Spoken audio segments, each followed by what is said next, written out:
Welcome to moistcritikal's compilation to fall asleep to relax. Time to let your brain clock out and your body settle in for serious snoozing. Grab your premium slumber gear and prepare for a lady tier drowsiness. If this helps you drift off to dreamland, drop a like, subscribe, and comment goodnight below. Sweet dreams, you beautiful sleepy souls. A few days ago, I made a solemn vow to all of you that I would do something.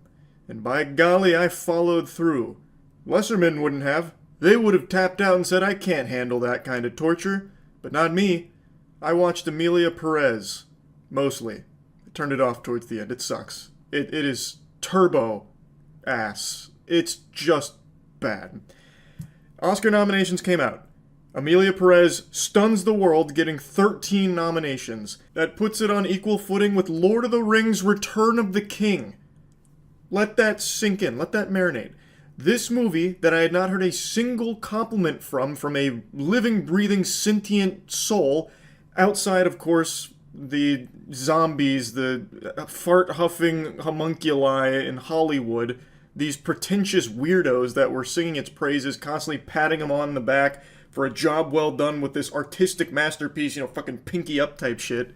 Anyone with a functioning frontal lobe that witnessed this disaster all had the same things to say about it. That it's trash. And so, I decided to check it out because I said I would. With all of these nominations, maybe there was something there that only my keen peepers could pick up on. There wasn't. There wasn't at all, actually. Now, I'm going to just talk about the movie itself. I'm going to refrain from talking about the circus that surrounded it with the director and pretty much everyone involved in the movie making a fucking fool of themselves.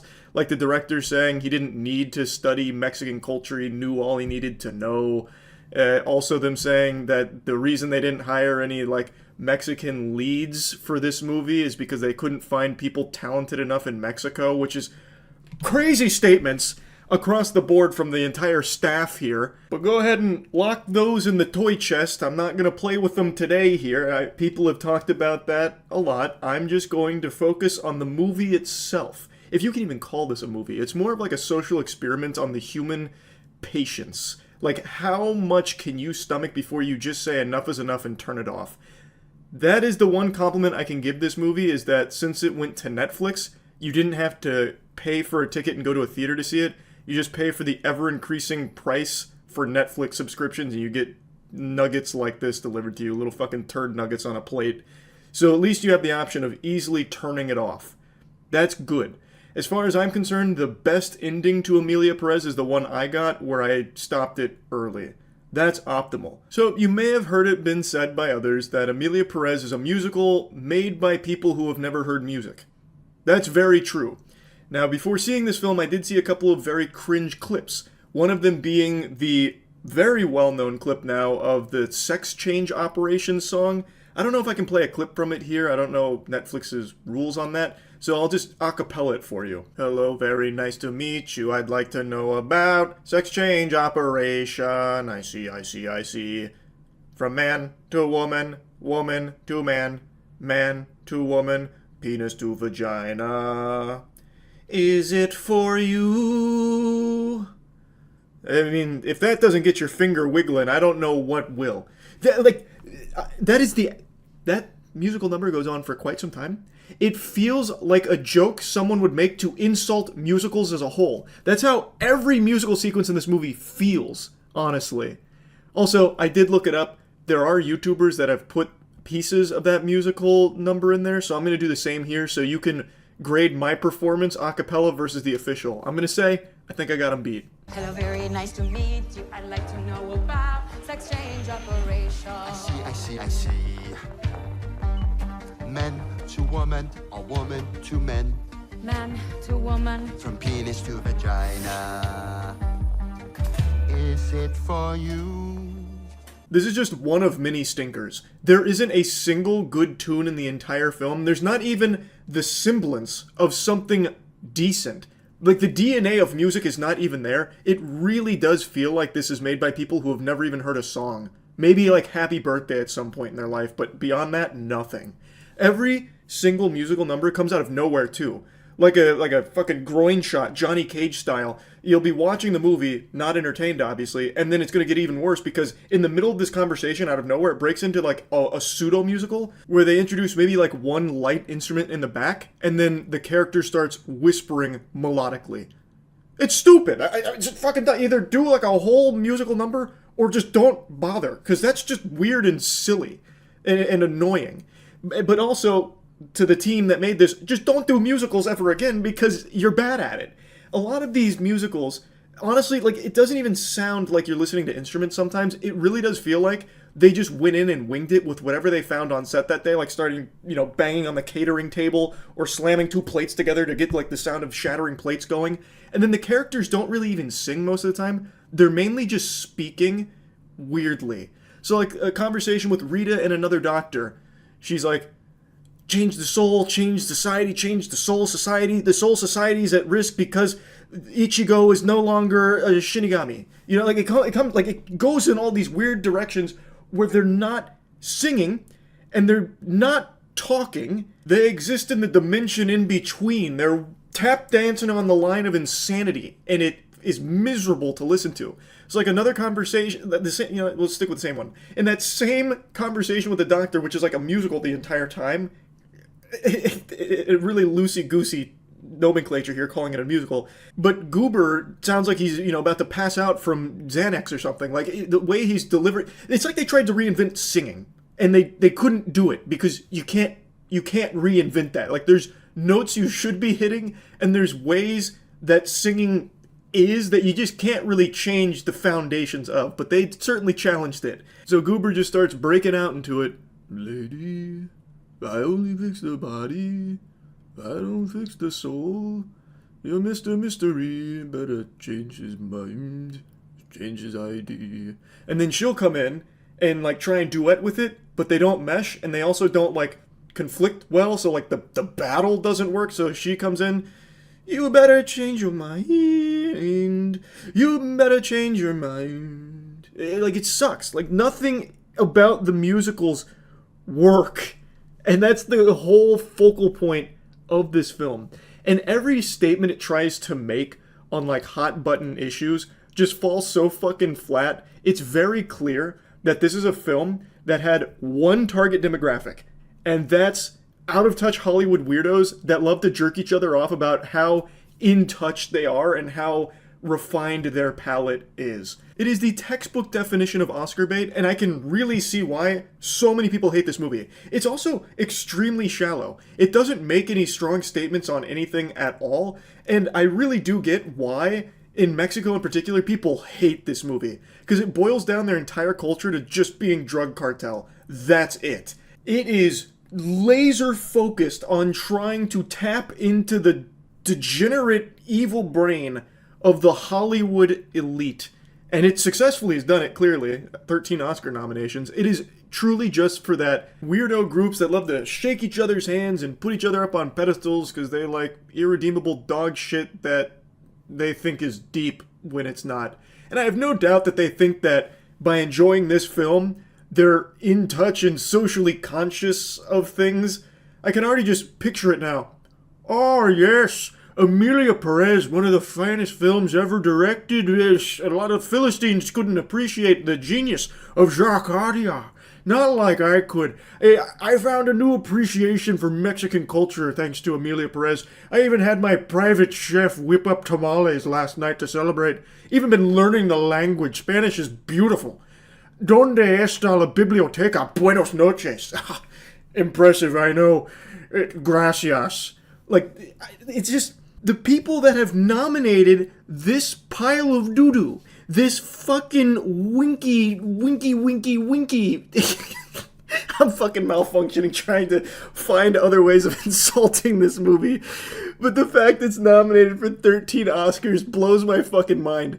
Like, it tries to tackle a lot of, like, hot button topics, but it doesn't tackle them. It doesn't tackle anything except your patience as a viewer. It doesn't make statements on anything. It's not deep. It's beyond shallow. The director and everyone who worked on this movie had absolutely not a single moment of reflection when making it where they thought, hey, maybe we should, like, actually try and do something here. The only goal in mind is how can we try and tick all of the boxes to get Oscar nominations. That's the only thing they did. The movie is a failure on all possible fronts. It's a bad movie. It's a bad story. The characters are bad.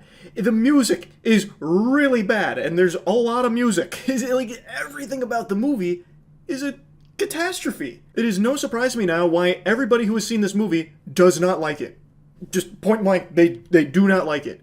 Like, I haven't even really got into, like, the story at all. I've been just talking about, like, in broad strokes here. The story is super fucking stupid. I don't even know if it's worth diving into. I feel like I've already ranted about this enough. There is not anything about this movie that I think is, like, good or worth watching. I will say, like, if I had to really scrap, like pick at morsels for something nice to say about it, there's a couple of set pieces during, like, a dance or two where I was like, oh, that's kind of cool, I guess. Like, a couple of shots where it, like, almost worked if the music wasn't so shitty. But other than that, there's just nothing here. Like, and that's really scraping the bottom of the barrel for a compliment. It's... Not only should this not have been nominated for 13 Oscars, it shouldn't have been nominated for anything more than a Razzie. It's a bad movie. Like, it's just not good. It's not like a average movie somehow makes a miracle run at the Oscars for 13 nominations. No, like, there is just no real explanation for why this film is nominated at all, let alone this many times. And it also, like, did extremely well at the Golden Globes, inexplicably. It's probably going to do really well at the Oscars, even though it shouldn't even be there. I don't get it. And now that I've watched it and then turned it off, I can say that it's just not very good. That's about it. See ya. I'm sure all of you can tell that I've been trying to grow an extra half an inch taller by the end of 2025 by eating a peanut butter and jelly sandwich and glass of milk every day. I'm also sure you can all tell that I'm not the biggest fan of the way Microsoft handles some of its IP. I think they sit upon a gold mine and refuse to do anything with it. They just slumber on top of all of this treasure like smog. And it's really upsetting.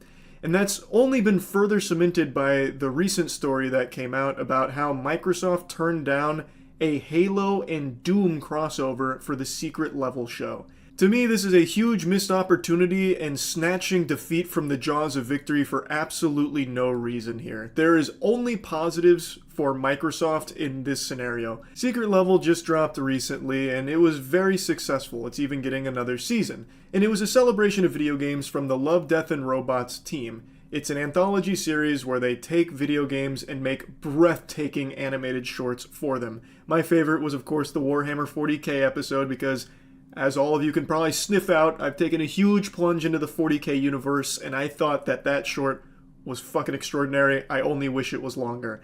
And that's really the main criticism people have for the show, is that some of them feel really short, so it's hard to get really invested, but they're all very well done. And it seems like a labor of love, like the teams that put them together at the very least knew the property and wanted to do something special for it. So even something like Pac-Man, which has no real story, they made an episode for in Secret Level, and they gave it like a dark, gritty sci-fi universe that was so wacky and weird that it was captivating. Another good episode was the Dungeons and Dragons episode. Like, there were some bangers in there. And they just had a lot of beloved video game IP that they made shorts for, and they even had dog shit IP in there they made shorts for, like Concord, a game that has been buried in a shallow grave and pissed upon by everyone with a bladder. Still don't know how that pitiful stain got a spot in Secret Level. There must have been some very big cash transactions in there in order to secure its spot. But guess what? The episode came out, and it's not very good. It's definitely one of the weaker episodes of the entire series. There's only so much you can do when you're working with legitimate garbage. But anyway, back to Microsoft. It just came out in an interview that Microsoft was approached by the team about doing a Halo and Doom crossover episode for Secret Level as just a really hype love letter. And Microsoft replied, nah. And still not run out of games that we like. I would like the big one that I like. Creative director at id is a good friend of ours, and and so is folks at Microsoft. So we made a big plea, because one of the things both Tim and I would love to do is do something that isn't currently available in the games, like crossovers. Like, we wanted to make a Master Chief Doomslayer like crossover episode, and it like I spent a whole weekend crafting this impassioned letter of my childhood, and it's exactly what Tim said. They were like, no, and of course we begged for Half-Life, and of course we, Half-Life being shot down doesn't surprise me because Valve would rather see their company burn to the ground than have to make anything in regards to Half-Life 3. And had there been a Half-Life episode, there would have once again been that reignited hope that maybe we'll see a Half-Life 3. Somehow, that copium ran rampant when the Game Awards broadcast last month with people saying, they're going to announce Half-Life 3. And then, of course, any sensible person with a functioning frontal lobe knew that wasn't coming, and then it didn't come. So now that hype died down once again. However, if there was also a secret level episode for Half-Life, people would be ravenous, scratching at their neck again, and Valve would have to once again disappoint them by reminding them it's just not going to happen. So I'm not surprised Half-Life was turned down, but I am beyond surprised that Microsoft said no to a Halo Doom crossover with how down in the dumps Halo as an IP has been for a decade.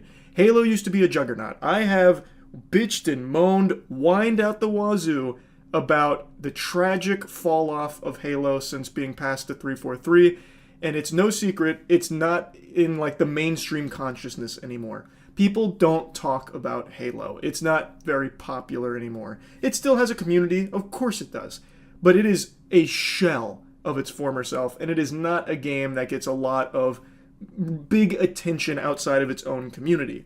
This was an opportunity to put Master Chief back in the forefront to remind people how good that character is and how much potential there still is for the IP, and you pair him with someone like Doomslayer, it's just a slam dunk. That whole concept of crossovers is something that has been a successful formula not for movies, obviously. There's been a lot of terrible crossover movies, but for shorts, it has been a really well received thing for years. Like one of the early viral videos from YouTube was actually Haloid from one of the greatest animators of our generation, Monty. Many of you probably remember Haloid fondly.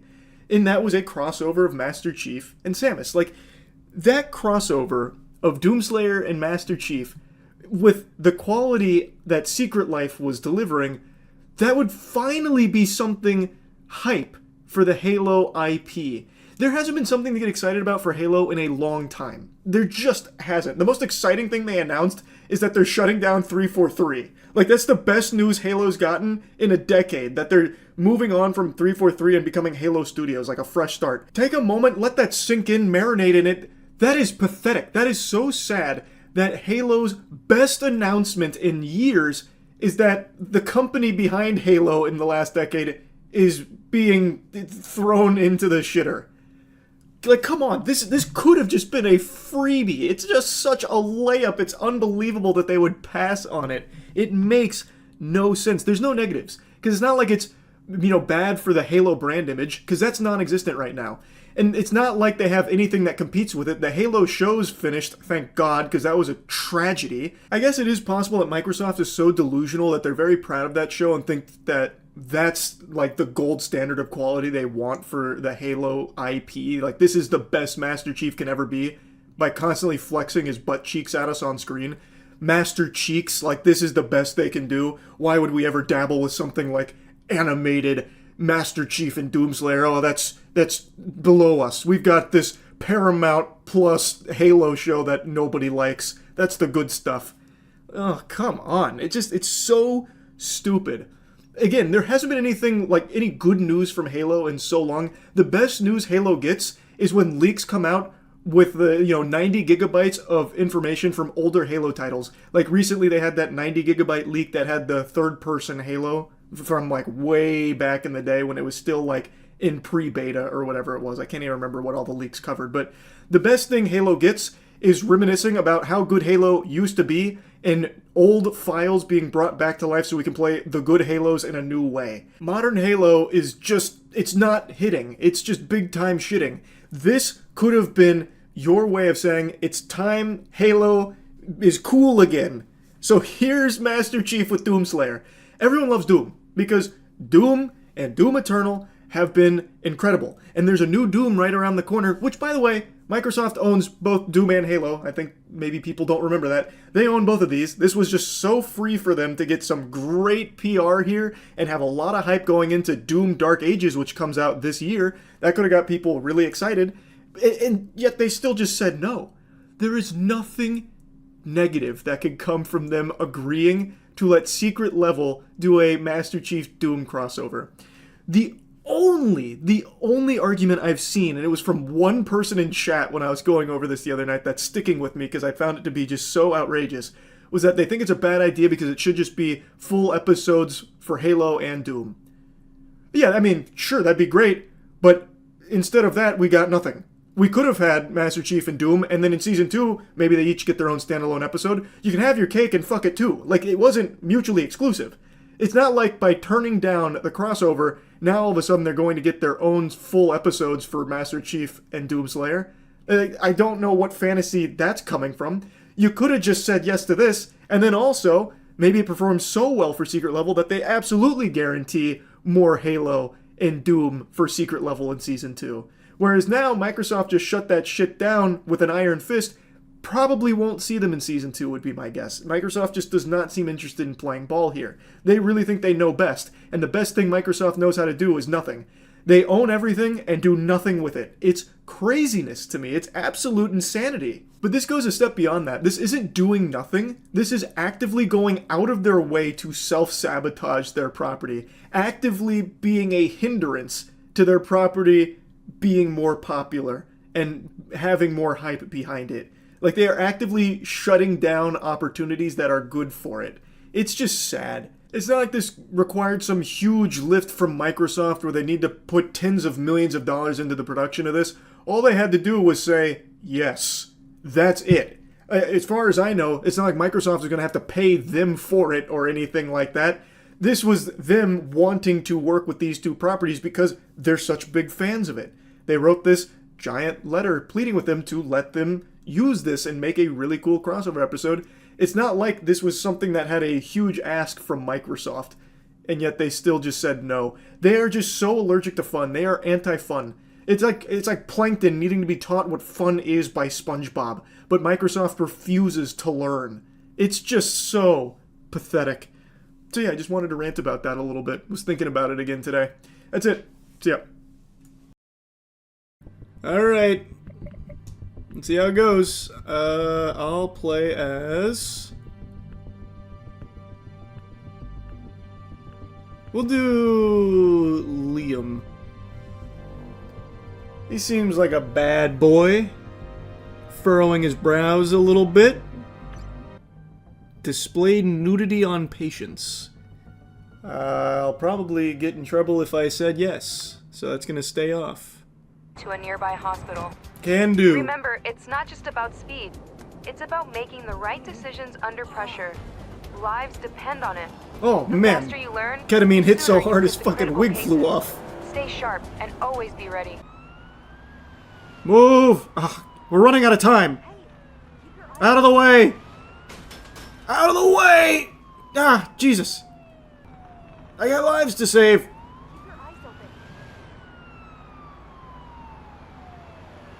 Part the sea. Where's my handbrake? I'm gonna drift this bitch. Nope. What happens if you hit them? Oh, they just poof out. How do I sprint? Oh, there we go. Oh God, this looks bad. This is our patient. Sprained He ankle. should be conscious. He spilled all his fruit. Before we begin treatment, we should ask the patient a set of relevant questions about their person and medical condition. I already know who this is. This is Messi. But now the question is, what is he doing out here? Anamnesis. Try to retrieve as much information as possible. I suddenly felt this ringing noise in my ears and felt dizzy. I sat down and called for help. You made the right call, son. Contusion. Lower left abdominal appendicitis. Take a moment to further inspect the patient. Going to extract it. You might find some more evidence on the collected evidence. Extreme stress. Likely. Hawk to a coin investor. This patient does not appear to be in any immediate danger. Choose a category and an interim diagnosis that fits the evidence. I did. What? I did. You're good. Let's put the patient on the stretcher and continue treatment inside the ambulance. What kind of treatment? Just words of affirmation? Make him feel better? Like, what do you mean? He's just stressed. This guy's so stressed he dropped his groceries. He's fine. He's fine. Rub some dirt in it. That's the treatment. Yeah, stop being stressed. What am I gonna do in there? Just give him a fucking hand job or something, man? It's not that big a deal. Man, he's gonna be... You thought he was stressed before. Wait until he gets this ambulance bill. Brother, I'm telling you, you might want to just think about, like, saying no. You might want to be like, hey guys, actually, I'm feeling a lot better now. I squeezed on a fidget spinner, I'm feeling good. Because the second you get on this stretcher, that's 850 clams minimum. You sure? Are you sure? Hey, it's your bill. It's your bill. Hey, you called us. The patient's vitals in more detail. This can only be done inside the ambulance. Man, we got him fucking strapped down. This is doing nothing to help his stress. Do you want me to pick up his groceries, or you want me to just let that shit rot? I'll leave it. I'll leave it. I don't know what I was thinking. That was a stupid idea. Yeah, I'm just gonna leave it. Good work. Vitals are displayed in more detail inside the patient protocol. Feel free to take a look. Yeah, let me take a peek. What did we learn? I finished the treatment. Hey, do you feel better? You're looking a lot better, sport. Drive us to the closest hospital. Seems to be stable, so no need to rush. No, we're gonna rush. He's so stressed. We have to get there ASAP. Lickety split. Call the doctor. Tell him to fucking get out of surgery. We got a high-profile case coming in. This man's had a bad day. Move, everybody, move! Clear the fucking streets! Oh, god damn it! Oh, shit!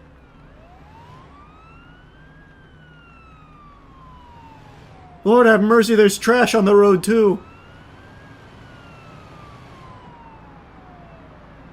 I'm taking the shortcut. Ah! Dukes of Hazzard style. Don't worry. Oh, God. I'll de-stress you. Lord willing, you'll be the fucking least stressed man in all of San Pelicano. Oh, God. That's my Hippocratic oath. Roll out the red carpet. Let's unload the patient and transfer. Let me see. Dear God, it's worse than I thought. He's stressed. And he's throwing wires at us. This concludes our first call out together. If you need... I'd love to follow up with the patient to see how he's feeling, to be honest with you. I feel like we really bonded. I also just want to know how mad he is about the bill. I also got an A even though I hit like 6 pedestrians and destroyed a lot of property. They knew it was for the greater good.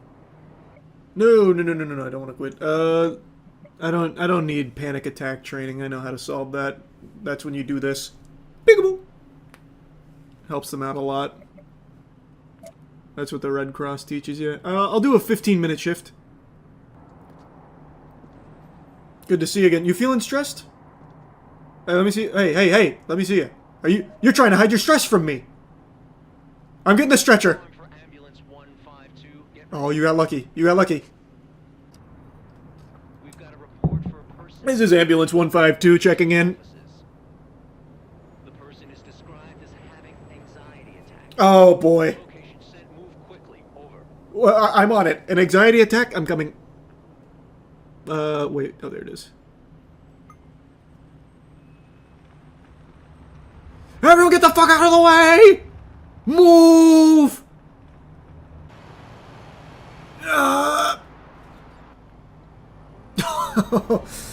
Okay, they don't like it during like the non-tutorial section. I want a bigger fish anyway. Give me like some kind of crazy one, like a fucking asteroid came down and hit a couple having a picnic in a park. Let me tend to their wounds. Move! Can't you see there's an emergency? Move!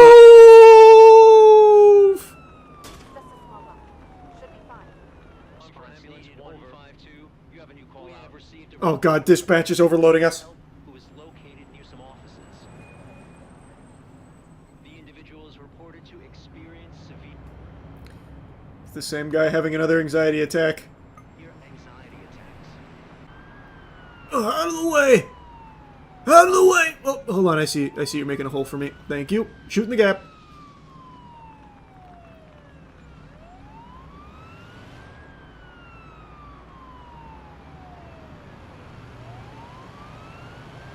Move, move, move, damn you! Their blood is on your hands!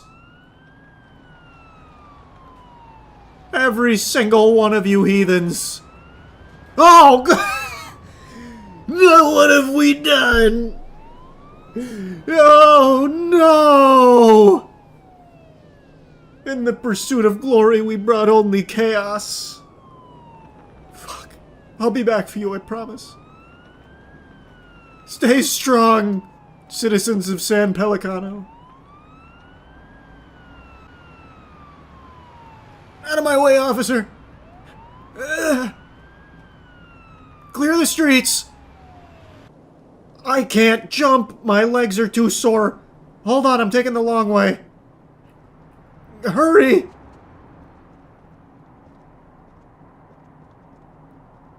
I'm here. Oh, what's going on? What's going on? My whole body's aching. Oh, it's okay. I'm here. Don't worry, I got you.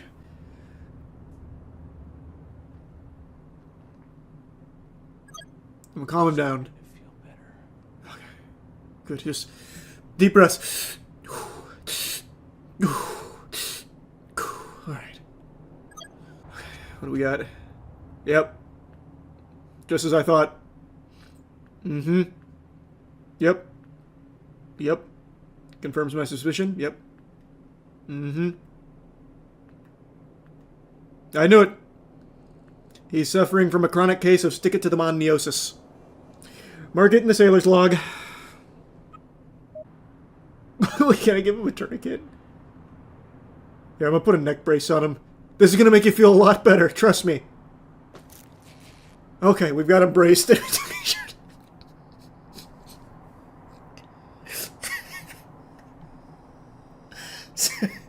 You may not have realized it, sir, but a ghost came through and snapped your neck.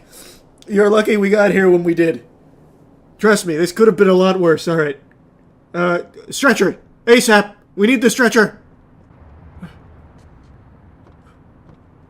Thank you for using the instant transmission, Doctor. Go, go, go! Oh, damn, shit! This thing's hard to control. Oh boy, the stairs are gonna be tough. Alright, stairs were easy.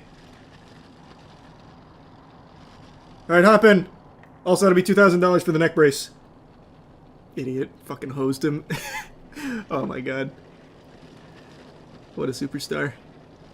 Hey, Chucky Finster, you doing okay down there? Yeah, I fucking thought so. Blood oximeter. Administering. Excellent. Next. Blood pressure cuff. Alright. Time to insert catheter. And fart detection unit. We're gonna need to bandage him up too. Yep. I've got you. Hold on. Oh, sorry, hold on. Failed the QTE. Got it? Nope. How does this work? Okay, hold on. Sorry, man. Heart rate is going up. I know. I can't fucking stabilize him. He's bleeding out. What is this minigame? Oh, okay. Okay, I see what went wrong. I wasn't following it well enough. Ugh, there we go. Got it? Oh. Ah, there we go. Alright. This will make you feel all better. For all those boo-boos.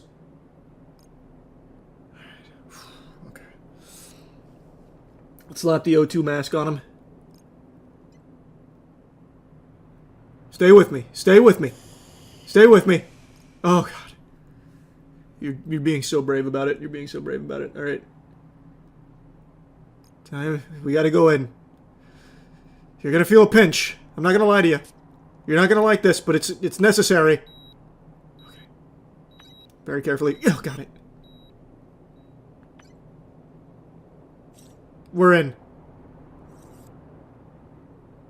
Don't worry, all that anxiety is gonna be gone real soon. I won't let the anxiety hurt you anymore. Here comes the ketamine.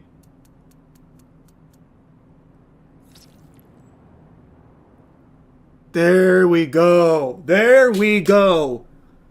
See? And now he's relaxed. Another job well done. Make note. Get him to the hospital. Take good care of him. If he asks for more ketamine, give it to him. He needs it. Damn it, his heart rate, it's climbing. Oh, wait, no, now it's going down. He might be ODing.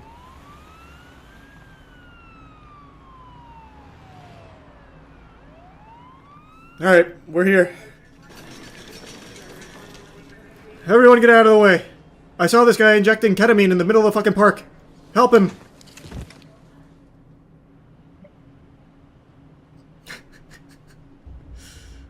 Hey, a B rating for that? That's not bad.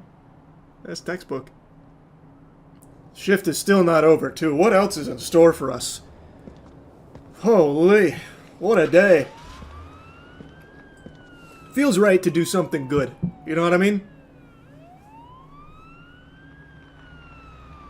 What's better than serving up smiles? Oh, I don't need the sirens on. No emergency here. We've received reports of an accident involving a car and a bicycle. One person is in need of immediate medical assistance. I'm coming. Holy shit, this is a high-profile case. The patient is reported to be bleeding heavily. Not for long he won't be. I'll give a blood transfusion on the spot. Get out of the way! Officer, move! Damn it! Keep your eyes open.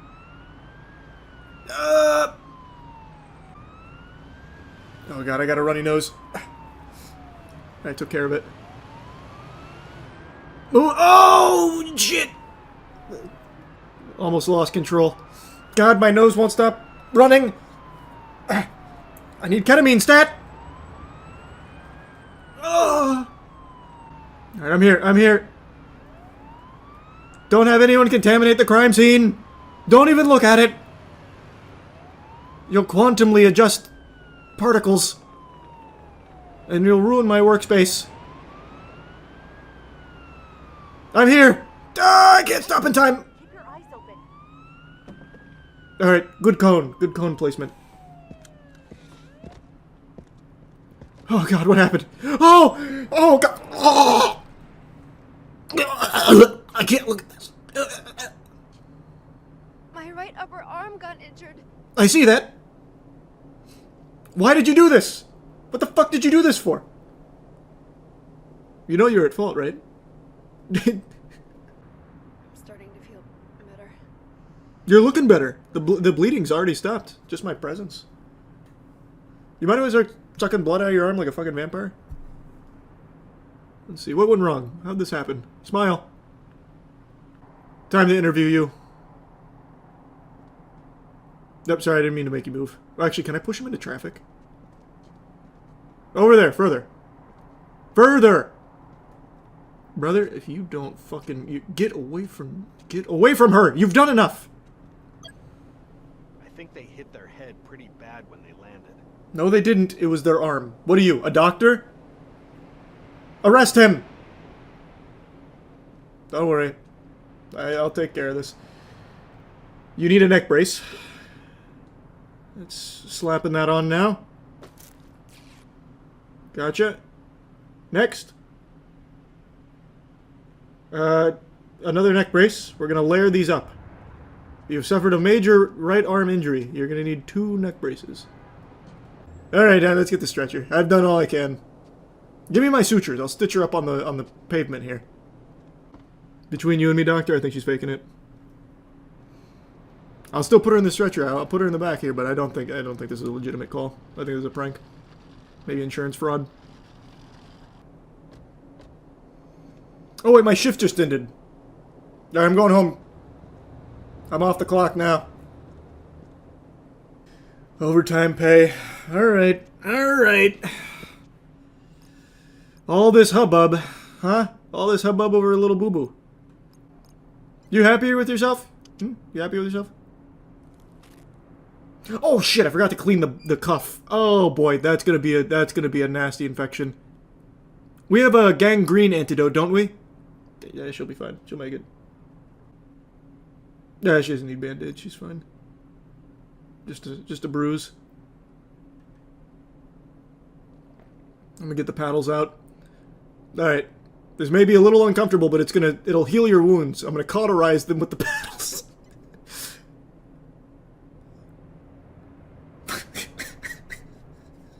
What happens? I'll probably... It's not standard protocol, but I've got a hunch. I'm working off a hunch.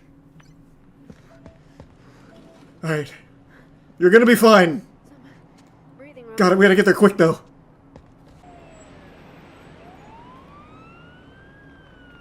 Please drive more carefully. Think of our patient. That's all I'm thinking about is the patient. What about you? I don't hear the paddles going off. How do you expect her to make it through this? Oh man, I am cruising. Oh shit! No! None of us survived. No! If the patient dies, you unlock a new map. If the patient dies, I get a job at United Healthcare. Let's try this again. Maybe the traffic will be a little better this time.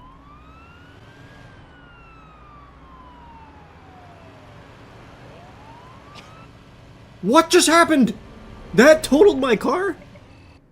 Yesterday was really something, huh? Feels good saving lives.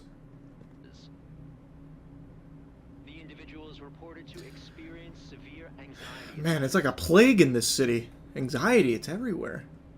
Jeez.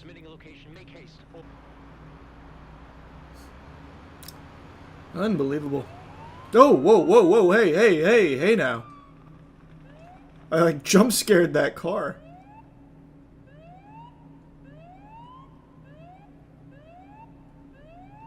Keep going. Further. Further. I don't have enough room yet. Like the fucking Squid Game red light, green light here. Get the stretcher. I already know we're gonna need it. It's anxiety.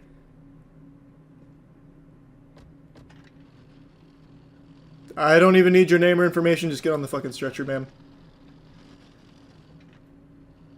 Yep, I got you. Don't worry. Hello? You locked the door on me? Thank you. Yeah, I know it is. It's anxiety.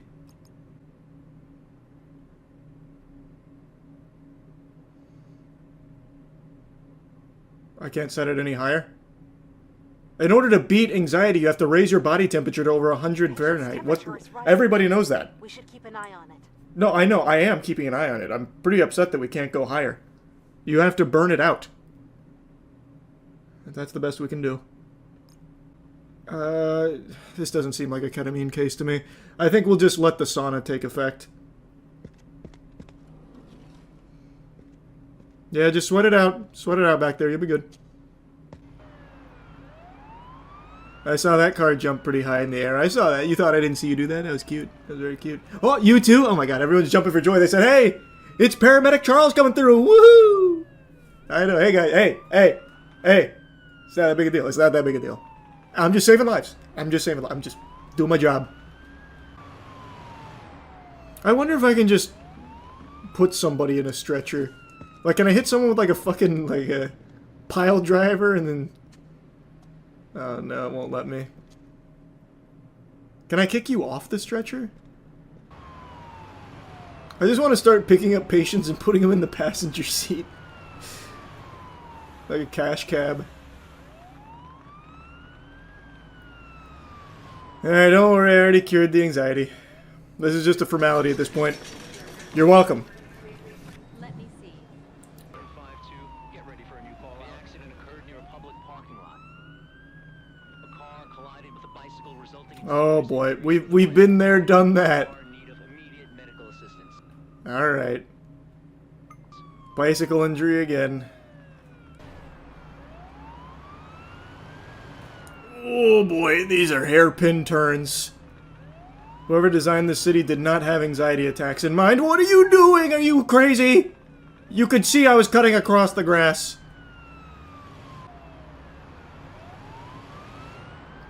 Everyone in this city is just fucking sprinting across the street, hoping to get hit. Just because they want to spend time with me. That's so sweet. That's so sweet. Hey, just doing my job. I'm just doing my job. That's all. Hey, it's not that big a deal. What's going on? What happened here? Oh boy. Oh, yep. Yep. I see. I see. Another bicycle accident. Yep. Man, if only I could give him if I could perform a tracheotomy on the spot. Give him some adrenaline. Walk it off. Officer. Let's arrest this man. Wait, the officer hit you? No, it doesn't look like it. What are you giving me that look for? You stupid? You are, like, visibly stupid. What do you mean? You don't know how to answer that. I just asked you what happened. Get the fuck out of the way, man. Get the fuck out of here. And you shut up. I'm assessing the scene. I have no idea, I'm afraid. What, you just like watching a man bleed out? You're sick, you know that? You're fucking sick. What about you? What'd you see? I have no idea, I'm afraid. Why is everyone so afraid? If you say that, I'm gonna be mad. I'm gonna be mad. I have no idea, I'm afraid. My god. We're gonna need 6 stretchers. Because I'm gonna fucking break every single one of their necks. Can I put anybody in a stretcher? Or does it have to be the victim? Actually, I wonder. What happens if a car hits me? Then I need the stretcher. I'll make this like the finish line. Come through! Hit me, coward!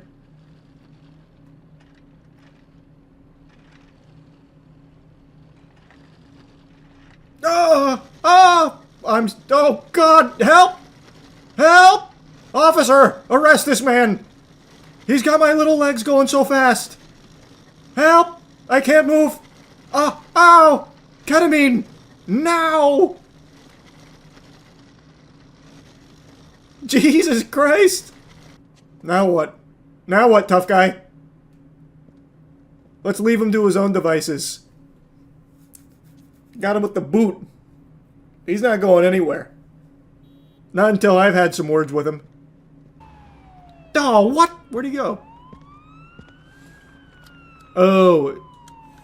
Wait. The stretcher counts as being, like, not real when I'm in the ambulance. I wonder if I activate corporeal mode when it's on top of someone, what happens. Now! Oh, I was too slow.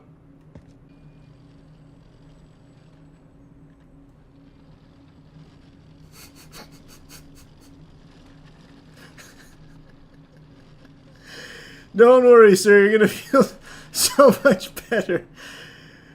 Alright, good luck. Let's see how the city responds to this. It's a social experiment. Just need to wait for that light to change. Any minute now. Man, it's a long light. Oh, no, fuck! Damn it, the other one was first. I can't tell. Come over here. Can't you see he's stuck? Oh, I'm on the wrong side. No, I just need to keep him here at this point.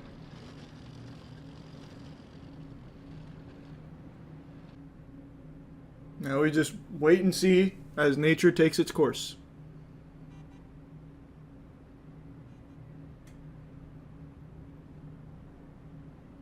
God damn it. They're threading the needle. The UPS truck, it's just stopped, waiting for him to move. What if I put him at the top of a hill? What are you guys looking at? Go about your business. Alright, let's see. Is there any physics on this? No, I thought maybe it would roll down. Damn it, man. They thought of everything. Try dumping him in the water on the beach. Oh, true, I could do that. I've got him. I do have him strapped to the stretcher. He's got no say in this. But it looks like they have high railing everywhere. I don't see a way in getting him over. Unless there's a way to get to the actual beach over there, but I don't know, it's kind of a long journey. That guy's plotting something. Man, this guy's a real trooper. He hasn't made a peep and he's been bleeding this whole time. You're gonna feel a lot better catching some big vitamin D.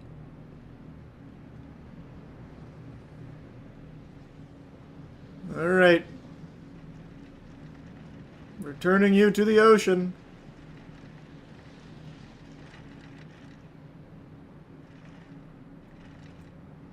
God damn it, I can't go deep enough. Son of a bitch. Well, I'll just leave him here to bake. I do not feel like walking. Well, I guess I can bring my car over to him. That's so majestic. Man, it went from a bike accident to a vacation. Am I right, sir? Well, I'm off the clock. I'm gonna go punch out. Viking funeral, yeah. Damn! I thought maybe it would let me. Well, I'm not going back. We'll never find him again. We lost him. There's one thing more valuable than money, and it's not gold. It's something that I feel if the world really did end and we ended up in some kind of post-apocalyptic Fallout world, instead of using bottle caps for currency, we would use Stanley cups. Now you can probably tell just by looking at me, I don't own a Stanley cup. I don't have that sparkle in my eye that hasn't fixed that hole in my soul like it has for so many others. And I don't really get it. Not gonna lie to you, it seems like just a pretty standard receptacle for liquid. But people go ballistic for Stanley cups. And one woman not only stole $2,500 worth of Stanley cups, she then went on a high-speed police chase in order to try and keep her treasure. That was the one piece, and the cops weren't letting her get away with it. High-speed chases are always intense, but this one from Ohio had a twist. A woman led officers on a 115-mile-per-hour pursuit along I-75 after stealing thousands of dollars worth of merchandise, including everyone's favorite trend, the iconic Stanley cups. 115 miles per hour, that's no joke. That is certified zooming. This lady was tearing up the roads like she was Dominic Toretto looking to steal DVD players and VCRs.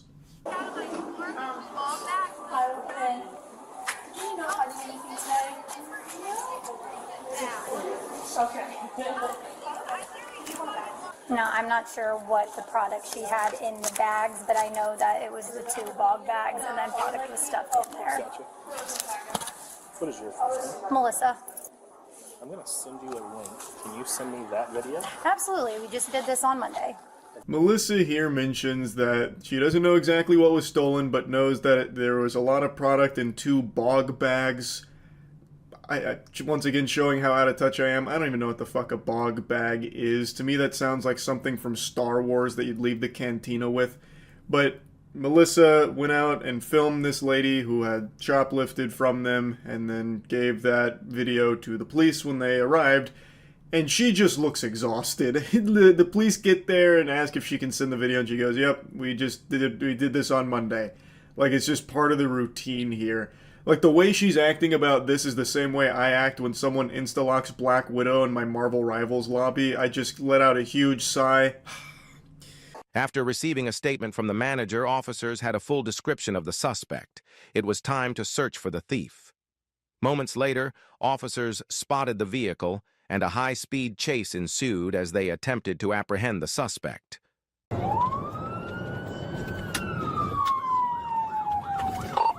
We are eastbound on North Dixie Highway. Because of the video Melissa filmed, they were able to get the whole kit and caboodle on the vehicle that the shoplifter was driving, and then they just so happened to have a random NPC encounter out on the road where they saw the vehicle. They flipped on the sirens, and the Stanley Cup super soldier cracked her knuckles and said, "It's playtime." So she goes pedal to the metal off rip, but the astute observers amongst you will have noticed she didn't forget the road rules. She didn't just wipe her ass with etiquette. She used her turn signal in order to start the pursuit. So she turns right and then steps on it. If someone can communicate to this Perrysburg Township unit behind me to come take the one position, I'll give it up. Ran the red light at Fort Meigs Boulevard, westbound.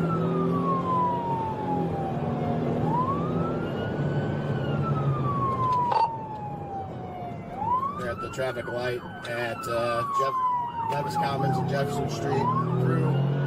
Now, of course, I'm exaggerating a little bit by saying she stepped on it. She's pushing that car to its limits, but it's just chugging along at like a casual 50 to 60. It's not even really going that much over the speed limit. The big thing is she's running red lights. She's not pulling any kind of crazy maneuvers. She's not fucking spinning it 360 degrees and barrel rolling and ramping it off of a parked tow truck or anything. But she is doing her best to try and elude the officers here on this pursuit, all just to hold on to a couple goodie bags of Stanley cups, fucking beverage containers. Now, of course, they are worth a couple $1,000s, but even still, the charges she would be facing for that theft were significantly smaller than what she's going to be facing for this pursuit. That intersection, we're coming up to the Virgin Diamond here at 75, 475 split. Get back on 475 southbound. Out on 25. Pit, she just took a pit on her.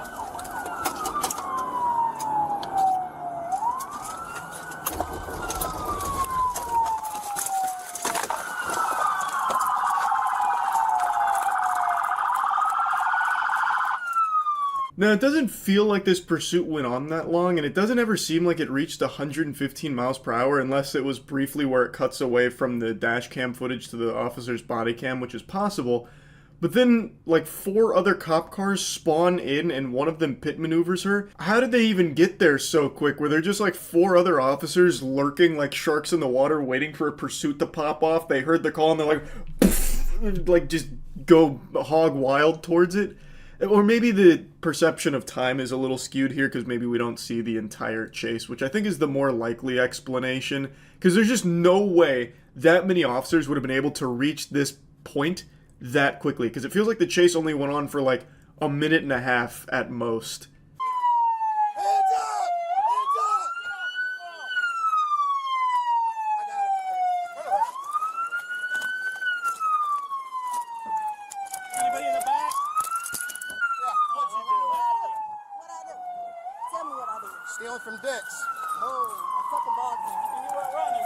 The chutzpah to ask the cops what I do, as if she's just totally innocent here. Like, let's just assume she didn't know that they were aware that she stole from Dick's Sporting Goods, right? You just went on a high-speed pursuit. What do you mean, what did I do? Pardon me, officer, I was under the impression this is a free country. You're telling me I can't engage in a little high-speed police pursuit? What happened to freedom, What happened to freedom? This country's gone to the birds. Ball bag, $100 ball bag. Come down here and play it. Thanks, guys. Get caught up to do it too. Thank you, guys. The officer rolls up and they exchange fist bumps, congratulating him on a job well done with the pit maneuver. Hey, brother, that pit, Insano style, excellent work, gnarly. Pats him on the ass or something. They just look like they're having a great time. Like, it looks like they're just having a lot of fun. I half expected them to thank her for letting them go on this high-speed police chase. You did a felony. You can go to prison now for stealing some clothes. That's stupid. Guess what? Slap on the wrist. All for a little stuff. Yeah, for a misdemeanor. Kind of dumb, but what do you need help with? I got a tow truck coming. I'm just gonna get our evidence here and go from there. We gotta set up here though. I thought you guys had it boxed in there, but...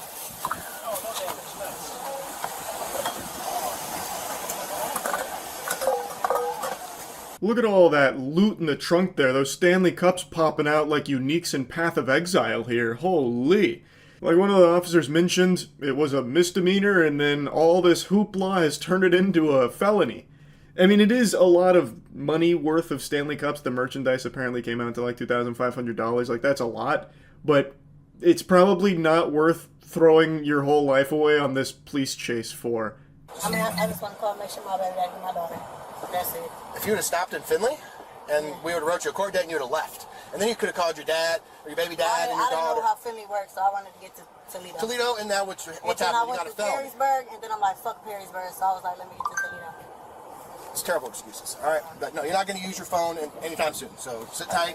So this kind of confirms what I was saying earlier, that this must have spanned many different areas over the course of a longer period of time than the video lets on, because now she's in a different county, and it's really blown it way up. So she's saying that, oh, she wanted to get somewhere else because she doesn't know how it works over there and wanted to get over here, and the officer's like, that's fucking stupid. I don't know how she thought that excuse would work or what the thought process was, because as the officer mentioned, if she had just pulled over initially, it would have been like a simple, quick procedure. She would have just left, but instead she stretched it out over the course of many miles, and she's like, well, there's a reasonable explanation for that, officer. I didn't know how it worked over there, so I wanted to get over here. But what seems to be the problem?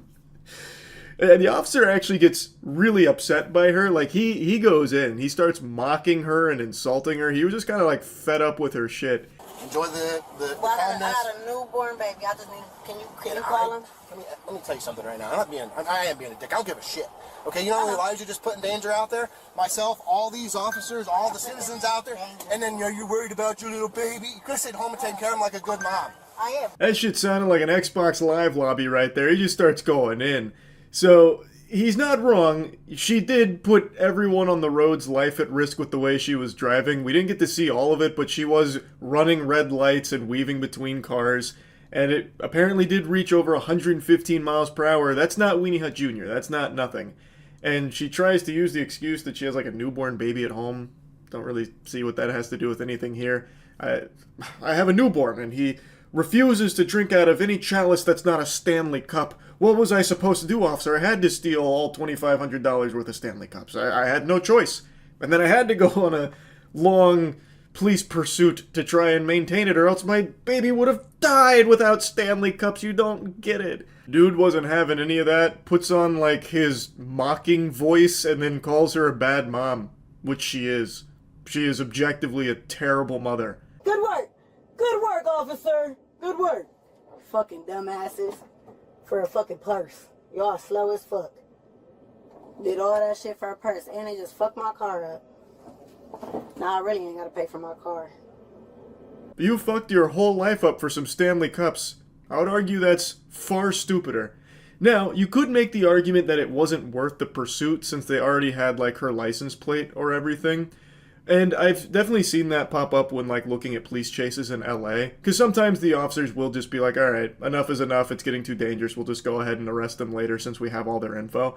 I feel like that probably would have been an option here, considering they had the license plate and everything about the car, but I guess they didn't have any information about the owner, nor did they have the evidence that she stole, so perhaps they felt that they needed to engage in the pursuit, otherwise they wouldn't be able to arrest her later. Couldn't really tell you. And he keeps touching my motherfucking wallet like you about to touch my money. Why is y'all in my money? Thief ass pigs. Your mama bitch and your ugly ass kids bitch. How peculiar. She likes to steal, but doesn't like to be stolen from. Hypocrite. I just love that she calls them thieves. That was just like the icing on top of the cake. Thieves! It's disgraceful! Disgusting! How could you? Now, who knows? Maybe they did actually take money out of her wallet. That has happened before. I've definitely read about that. It's possible. I don't know. I don't have the body cam footage for that. But I can't help but giggle that she steals, goes on the high-speed police pursuit, gets arrested, and then gets mad that they're going through her things. Anyway, though, that's about it. See ya. In the shadows of the night. That's gonna be a DMCA. Whoa, wait a minute. Just looking at this image, this may be porn. I don't know why I bothered putting it on the other monitor. I have the display behind me off so you can still see it. Hold on. It says the Immemorial Order 2 Sisters of Darkness, primarily a spooky, atmospheric, first-person walking sim that doesn't take itself too seriously. I don't see any, like, boobies. That is most likely AI art. It's a sequel. How will you know what happened in the first one? Oh, everyone knows the Immemorial Order. Everyone knows that story. That's a timeless classic up there with, like, the story of Dracula.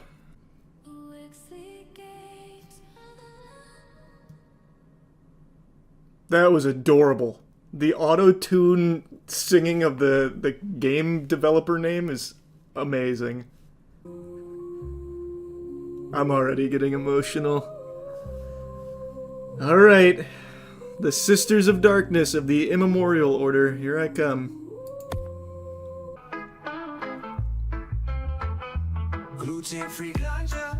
This is absolutely a DMs. Well, actually, no, this might be an AI song.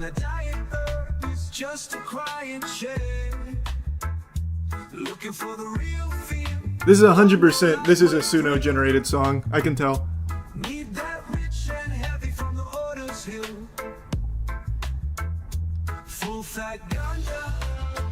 What? Wait, what was that? What did he just say? Wait, kind of a banger. Full flat ganja, I think, was the lyrics. What the fuck?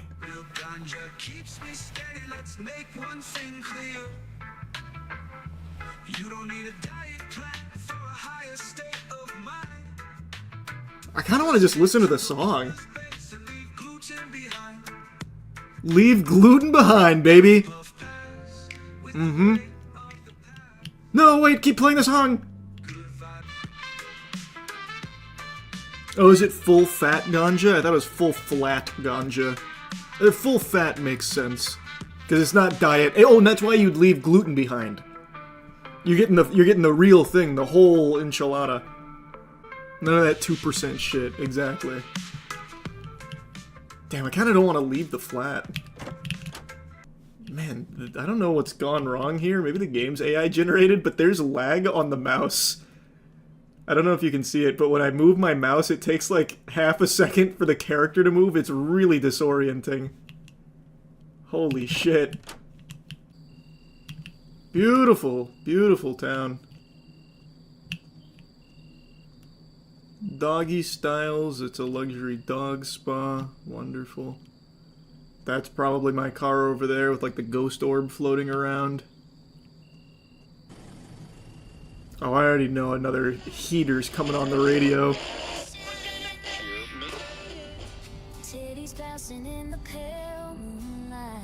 Amen.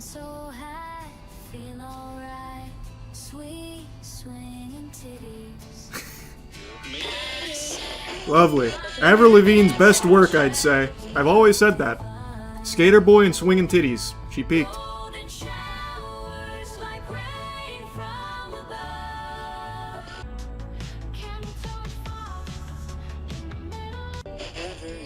Oh, damn! We didn't get to hear the end of that one.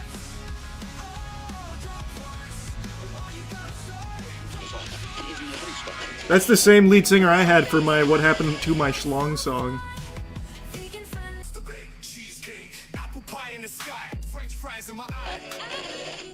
Damn, man. This guy must have just downloaded like 2,000 credits on AI Suno song generator and just said, hey, I'm gonna put them all in here, damn it. I'm gonna get my money's worth. To be fair, this game was like $5, so I basically paid for all of his song credits. It also has 0 reviews, so there's a good chance I'm the only one that's played this. This isn't even a game. This guy just made songs in Suno and then just put them in here and had you walk around listening to them. There is nothing here. What the fuck? Nothing has happened so far. I'm just listening to his fucking Suno playlist. Oh, finally. A human being. Hi, Stacy. Oh my god, that's all this game is. Holy shit. Hold on, I'll come back and listen to it. I got a job to do here, though. I gotta fucking grab some pallets. Put them away. Where's the yellow paint? Can't have a 2025 game without yellow paint. So, like, how do I move this pallet? Oh, I have to go one by one. Oh my god. Holy shit. I wonder, can I just do this? And it will register as them being put away?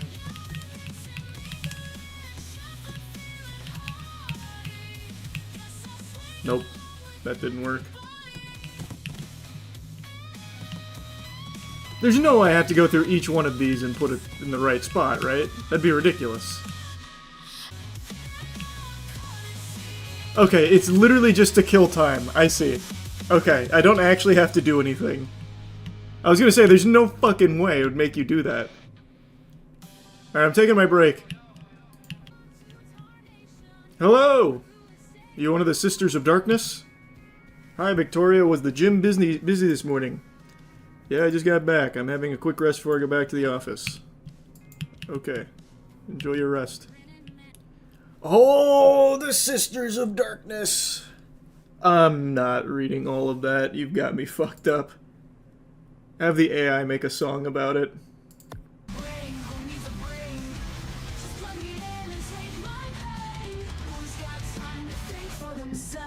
Man, that one's going crazy. Wait a minute. I'm not reading all that. Except maybe the Drunken Weasley Party. That one I'll check out. I bet that one goes crazy. Oh yeah. This one's gonna go nuts.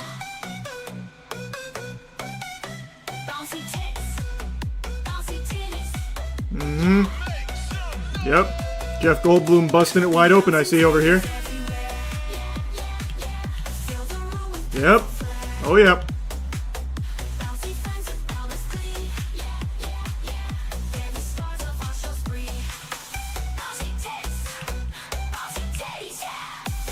Oh, goddamn! Wait a minute!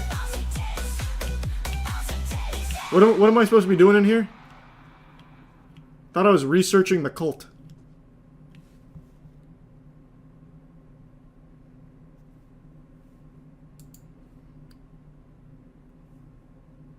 Now I kind of want to see this one. Oh, this is a picture. Lame. Don't see any honkers in there. I'm pretty confident in saying that all of the dialogue is also just AI generated. This reads like if you fed it to ChatGPT to spit something out for you. Thanks, membership. Super. Uh-oh. It's the Sisters of Darkness. They're draining the juice from my batteries and the cum from my sack. No, get away. Get away, no, please don't do it. Don't do it. Oh, shit. Is that a Ouija board? Oh, no. Oh, oh, no!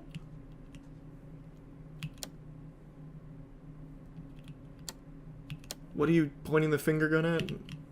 Oh. Maybe over here.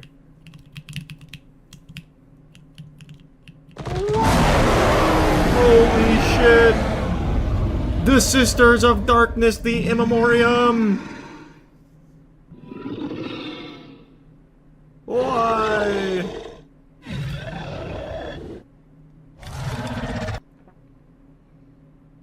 Wow. That was frightening research. Oh, jeez.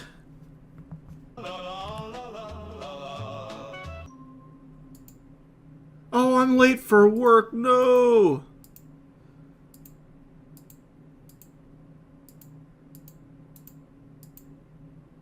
And I'm getting fired. No. Damn you, in memoriam.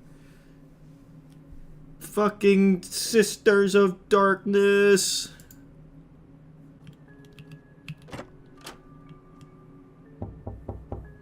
Who's there? I've just got fired.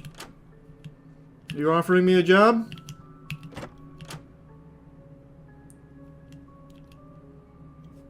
Eaton?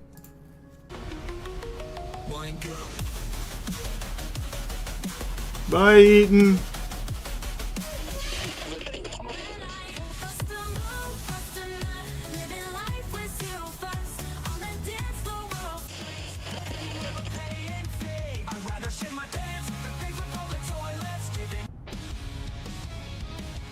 That was a very good Sum 41 sounding track.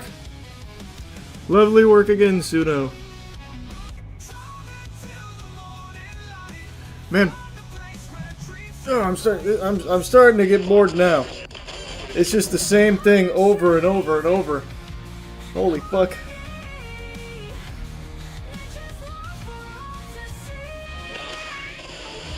Yeah, it's literally just get in the car, listen to AI music.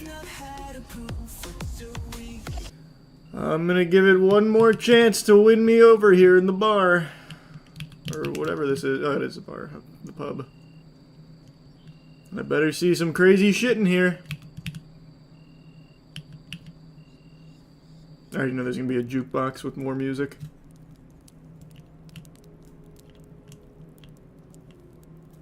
Well, guess not. Alright. I think that's enough. Oh, God. And you won't even talk to me? Oh, yeah. No, that's enough. What an experience. What a game. What a ride. What a ride. Competition is a great, beautiful thing. Coke competing with Pepsi. Dick competing with balls.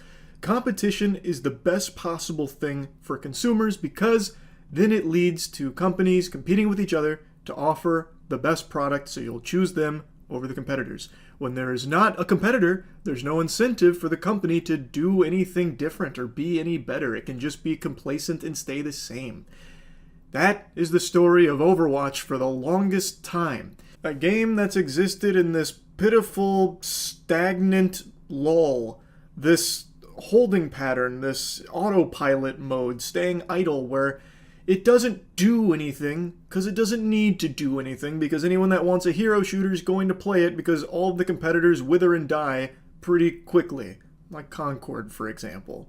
So Overwatch didn't need to be better. But they did do a big push with that whole scam Overwatch 2, that load of baloney, where all they did was just put a 2 in the name and then not follow through on a single promise they ever made. Still no PvE ever coming to the game. None of the promises being fulfilled. We don't need to go down this road. I've made fun of them plenty of times. I've thrown my fair share of tomatoes for that. But recently, there has been something that threatened the ecosystem a bit here of Overwatch. Marvel Rivals. And this is a very good thing for both Overwatch and Rivals.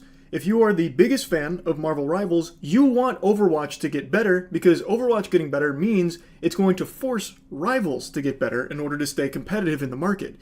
And if you're a huge Overwatch fan, God rest your soul, good heavens, Lord have mercy. If you're the biggest Overwatch fan, you want Rivals to continue to do extraordinarily well because Rivals doing well is finally getting some actual tender love and care put into your game, making your game better to stay competitive in the market. Overwatch is finally doing something. You see, Overwatch is not good. In fact, it might be the worst thing possible. The only thing worse than Overwatch is death, and even that's pretty close. I don't like the game. I used to love the game. I have close to like 600 hours in it for the first 3 seasons. I loved it. And then it just started getting stale, and it never got better. And it's been stale ever since. There was a little spark, like a little ignition in me that got me back in Overwatch for a bit with Overwatch 2 going to 5v5. I was like, oh, this is new and different. And even that wore off. And now, Overwatch 2 is basically just Overwatch 1 again, where they're slowly reintroducing everything from Overwatch 1. 6v6. They just made a huge hoopla yesterday about bringing loot boxes back. You know your goose is cooked. You know you are desperate when you are celebrating the return of loot boxes. Now, speaking of desperate, maybe you're desperate for love and Valentine's Day is right around the corner. Well, maybe the reason you don't have a Valentine is because you don't smell good. I'm just gonna hit you with cold water. You want to know how you fix that? You use Cheeky soap. Start smelling better. Our soap company, baby, it's the best in the world. And also, for Valentine's Day, we're doing 10% off for the whole weekend. So starting today, everything's 10% off. Go to usecheeky.com, click the link in the description, 10% off. You're going to feel the best you've ever felt after a shower. You're going to smell the best you've ever felt, and you're going to find love. I guarantee it. Now, as I mentioned, Overwatch is, at least to me, in a panicked state, trying to figure out what they can do to claw back some players, or keep whatever players they have left in their game instead of going to Rivals, which right now has all of the hype and all of the momentum. And their plan is basically just, hey, let's just dial everything back. Let's turn the clock back to when you guys liked Overwatch. You remember that? We're gonna do all of that again. Just ignore the 2 in the name. It's taking you back to the past to play a shitty game that sucks ass. It's just going from Overwatch 2 to Overwatch 1 again, but with more heroes now. And also, they did make a huge announcement with a large multitude of changes that are coming to the game. Some of them seem pretty big, like the introduction of perks and a third-person mode, as well as a slew of other changes, but they're pretty big, like more substantial than Overwatch is used to having, because they haven't needed to make any big changes, because it's been the only bully on the block in the hero shooter genre until Marvel Rivals, which has absolutely exploded. The game is huge. And most people really like the game, actually. It's been able to hold over 250,000 players on just Steam since its release. And it's not showing any signs of slowing down, with constant updates and constantly listening to community feedback. Like the other day, Marvel Rivals rolled out this delusional brain-dead idea of doing a mid-season rank reset that everyone was vocal about their disgust with, saying like, hey, you just blowing from stupid town? Can we not do this? And the devs heard that, they're like, you're right. We won't do this. We're going to put away the Orb of Confusion, and we're not going to do that. Sorry. Like, that's great. If it was Overwatch, they would have rolled that out the next day just out of spite. Like, fuck you guys. Point is, Marvel Rivals has been absolutely biblically slapping Overwatch in the mainstream consciousness of hero shooters, and in player count as well.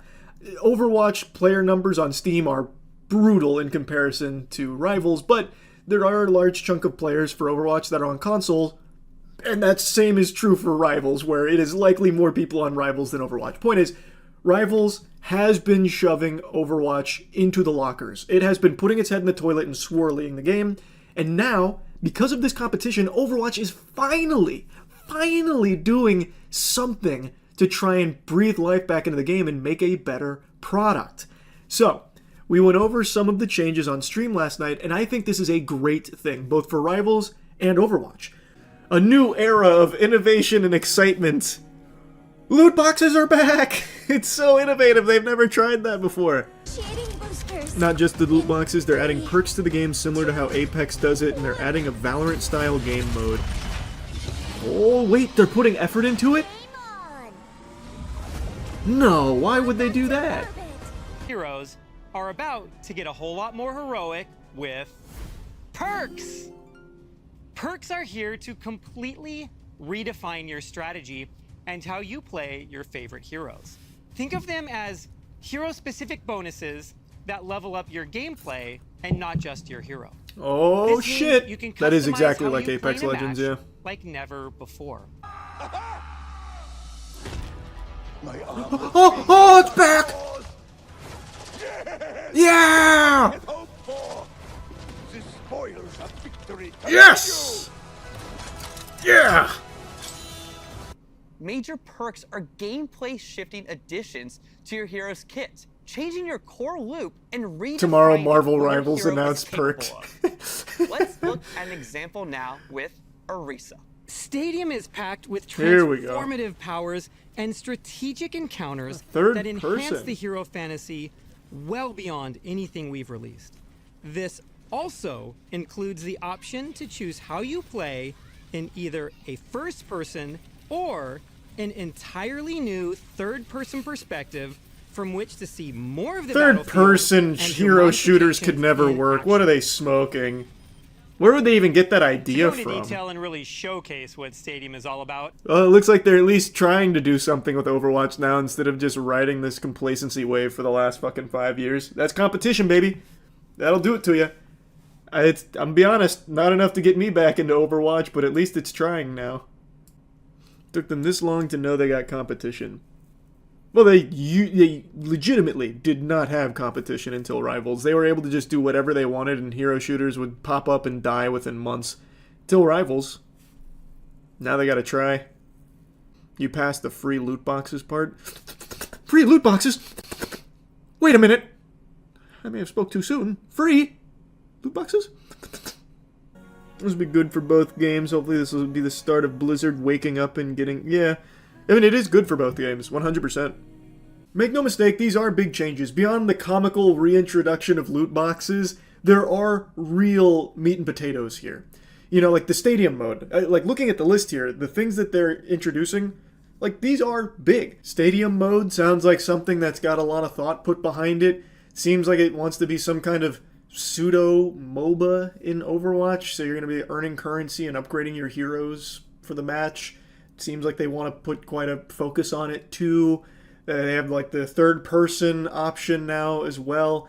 Like there are a lot of things they're trying, and just the fact that Overwatch for the first time in a long time is trying is a sign of just how good competition is for games and genuinely anything.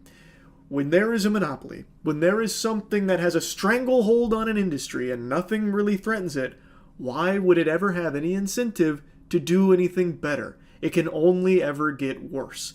That is why you as an Overwatch fan, or you as a Marvel Rivals fan, want each game to be doing well. Because it's going to make your preferred game have to be better and improve and evolve. So I'm happy to hear this. It's not enough to get me back in the game. I'll probably continue to laugh at Overwatch for the blunder that is Overwatch 2, but I can't help but applaud them for finally putting some real effort into trying to make the game better.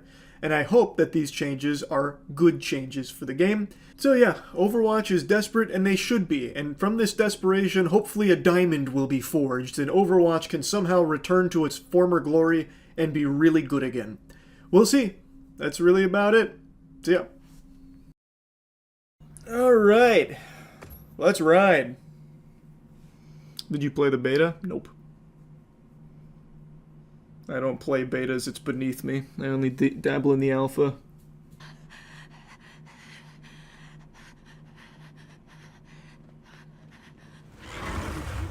The Demogorgon! No!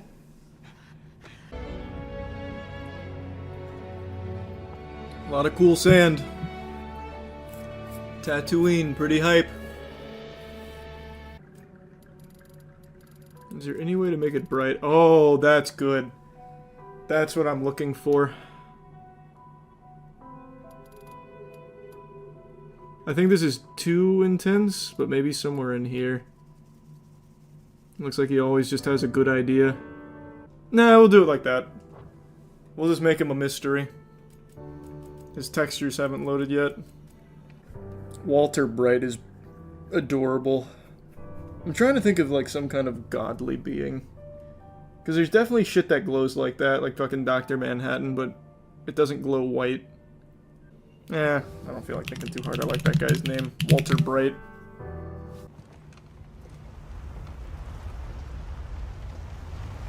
Holy shit, will this effect actually like work in-game?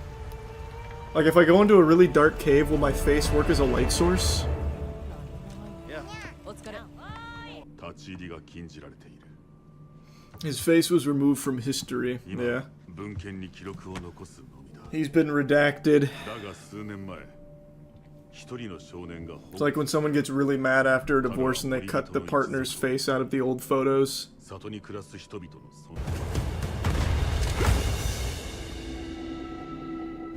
Nice. That looked cool.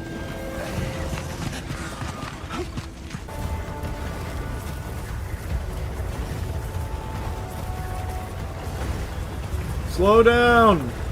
Put the chocobo in park. I'm here to help.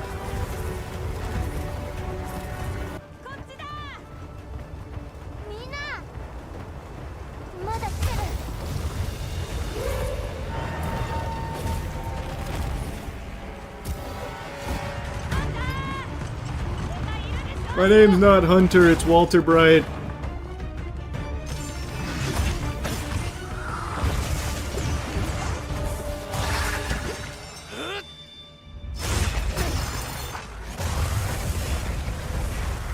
Nice. This looks like when China censored Winnie the Pooh. It reminds me of in anime when they censor like excessive blood, gore, or titties. Like the random white streaks that come in. They never censored Winnie, by the way, that's fake. Is it? Couldn't tell you. I don't know shit about it. She recommended dual blades. I mean, that sounds kind of up my alley.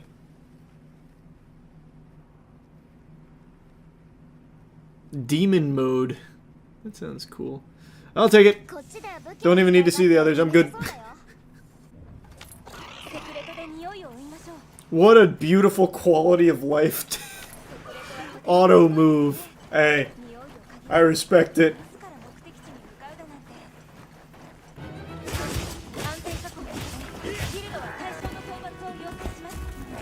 Lunging strike.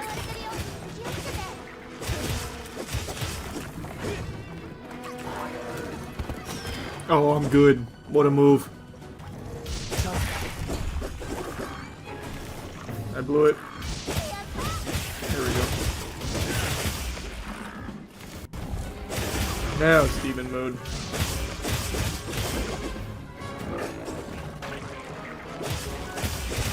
It misuses stamina. I know that. Oh, so that's what focus mode is for targeting. There we go. There we go.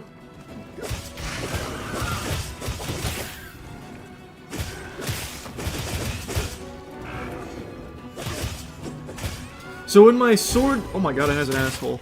That's pretty cool. When my sword at the top left fills up, what's that mean?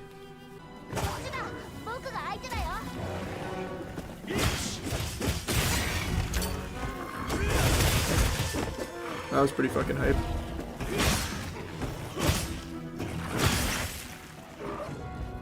I've got him scared.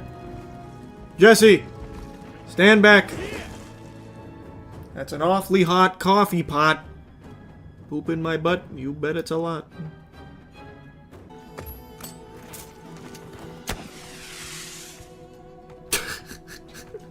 Instantly failed. Sorry, you don't deserve any help. This is the tutorial. Have some shame. I missed something in the chat. Auto move, keep me alive. Auto move's pretty interesting. Go, Jesse! Jesse, go! Get him, Jesse! Oh, fuck, I'm being flanked! Auto move, help! Nice.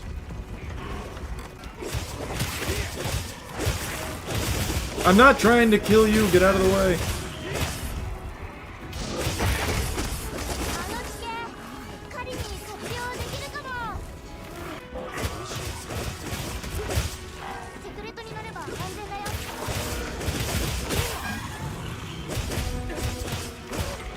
Any minute now. It's gotta be about tired of this. It has to be close. I'm burying it in the sand. Okay, maybe I need to mount. Right, where are you? How have I not wounded it in so long?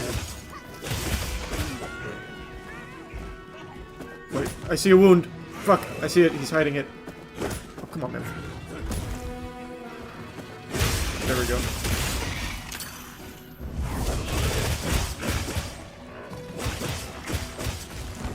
Oh, I got stuck on him.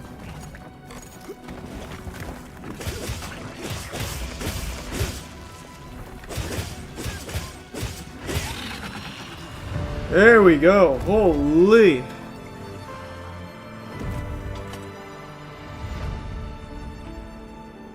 Jesse, please stop disrespecting the carcass.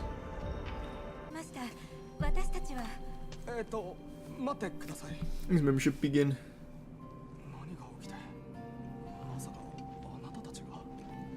Boy, I was just a big frog. Ew! Ew, I can kind of see my mustache right now. Hello? I'm not shining that brightly. What happened? Hello? The divine light? Hello?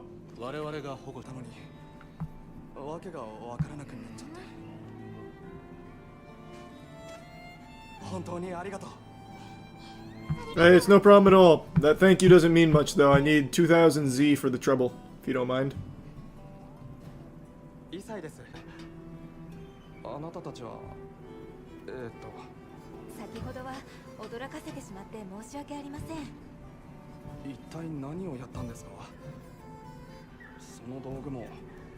You haven't seen two swords before? Grow up. You never seen a man emitting an eternal glow? An unending flame of luminescence?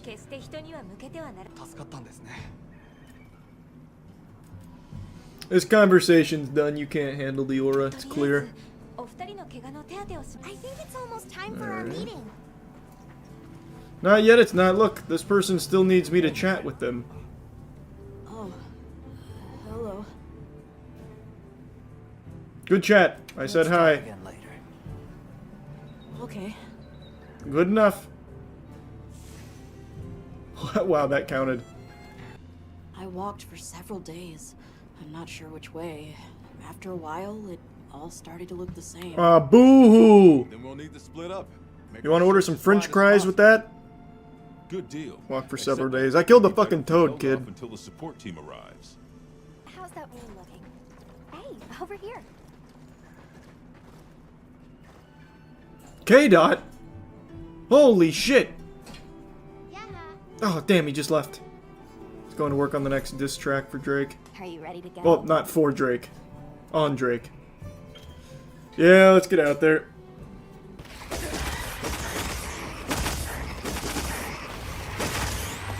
Man, there's a lot of them. Demon mode! Activate!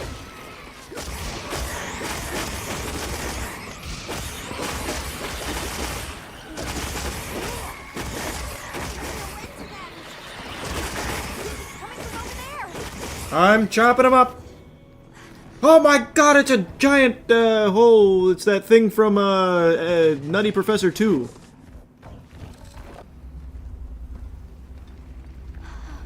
Let me hunt it! That means I have to kill it! Can we get out of here? I almost wet my fur. Shut up! Let's move. What do you mean, let's move? We're just... Alright, well, it's not our problem. We'll let them die. Mapped out what their route ought to be. From the desert, they'd enter the grasslands and... Oh! God, they're over there! Holy shit! An SOS flare! You don't think... I do! These cowards need help. Follow the scout flies! Oh, just tapping it sends it. Oh, shit! Ah, boy. Oh boy. Oh, yeah. Oh, boy. I just optimal health recovered. Reload. Get my shit back.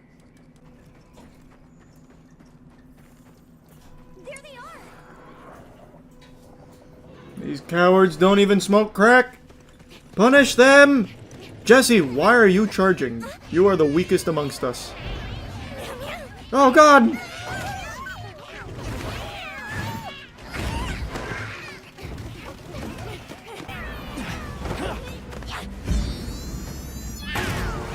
Nice.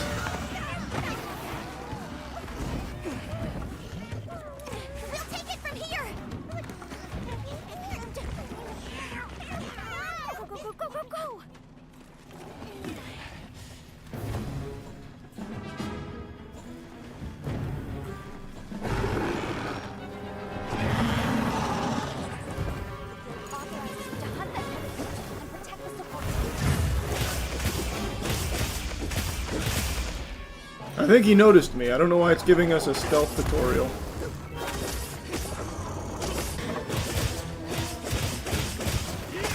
Oh man, I was fucking cooking there on that combo.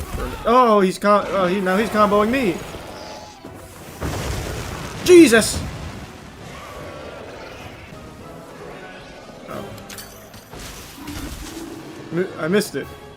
Unless I just have to lead it onto this. I got it! Time to go on the offensive.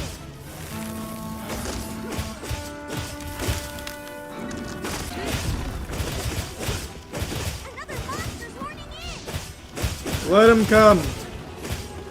It'll be a huge mistake.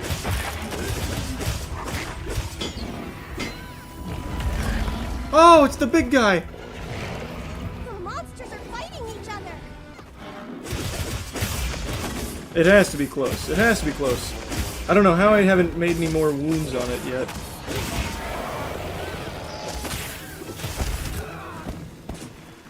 See, it's getting desperate. Is that a wound? Oh, that is a wound on his face. I thought that was just his tongue. Oh, there we go. Now we're getting there. I guess it really is just like a specific timing thing with it. Oh, I didn't even need to waste that. He was so close to death.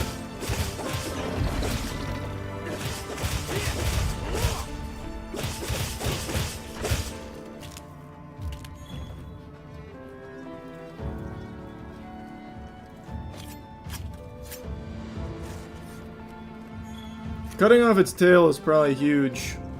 Like in Dark Souls, I probably get something super special for it. Greetings, Hunter.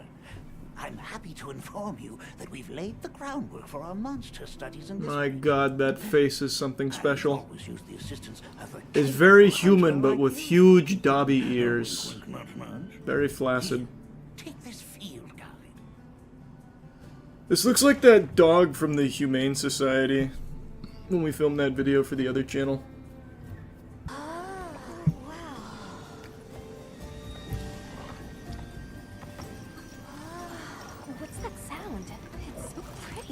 It's called dubstep. You wouldn't understand it. Do you mind waiting a little while? Sure. Not at all.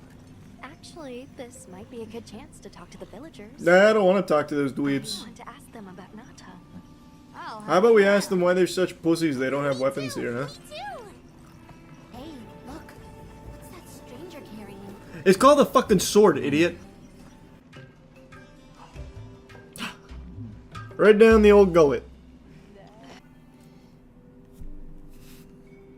I suppose we'll take our leave now. Thank you for the wonderful food and company. I appreciate the meal, everyone. Thank you so much. There's no rush for you to What the fuck was that noise? That's very kind, but One of your neighbors just executed a cat. You want me to do something about it? Thanks for the grab. Fucking snapped its neck. Best I've had in ages. I feel more ready to hunt than ever. Thank you. Thank you. Surprised no one asked me about my life story.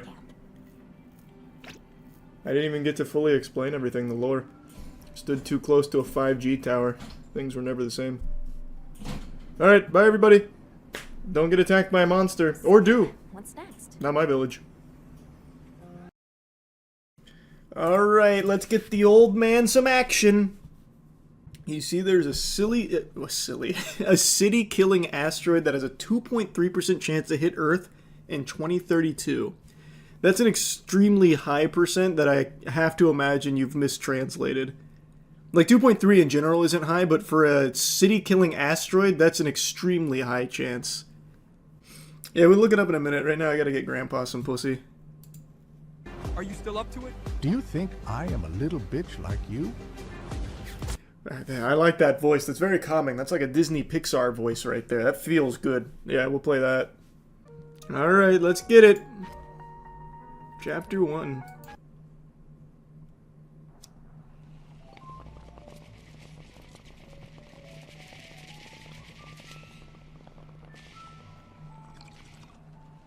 Oh, this is life. What a beautiful moment. Fat bong rips. Good work, old timer. Please don't tell me I'm the woman you keep staring during the whole DUI meeting. Oh, I can't help myself when I see a gorgeous woman. Ooh, cut the bullshit. the Riz. Because I need your help. In the meeting, Holy. you told that you used Prohibition era Riz. Not only in the military, I was a ranger, and that always attract woman. Am I right? Oh, Jesus Christ. I need a favor from you, but please. Yeah, it is kind of quiet. I'll turn it up in a Wait, sec. Give me a second. I'm sorry, lady, but I'm not doing shit. I will have sex with you. Wait, what? If you do this for me, I will sleep with you. What's the color of the van again? Purple. The van is purple. What a deal. Okay, Grandpa. Man, it is really quiet. Grandpa is fucking tonight. Amen. All right. Now that's a noble mission. Hello? Wait. Hello? Oh, there we go. It wasn't letting me move the camera. Hey, not a whole lot of options here.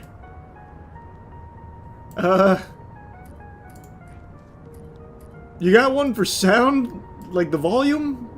Anywhere? Nah, Grandpa doesn't need that. Sound a cheek clap, it'll be thunderous. I'll just turn it up in OBS. Even though it's super fucking quiet in general. Alright, let's get it. We gotta smuggle someone. Oh, Get him! No. They found us. Oh, as shit. soon you see them start shooting. Stealth takedown. Oh shit, you blew my cover. Oh, my controller's vibrating. I can't decide between keyboard and mouse or controller. Grandpa's confused. Get off the street! Get inside! Wait, I can just... I have some delicious yummy snacks. Oh boy. Oh boy. I didn't need to do that. I forgive you for eating my... Man, she died and was still just talking about her cat. That's love. You see that shit? You see that, son? Take this! Yeah! My Wing Chun! Ah! Oh man, I just one-tapped him with that. Got him with that flying crane kick. Where's my backup? Oh man, I am smooth with it. Check out the speedrun strat. Nope, can't get on top of that. Shit! Oh! The movement tech. Oh boy, the reload. Ah! Damn. Back to Metamucil. You really get a lot of speed. But I can't combo that. Like, I'm trying to jump at the end of it to, like, get some really good movement tech. But you can't. They should have had bunny hopping. Oh, wait, that's our driver. That's our driver, my bad. Whoa, don't take another step. Are you the guys? Young man, I suggest you lower your weapon if you want to go home tonight. True, this could have speedrun potential. Get in quick. The boss is waiting. Okay, but first we need to stop at the drugstore. You are a cranky old timer. You really need to relax. This reminds me of, like, Drama Club. I don't want new kids. Like when they did the improv exercises and shit. Ugh. Wait, what did you just tell me? Are you been awarded with the privilege to fuck my boss? Yeah. Yes, I am. That is awesome! Her breast was sculpted by God itself, and the best part is that she has smooth curves to ride. I dream about her almost every night.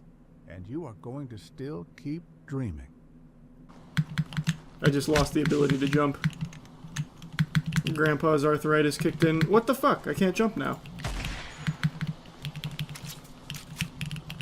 Thanks, Boomship Robert.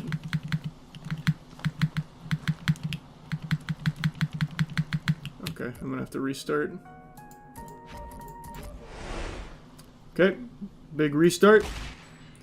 Sent Grandpa straight to heaven. Let's try that again. Let's see, I wonder. Okay, nope, nope, that's not gonna work. Oh, fuck. They don't miss shots. It's actually aimbot. Oh, God. Oh, God. Oh, God. Ah, oh, God. Grandpa's depends are about to be fucking full. But I have to do this. I just realized, what if she is in her period?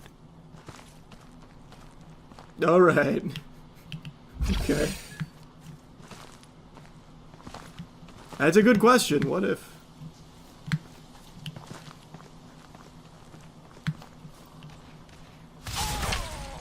Oh, there's fall damage. No! Damn it, his old knees. He couldn't hang. How do you throw grenades, man? Oh, it's middle mouse button.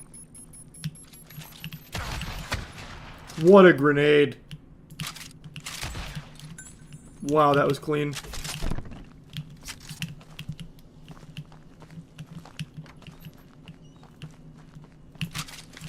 Oh, close call. He really thought. He thought he had me. You never had me. You never had your car. Granny shifting that double clutching like he should. Lucky it didn't blow the nuts off Grandpa. How did he not die? Oh, there's gonna be a bunch of waves, I bet. No, maybe not. Good guy, bad guy? Bad guy.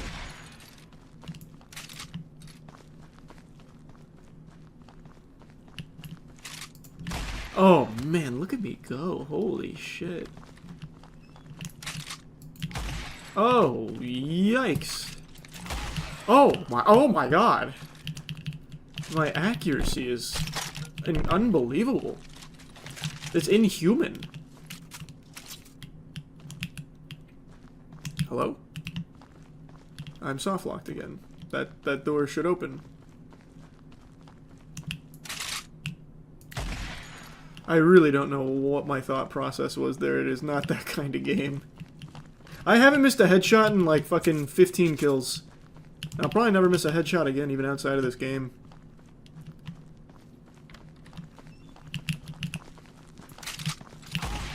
He thought, I know everyone thought I was going to miss that one. And that one. You guys are fools to think I'm going to hit all of these. This is so dirty what I'm doing to him right now. Oh, the flinch, it just fucked me. Wow. Those reflexes? Holy shit, this is better than Kovacs. It really is. This is just the best aim trainer.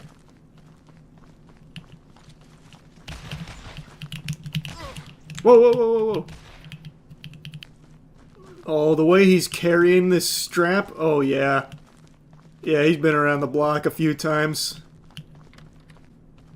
You can see his aura, too. Oh, you're right, you can. He's got like a little, like a Saiyan aura around him, like a little white glow. He actually kind of looks like when you crop something out and put a mask on it in Sony Vegas. That's adorable. Whew. Man, they're everywhere down here. We're getting close. She's nearby.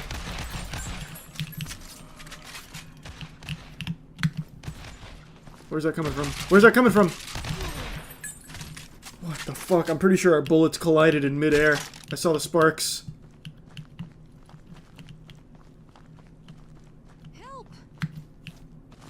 I'm here! Oh god! Looks like someone is tied up. It's about time you show up.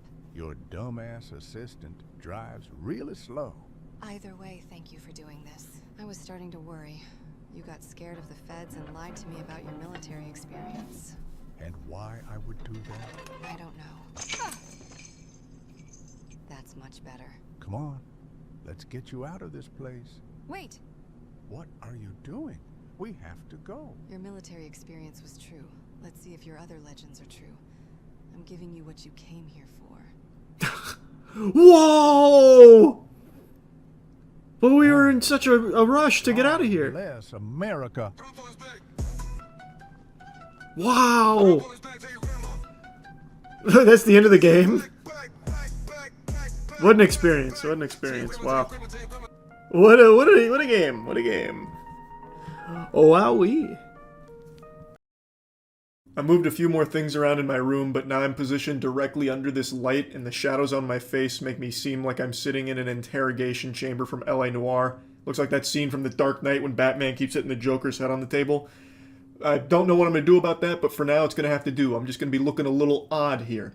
Last year, I was talking about an ongoing situation with an obsessed Twitch viewer that ended up taking a 700-mile journey, like he was going down the Oregon Trail, fording rivers and battling dysentery, to arrive at a Twitch streamer's house he was obsessed with, her name is Just Foxy, to light her car on fire, and seemingly trying to light the entire house on fire, because this was a blazing inferno. It was a big fire. Now, at the time, there was a lot of information still unknown. All we had was some of the surveillance camera footage, which I'll briefly show you. But I just learned 10 days ago, a YouTube channel called Midwest Safety posted the entire body cam of the situation, as well as that Twitch chatter's arrest. On my car, on the hood, and some pot. And he lit something sticking out of it and walked away casually, like he didn't do anything. The next clip after that was the front end of my car engulfed in flames. The firefighters came very quickly, and I'm very thankful for that, because the fire spread to the fence and burnt the side of my house as well. Now, at the time, we didn't know too much about the individual behind it, but now, a year later, I know more about this guy than I do some of my own cousins. So his name is Farhan Jami. He has been arrested, and we know his fate. Spoiler alert, it's a prison sentence. And we have the body cam footage where he is looking like a pathetic fucking goober. But before showing you the body cam footage, I'll go ahead and tell you what the motivation was, because I imagine a lot of you were able to piece it together, kind of sniff it out. He was one of Just Foxy's big donators. He had apparently donated a lot of money over a period of time, and then found out she had a boyfriend, and was so upset by that he flew out to her area, then drove to her house to set her car on fire as a way of getting revenge. The suspect, wearing a loose-fitting pair of lighter-colored sweatpants, latex gloves, a darker-colored shirt, a hat, and a mask, sets a box-shaped object on the vehicle. He then sets another object on top of it with a fuse-like wire sticking out of it. The suspect lights it with a lighter and walks away, which leads to the entire front end of the vehicle being engulfed in flames. Here's the director's cut of the arson, and you get a good look at him and the device that he made. Dude made a goddamn Fortnite gadget here for this fire. He made a certified whatchamahooza. It's like a fucking kids next door contraption for this fire. It's like a bucket and a fuse and a brick, and then he sets it on fire and it burns the whole car down and spreads a bit to the house. This officer, as well as many others in the area, both on foot and patrolling in their vehicles, all begin to look for any suspicious people in the vicinity. 10 minutes later, officers find a vehicle parked on the side of the road, only about 2 minutes away from the crime scene. What's going on? Not exactly a criminal super genius here, not the mastermind you'd read about from like a comic book. So the guy commits this crime, and then he drives 2 minutes away from the scene of the crime and takes a bit of a snooze, or at least pretends to sleep. You don't expect a lot of intelligence from some deranged lunatic like this, but you would expect someone that just committed a serious felony to at least have the wherewithal to drive further away. But instead, he just stays at the scene of the crime, basically, and just tries to catch some Z's. Maybe he was just so satisfied with himself that he just needed to pass out for some wet dreams. Like, I don't know what the thought process could have possibly been, but that's him. He was parked just 2 minutes away from this place in the same neighborhood. Hey, what's going on? Not much. Just wanted to rest up a little bit. I have a long drive. Why are you doing it out here? No reason. Hey, keep your hand up. I'm just putting my seat up. Well, keep your hands up. Where do you live? I'm from New York. You're from New York? Yeah. What are you doing out here? Just came to visit a friend, really. Where's the friend live? Down in Cincinnati, but he's working, like, doing some construction over here. This guy's a smooth talker. He's got the silver tongue here. He's weaving some very intricate lies. I'm here visiting a friend. That's really kind of the best he's got for that. So why are you sleeping in a random neighborhood if you're here to visit a friend? It's just so good that he happens to be a fucking giant turbo idiot. Because he gets caught immediately. Thank heavens. He didn't get away with this crime at all. And this whole scenario with him only gets even more ridiculous. He is so fucking stupid, it is shocking.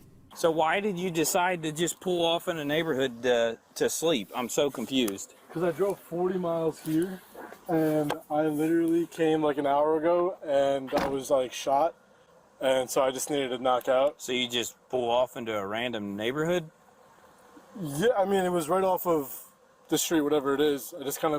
I really didn't know where to go. And I'm sorry if like they called the cops or something, because they probably thought I was, I don't know, doing something weird here. But I swear, like, I'm not doing anything crazy out of left field or anything like that. You mind if we search your car? No, please, go for it. He might actually be the worst liar ever. Playing Among Us with this guy must have been just the freest dubs of all time.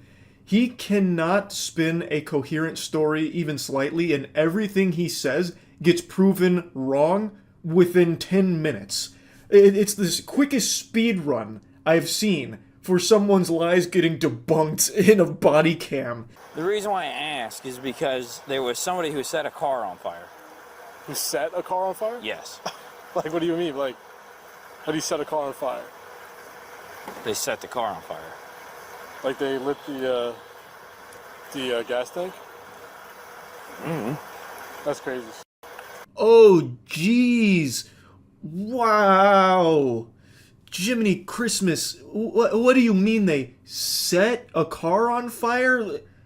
How do you even do that? Is that even possible? Can cars even be on fire? Like what did he do? Like set the gas on fire? The gas tank? Oh, goodness gracious. Ooh, wow, that's not good. Like, what, you telling me, like, maybe put, like, a box on the hood with a bucket on top and a fuse and then lit that on fire, which burned the whole car down, and the car happened to belong to a Twitch streamer or something? Like something like that? That's crazy shit. Whew. Some people, am I right, officer? We gotta be careful. There's psychos out there. Fist bump. Like, this is not even a human way of reacting to something. He is an actual NPC. He's trying so hard to be, like, surprised by it that it gets into, like, fucking Neil Breen level acting. Like, this right here is something you'd see from Tommy Wiseau's The Room. Oh, geez, how's your sex life? It's so odd, and I feel like the officer immediately knew right then and there, like, yeah, this is the guy. Who would possibly respond to this information like that? I came because I landed at CVG, and I drove, it's like 40 miles, and I was already shot from the freaking flight. So where does your friend live? Somewhere like down there, but he works up here.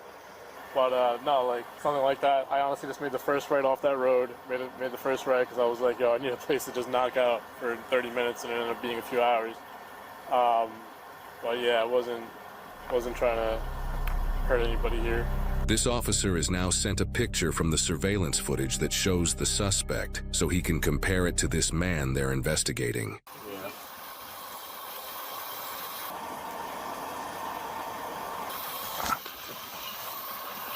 Oh, this guy's good. Yeah, my friend, he's like down over there. I was up over here and then got all scrambled around, and then I just got a little sleepy, so I pulled on over into this neighborhood to take a little 30-minute nap, turned into a few hours. Oh, also, this guy, Goofball, he openly just said multiple times the officers can search his car if they'd like. So obviously they were going to, and they found some pretty incriminating stuff. And then the officers get sent a picture from the surveillance camera, and now they have a picture of the guy in the act of the crime, and they have the guy right there. So now they can look at that picture and look at the guy and see if they match up. And guess what? They match up pretty well. It's about the same outfit.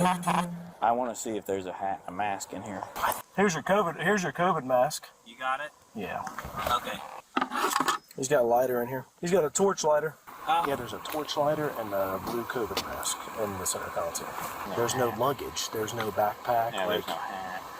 It's not the hardest game of Where's Waldo when you have the picture of the guy committing the crime and a guy that looks exactly like it standing in front of you. He's wearing the exact same outfit. And in the car, after getting permission from the guy to search the car, they find a COVID mask as well, which also fits the disguise that the criminal was wearing. The only thing they don't find is a hat. But it's not like the hat is a fucking mask from Mission Impossible where it fully hides his identity. It's not exactly, concealing who he is. You know, it'd be like me putting these glasses on and people going like, where the fuck did Charlie go? He just vanished. Who is that? Who's sitting in his seat right now?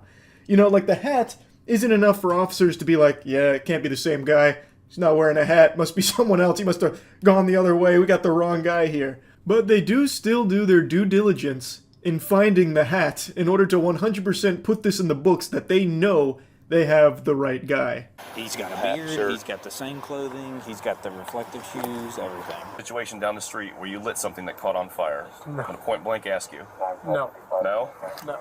Okay. I understand that you're over here visiting friends, but you parked over here for a reason. Is there anything else you want to tell me? It's not me. That's not you? No. It sure looks like you and everything you're wearing. It's not me. That's not you, huh? Look a little closely. His poker face is too strong. Even when confronted with the overwhelming evidence, they even show him a picture of himself. He goes, nope, that's not me. It's actually that scene from SpongeBob with Man Ray and Patrick when it came to Man Ray giving Patrick's wallet back. While searching the area around the suspect's car, officers found multiple plastic bags with a hat, multiple sets of latex gloves, and another mask within them, not even 10 feet away from the vehicle, underneath a pine tree. Got his gloves and everything. Yep. Holy shit, how did they even find that? It was so well hidden. It was like finding the One Piece. Ferran did an extraordinary job of burying the evidence by putting it 10 feet away from his car next to a tree. You could have probably seen that by accident just by looking at his car. It was that close to it in plain sight. So they found the hat and everything else that was used in the crime. And so they take it to Ferran saying like, hey man, we found the bag that you tried to hide. Do you want to just confess to it now, or do we have to keep playing this game? Are we still going to go through this song and dance? Can you explain why no more than 10 feet from your car is a hat that matches the exact picture from the suspect in the video? I can't, but Are your fingerprints going to be on that bag? maybe, I don't know. Is your DNA going to be in that hat? It shouldn't. Okay, so there's no way your DNA can be in that hat. So when we test it, we're not going to find your DNA in there. Yeah, I mean, you shouldn't, no. Okay. I guess I'm a little confused. This is a pretty random, off the beaten path area. I did see people walking around it. Okay, this is a very random area to be. Just when you thought the chess master was caught in between a rock and a hard place in a checkmate position, he flips the board around on you. You see, he just cooked up a really smart story here. Just so you know, I did see people walking around here. That's good. We never even stopped to think that he could be being framed by people that happen to be walking around this neighborhood at 3 a.m. That is food for thought. We might need to play with that narrative here, that storyline. Actually, I do kind of want to toy with that a little bit. I want to slap the cheeks around on it. Let's experiment here. So you mean to tell me that the criminal in the video that you have seen, that's not you. There just happens to be another person of the exact same build, wearing the exact same clothing that you're wearing, with the exact same beard, with the exact same hair. The only difference is they had their COVID mask on instead of in the center console, and they had a hat. And the real criminal, your doppelganger, was also happening to be walking around at 3 a.m. in the same neighborhood that you decided to randomly park in to take a nap while visiting your imaginary friend. That's the story you're trying to sell me on right here. Yes. Now look, when I was asleep, somebody might have come thrown a bag there. I don't know. We'll be back with you in a bit, okay? I got pretty much everything over here that says you got gloves and a mask. In the other bag, you have gloves, a receipt, a mask, something else, and a hat. So this is everything he was wearing. So they've got pretty much everything here, and yet there is still more that they gather to prove beyond a shadow of a doubt that it's this guy. They not only have everything he was wearing and everything he used, despite him saying that his DNA shouldn't be on there, which, by the way, isn't even him saying it won't be, because he's still leaving the door open for the possibility that it might be. Like, what the fuck? How could it be there if it's not yours? Like, what happens? Your doppelganger came through, broke into your car while you were sleeping and took some of your hair or grabbed some of your spit while you were asleep and rubbed it all over the material, so that's how your DNA can show up there, even though it's not yours? Like, what the fuck? He's not even saying that it won't be. He's saying that it shouldn't be. But I'm already getting off on another tangent for this fucking awful fanfic that he's weaving. But not only do they have all of the material that he was using, they then also have other surveillance camera footage from other houses that confirm He didn't get there at midnight like he claims. People who live in this area also have surveillance footage that caught the specific times that the suspect parked on the street. Officers discuss these specific times and relate them to the suspect's claim of being parked there since midnight. 2:21 is when it got lit. 2:27 is when they're saying they saw the video of him coming in here. So him being here since midnight is not correct. So you said you came out here around 12, around midnight? They got video of you pulling in here around 2:25. You've been lying to us from the start, man. So we're taking you back to the PD. I know the evidence is overwhelming, but I'm not the guy that did this. I don't know what to tell you. I'm just not the guy who gets my hands dirty, you know? It's just not me. A convincing argument from Ferran here, but the evidence was too much. Every single piece of his story was proven wrong, all in the time span of like 20 minutes maybe. They not only got the accurate time for when he really did pull up, which was minutes after setting the car ablaze, but they also found all of the pieces of clothing and items used in the crime as well, and a picture of him at the crime. So, I think they've got the right guy, I'm pretty confident to say, and he was sentenced to 46 months in prison for this crime. So yeah, just wanted to give you a follow-up to all of it. That's about it. See ya.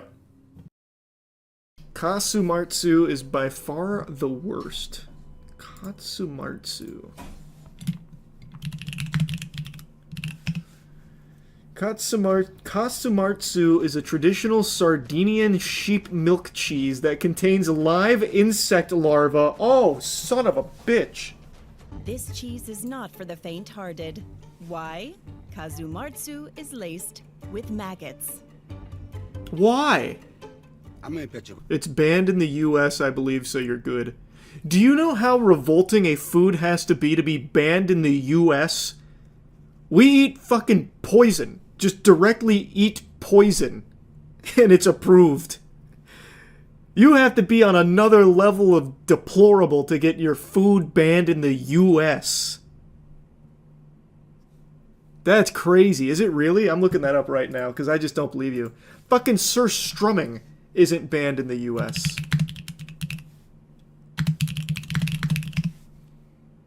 Yep. Katsumatsu is banned in the US and illegal in the European Union. È forte come la gente di questa terra. Bella. Granito. No shot. Is that real? If you don't properly chew the cheese, the larva will actually live inside your intestines and cause enteric pseudomyositis. Enteric pseudo... How do you say that? I'm not familiar with this. Pseudomyositis? Whatever. It's a condition that occurs when a person accidentally swallows fly larvae or eggs that are then passed into their stool. And when you look it up in like regards to the cheese, you get some articles on it too. But I want like a deeper one on it. So the larva can actually survive your stomach acid from the cheese. Made with a process that goes far beyond typical fermentation, Katsumatsu is formed into a solid wheel before the top is cut off and it is left open for cheese flies to lay their eggs on the soft inside. Once infested, the cheese lid is placed back on and it matures in a dark, cool room for several months. During this time, the fly eggs will hatch and the larvae begin to consume the cheese, which takes a unique flavor and a soft, spreadable texture. So a TikToker accidentally ate it and ended up in the ER. It looks like it was on a piece of pizza. I want to know what else is banned in the US for food products. Like international food products. I know there's certain ingredients and shit that are banned, but I want to know like full-blown food products. We're going to do that right after I learn more about this goddamn devil cheese. Non c'è niente di pericoloso. Hospital staff would disagree. Poop is natural too, but you wouldn't eat that. You're not gonna have poop cheese. Who produces it and why? Then rennet is added, which provides the enzymes needed to turn milk into cheese. The cheese making process is so interesting. We did something similar making butter once at the warehouse. But I would honestly eat our fucking Lowe's bucket butter before I'd ever touch this cheese. This is what the pecorino looks like after maturing. But how does it become Katsumatsu? C'è una mosca proprio del formaggio, cioè un moscerino, non è una mosca tipo quella che vediamo. It almost just sounds like a made-up creature like the Tooth Fairy. You see, this cheese is made by a small fly. You won't find it around your house. It comes in at the middle of the night, and the cheese fly comes in and it turns this beautiful block of cheese into a revolting larva-infested nightmare. Per casa oppure in giro. Era proprio una mosca per il formaggio. Basta una piccola creppa che fa il formaggio, entra dentro, mette le uova e piano piano diventa Kasumarzu. Ce ne accorgiamo perché ci sono I vermi dentro. Literally, Kazumartsu means spoiled cheese, which was once thrown away. And should have stayed that way. Delicacy. It's not a delicacy. It's just not. What? Sono già morti questi. Però per vedere se è fatto lo dobbiamo per forza aprire. Nope, not enough maggots and shit in there. Not ready yet. Ecco.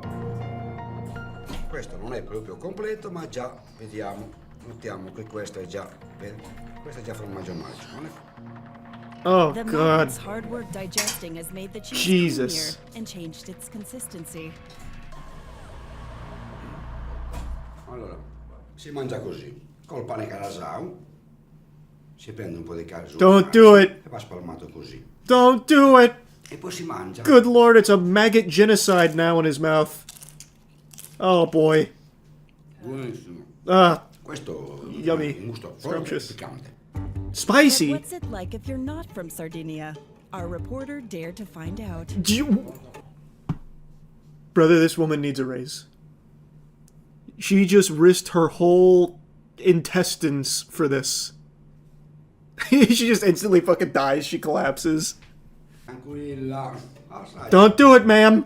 Oh, God. È forte, è molto, un gusto molto piccante. Ugh. Yeah, you know what else has a strong taste? If I went headfirst into the dumpster outside of a Piggly Wiggly and just started eating the maggots out of the bottom. But I wouldn't sell them. Like, I wouldn't call it a delicacy. I'd call that trash, is what I would call it. Like a very, very strong one? Yeah, because it was cheese at one point until the mythical fucking cheese fly came in and turned it to poop and maggots. So yeah, there's probably still some cheese in there, but you're mainly eating larvae. Martsu is a must-try, if you get the chance. You're just gonna get people killed. Tutto un prodotto inimitabile, perché penso che ci sia soltanto in Sardegna ed è un prodotto che chi lo vuole viene in Sardegna. Because it's outlawed in other parts of the world. Like, the process seems so simple though. How can you stop, like, how do you stop me from making this in my toilet? Like, what do you, like, I can do this. Or do the cheese flies not exist here? Do the cheese flies only exist there? All the cheese flies in the US were arrested. That's real? So the cheese flies only exist there. I'm gonna look that up right now. I'm gonna look up this goddamn cheese fly. Okay, so here's a picture of that dirty bastard. That criminal. Rather, I guess that artist. The gourmet. Nope. The cheese fly, or cheese skipper, is a sparkling dark fly found all throughout the world. Is it in Florida? I'll make my own I already forgot. Katsumartsu. Holy shit, I have so many tabs open. I just closed the one that I was researching the cheese fly on. God damn it. Yep, they're found in Florida.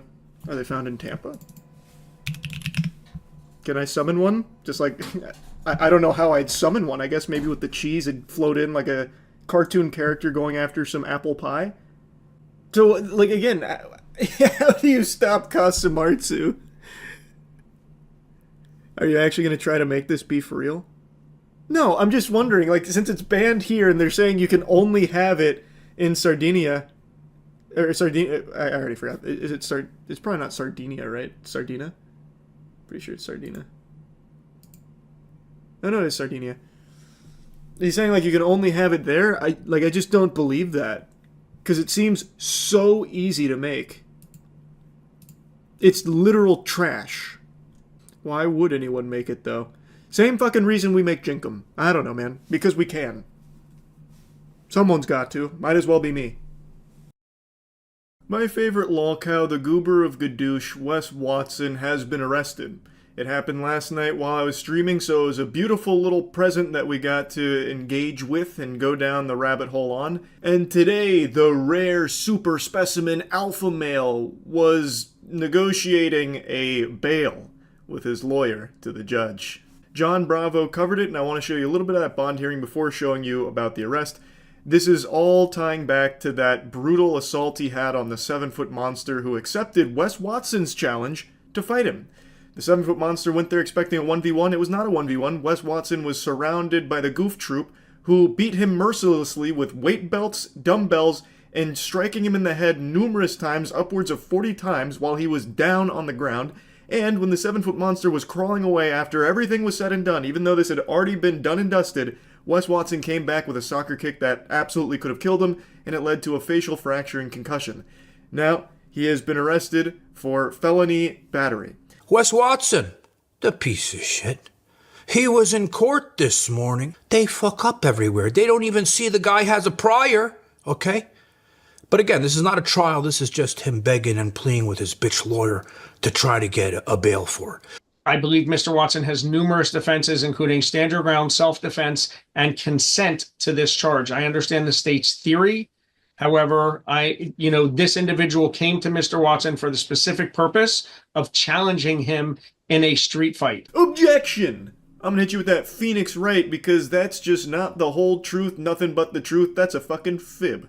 Wes Watson has a history of challenging everyone who gadooshes him to fight him. He openly challenges tons and tons of people to come to his gym to fight him. And the 7-foot monster was one of those people that accepted the challenge. Yes, he filmed it. Yes, he was the one that pushed Wes Watson first, but he didn't strike Wes Watson. He approached him. They got into a verbal argument.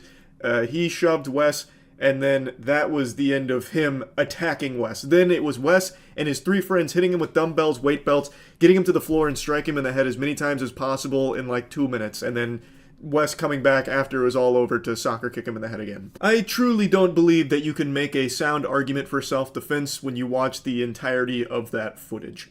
Now, this is not a trial, I recognize that. This is him just trying to get bail so he can post it. But they really do fuck up. They didn't know he had a prior? How? Wes Watson brags about his prior, the 7 years he spent in jail. He brags about that more than someone who peaked in high school who can't stop recounting the glory days of being the high school quarterback like 40 years ago. He will not stop talking about how much time he spent in jail, yet somehow they didn't know he had a prior? Your Honor, I don't see any local or out-of-county priors here. I would defer to the court and just simply ask for the stay-away order. The victim suffered a face fracture, concussion, and 2 black eyes, but it looks like you have a very valid legal argument, Mr. Gottlieb. Thank you, Your Honor. I would ask for an ROR. $2,500 count 1, $2,500 count 2 with the stay-away order. Okay, I just want to, real quick. Mr. Watson, please don't make any statements. You and I can talk about it. Thank you, sir. Sorry about that. No problem. No problem. I'll make sure your bond is arranged. Thank you, Your Honor. Wes just couldn't help himself. He wanted to yap so badly. I bet he was offended that they didn't see his prior. He was probably going to correct them like, excuse me, Your Honor. This is a load of bullshit. I am a rich stud. I spent 7 years in the slammer, and now look at me. I'm driving 10 Bugattis, and I'm teaching men how to be like me, damn it. The super stud. I went to jail for 7 years. Don't you forget it. I mean this with no exaggeration. Him being in jail for 7 years is probably his proudest achievement. He does not shut the fuck up about it. He is always mentioning how he was in jail for 7 years. So I actually think he was hurt that they didn't see his prior. Now, this again was just for bail. I'm sure he's very happy with how this went down, but I'm hoping that when this does go to trial, they won't be making fuck-ups like this. They won't be making errors like overlooking the 7 years he had already spent locked up. Anyway, though, let's go over his actual arrest here. We did a nice dive into it on stream, so enjoy. It really is just a wonderful thing watching Wes Watson get arrested. Alright, Wes Watson lolcow update. Apparently he's getting arrested. Wes Watson has been allegedly arrested by Miami PD an hour ago. Witnesses confirmed he was put in the back of the car, reason unknown. Probably has something to do with the blatant assault that was on camera. With Wes Watson, it could be a number of things. Maybe it isn't the assault that we watched.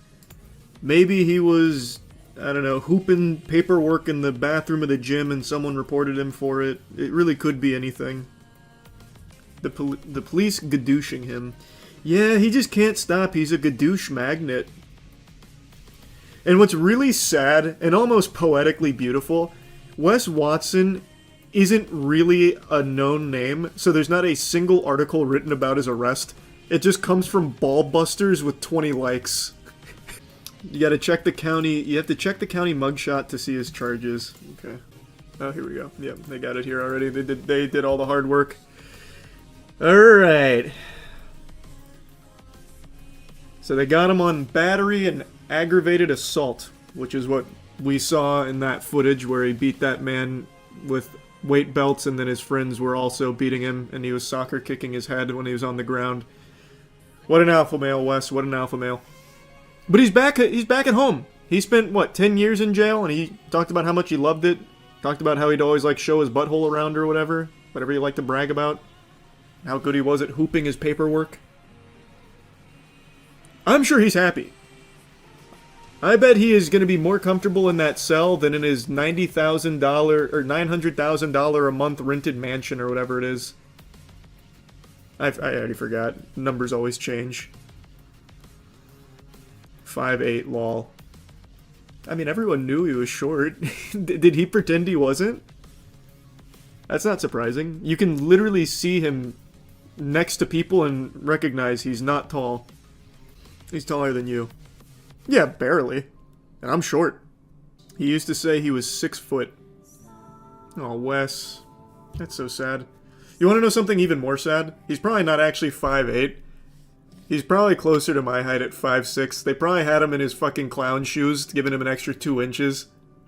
Kind of like what they do for basketball stats, where they just put your height like a little inch or two taller. Oh, the mugshot! Oh, see, he looks happy. He looks at peace. This is actually the happiest I've seen him look in, what, months? Because usually he's red in the face, melting down, talking about getting gadooshed by Redditors. He's just perpetually on edge. Even when he's talking to his girl that he rents, he's always, like, mad. And he's always trying to, like, prove something. But here, he looks, like, so serene. He's in his happy place again. He's back in jail, baby! I'm excited to see what they set his bond at. This is fresh, too. This is straight off the press. We got boots on the ground right now for this. How'd they get him? Well, it was filmed. They have multiple angles of him beating the shit out of a man, soccer kicking his head while he's already on the ground and hitting him with weight belts. John Bravo counted it. What was it? 48 hits to the head? From Wes alone? It was something like that. God, it is crazy how he replies to every single person in text messages.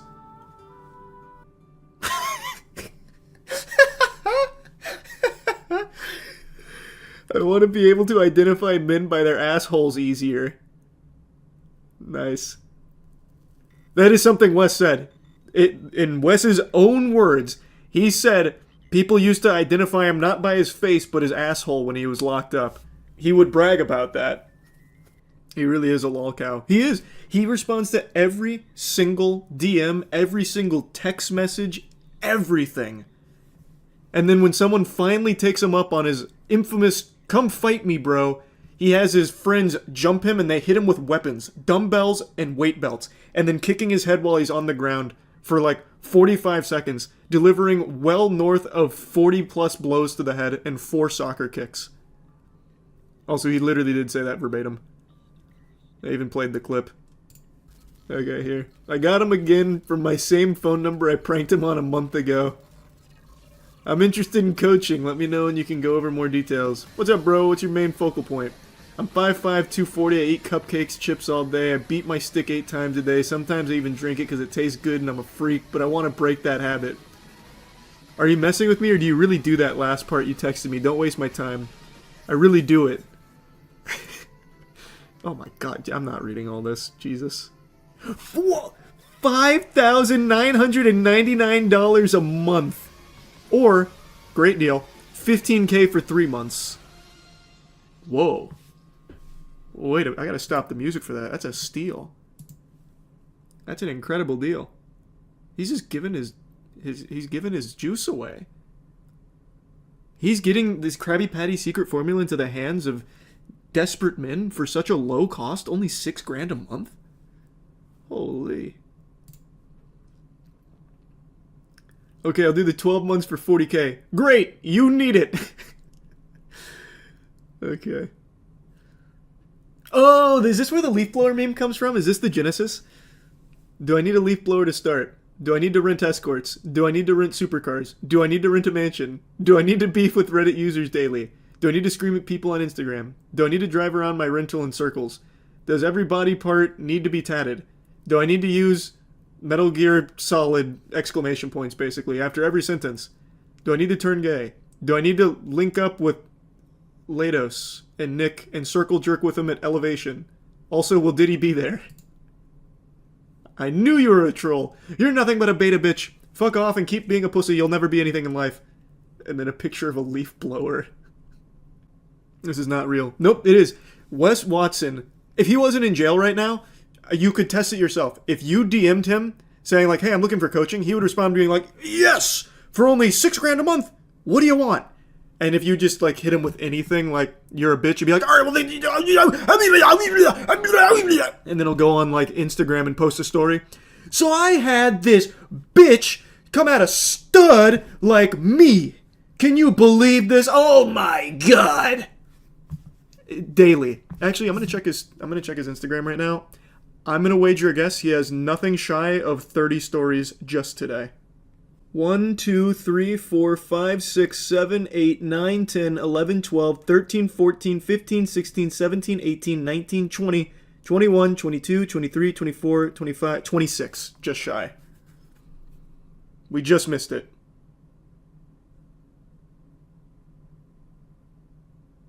It's crazy. But here he is. I don't know what I wonder what he's complaining about.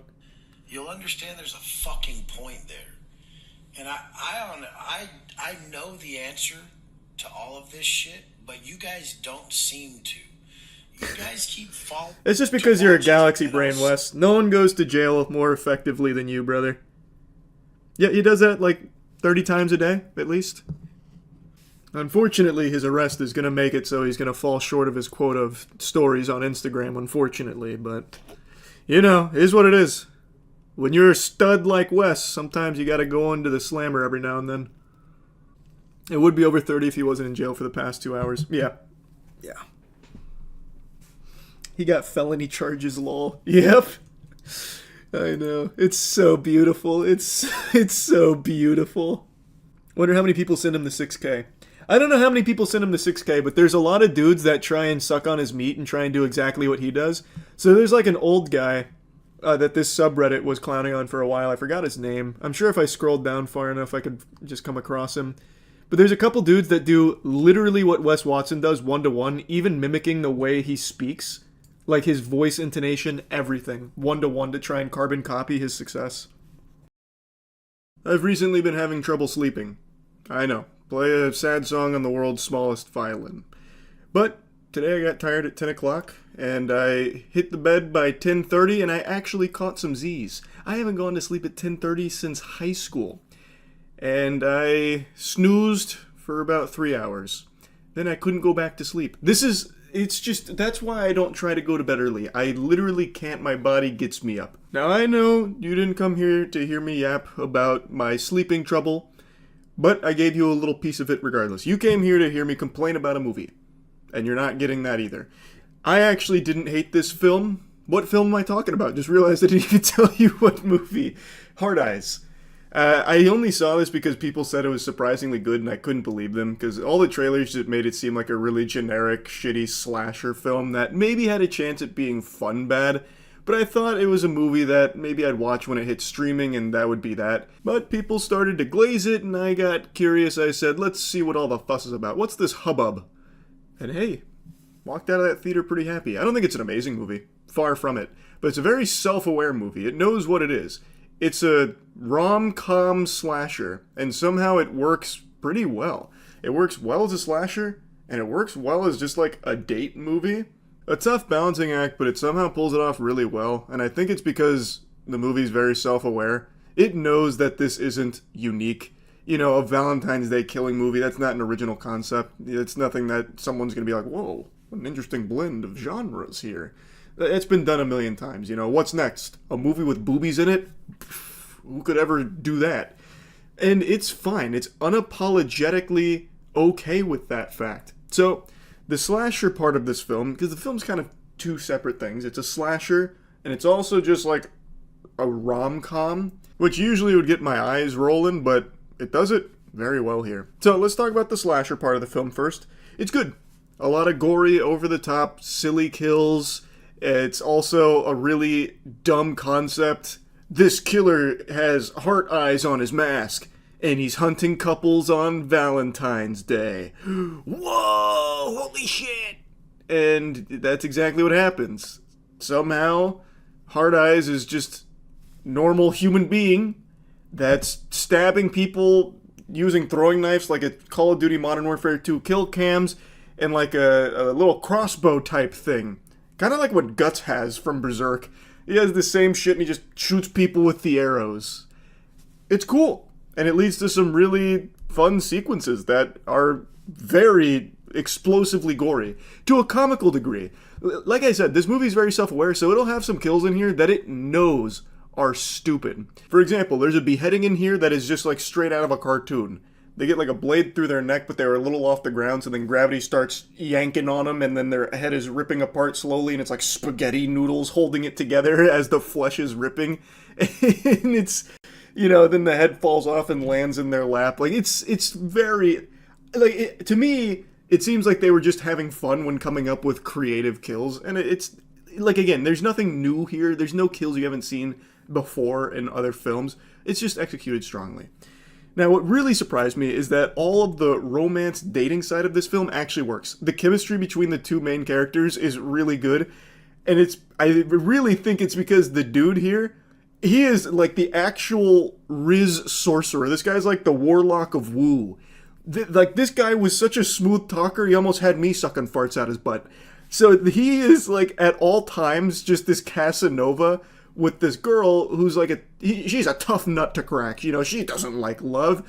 She may work in an industry that promotes love, but she herself doesn't believe in it. In fact, she's afraid of it and running from it. And yet this guy, he's trying to get through to her. No, love is great. I'm a hopeless romantic in a world filled with romanced heathens, that kind of thing. And while it sounds cringy, and it is cringy in a lot of instances, it knows that. So it somehow is able to just be cringy in like the right ways, that the romance side of this works so fucking well. Like, this dude is what Redditors used to think they were back in 2012 when they would ask each other for dating advice. It's this guy. And watching it on the big screen, it somehow just like works really well in the context of this film. So I was just never bored when watching the dating side of this film, the actual romance of it. I actually had fun. And the jokes in this movie weren't bad. Like, there was actually a couple times where I giggled, which you would never catch me giggling at a modern rom-com. And this one, it did it. It really, like, it never felt like it was a parody either, which is surprising to me, because that's a very tough thing to, like, skirt the line on, where it becomes so self-aware that it is now a parody of the genre that it's in. It doesn't do that somehow, and that's surprising, because there's a couple times where, like, Hard Eyes is hunting down our two main characters, and they'll make, like, a quip, you know, like a Marvel quip, like, "We're not even dating, can you just go kill somebody else? Jeepers, zoinks!" They don't say the last part, but they do say, like, "Hey, we're not even dating, just can you go kill somebody else?" That kind of thing. And it actually feels in line for these characters, not to the point where it's satirical, it actually just feels like a quirk that they'd have, where they'd say some shit like that in a really intense situation. The movie just does a good job of making you care about these characters and buy into them. So you actually want to see them succeed against the Hard Eye Killer. Now, I praised the movie a lot, but there's some shit in here that just stinks. And I'm going to get into spoilers. Full warning, I'm going to get into spoilers. Watch out! Beware! Okay, you've been warned. I really hate the ending of the film. Not so much like the kills that happen at the end and like the big climax of it. I hate that the film just wants to be Scream again. It wanted to just be Scream really bad, and I got that DNA sprinkled throughout the whole film, because obviously you're going to pick up on the hints of Scream throughout it. You'll definitely get that aroma, but it really does go hog wild on just wanting to be Scream at the very end. When they reveal that there's multiple Hard Eye killers, it's actually a throuple. There's 3 of them, and they're all romantically involved, kind of. One of them was just a big fan of the Hard Eyes killer, so they let him become one. I guess that doesn't make sense, but okay. I just thought that was so weak and stupid. It wasn't even, not even like stupid to the point where it felt sensical in the film. It just felt kind of lazy, you know? And I really hate that the motivation for the killings is a kink. In fact, they say verbatim, "Killing couples is our kink," and then they even put like a fucking Vocaloid on that last word where it goes kink, and it's like, what?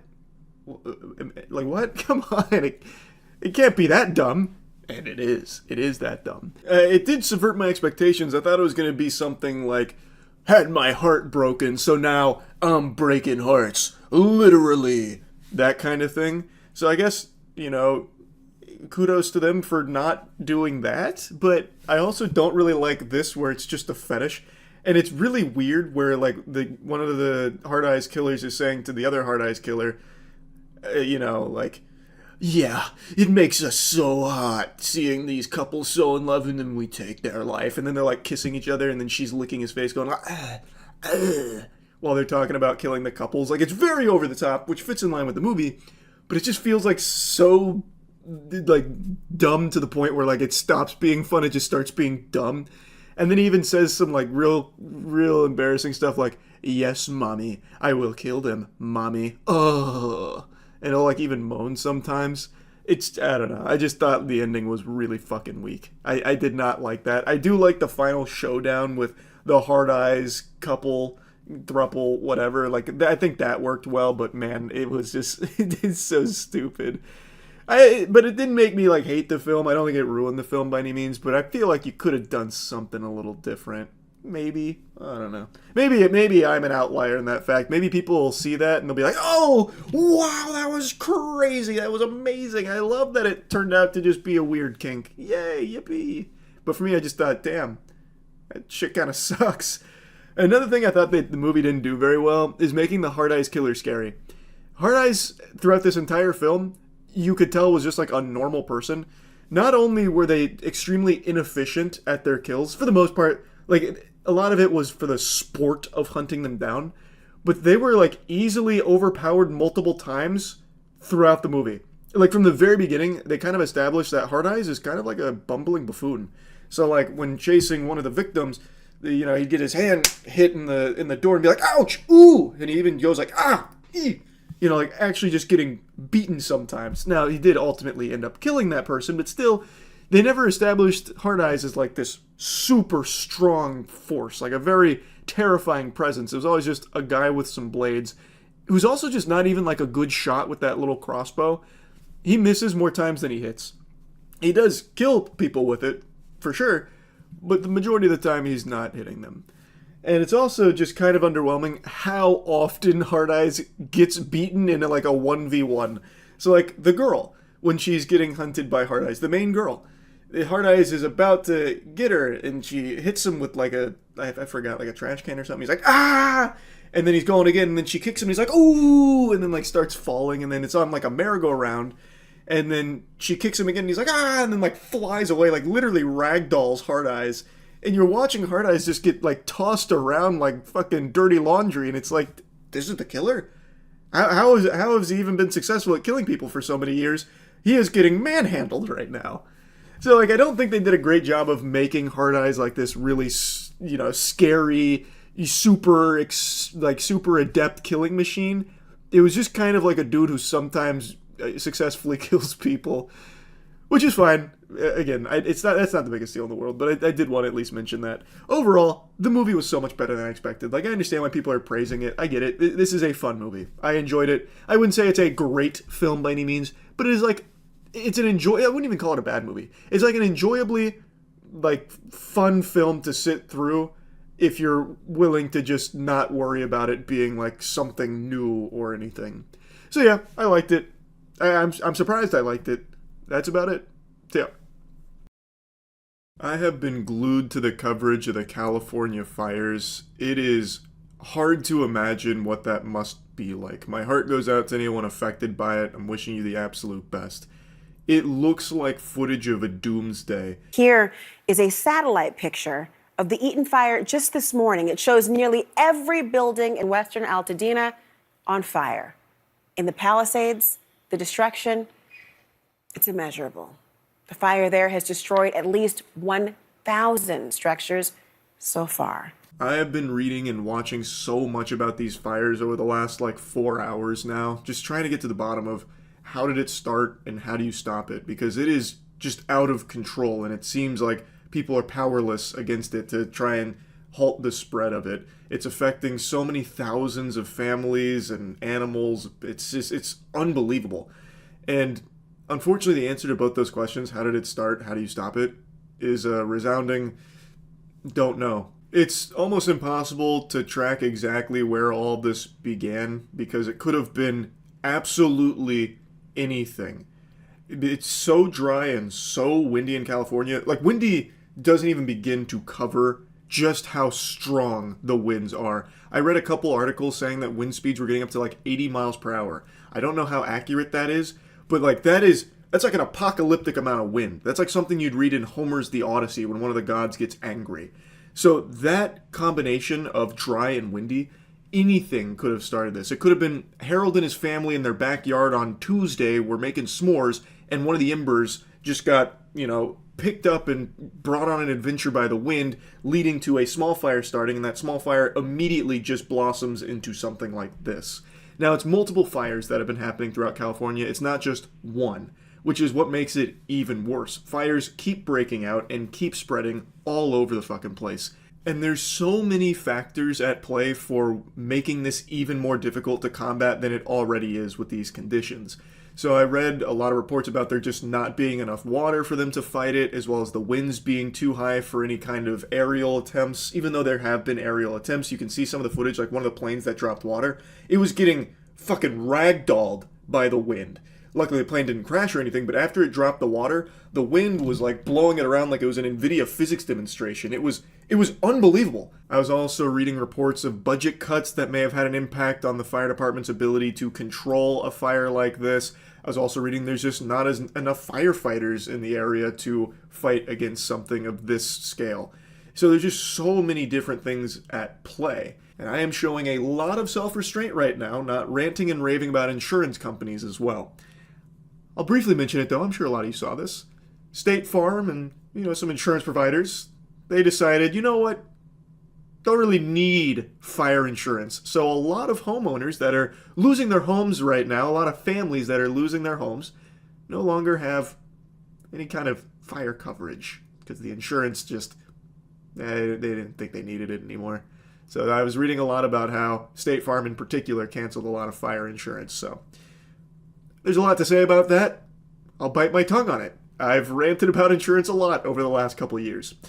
But anyway, the big question is, how do you fight against it? And right now the answer is you don't. The best they can do is try and save animals. I noticed a lot of effort being made to get pets out of houses that some families left behind, as well as horses that got left behind, and trying their best to save property.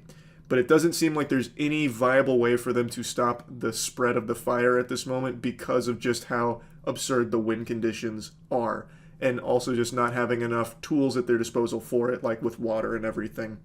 And that's just really scary. They have come out and said the best thing they can do is just wait for it to run out of fuel. That's really about it at the moment. It's a horrifying set of circumstances out there. It's absolutely tragic.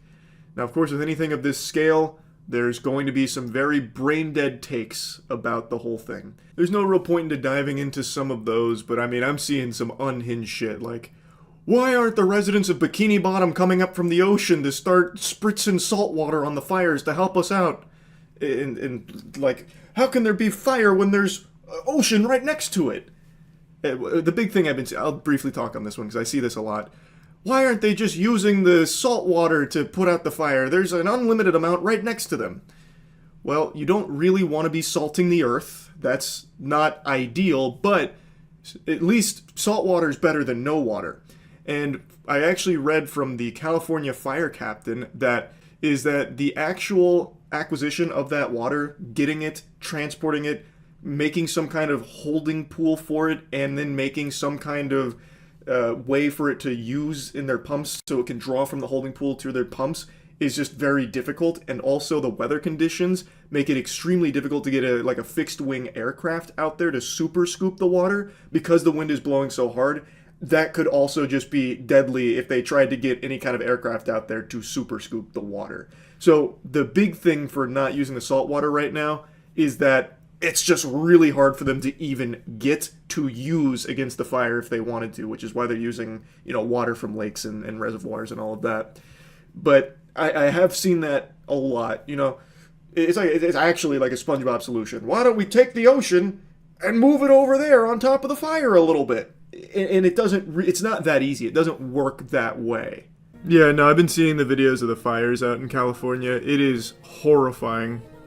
Here, hold on. I saw this video earlier today. So most people were ordered to evacuate, and I imagine most people did. There's a video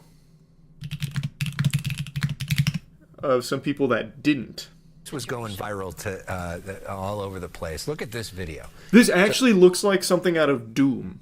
Like Doom Eternal or something. Like when the portal to hell opens. This was a guy who didn't heed the warning, stayed behind, and look at what happened here. I mean, to be surrounded by flames in all direction with your dog there. So this is not what you want to have happen. That is insightful. Listen, folks. This is not what you want to have happen. You don't want flames blazing, this inferno surrounding you. You're not looking at a good time. I'm just going to say it. Hey, call me a jerk all you want. You don't really want that. If he was able to post the video, I hope he ended up being okay. I hope he was able to get out, but from what I recall, he did. An exact update on what exactly happened. Yeah, the footage that's been coming out from this it's hard to believe that it's not a movie. It's truly nuts. Obviously, this is our local story, but it's like something out of a Roland Emmerich film. News anchors coming here today. I mean, this is. What's even more fucked up is apparently a lot of people were denied fire insurance by companies like State Farm shortly before the wildfires happened. No, what? What? Insurance did that? I must have misread that. That can't be right. That doesn't make sense. No, they wouldn't do that. They wouldn't do that. Don't make me go on insurance now. Now I'm fucking stun locked on insurance. You remember, I think I talked about this on stream.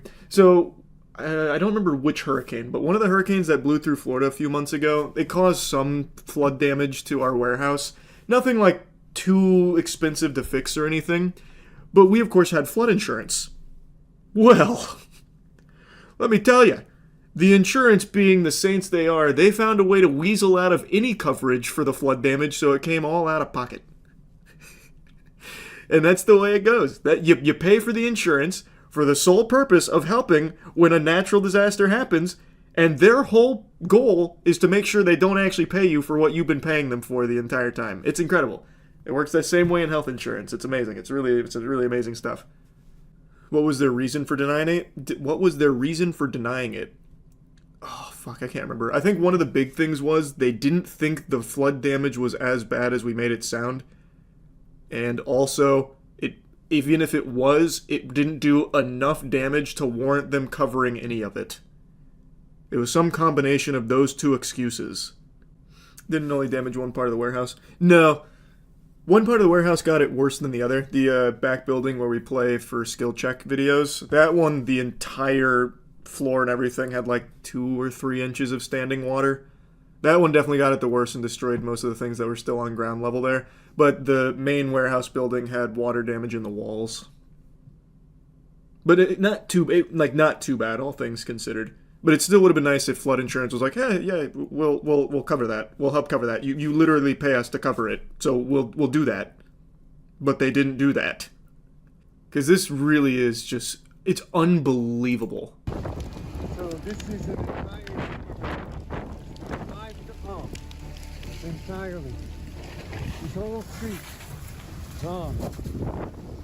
It's just actually erasing so much.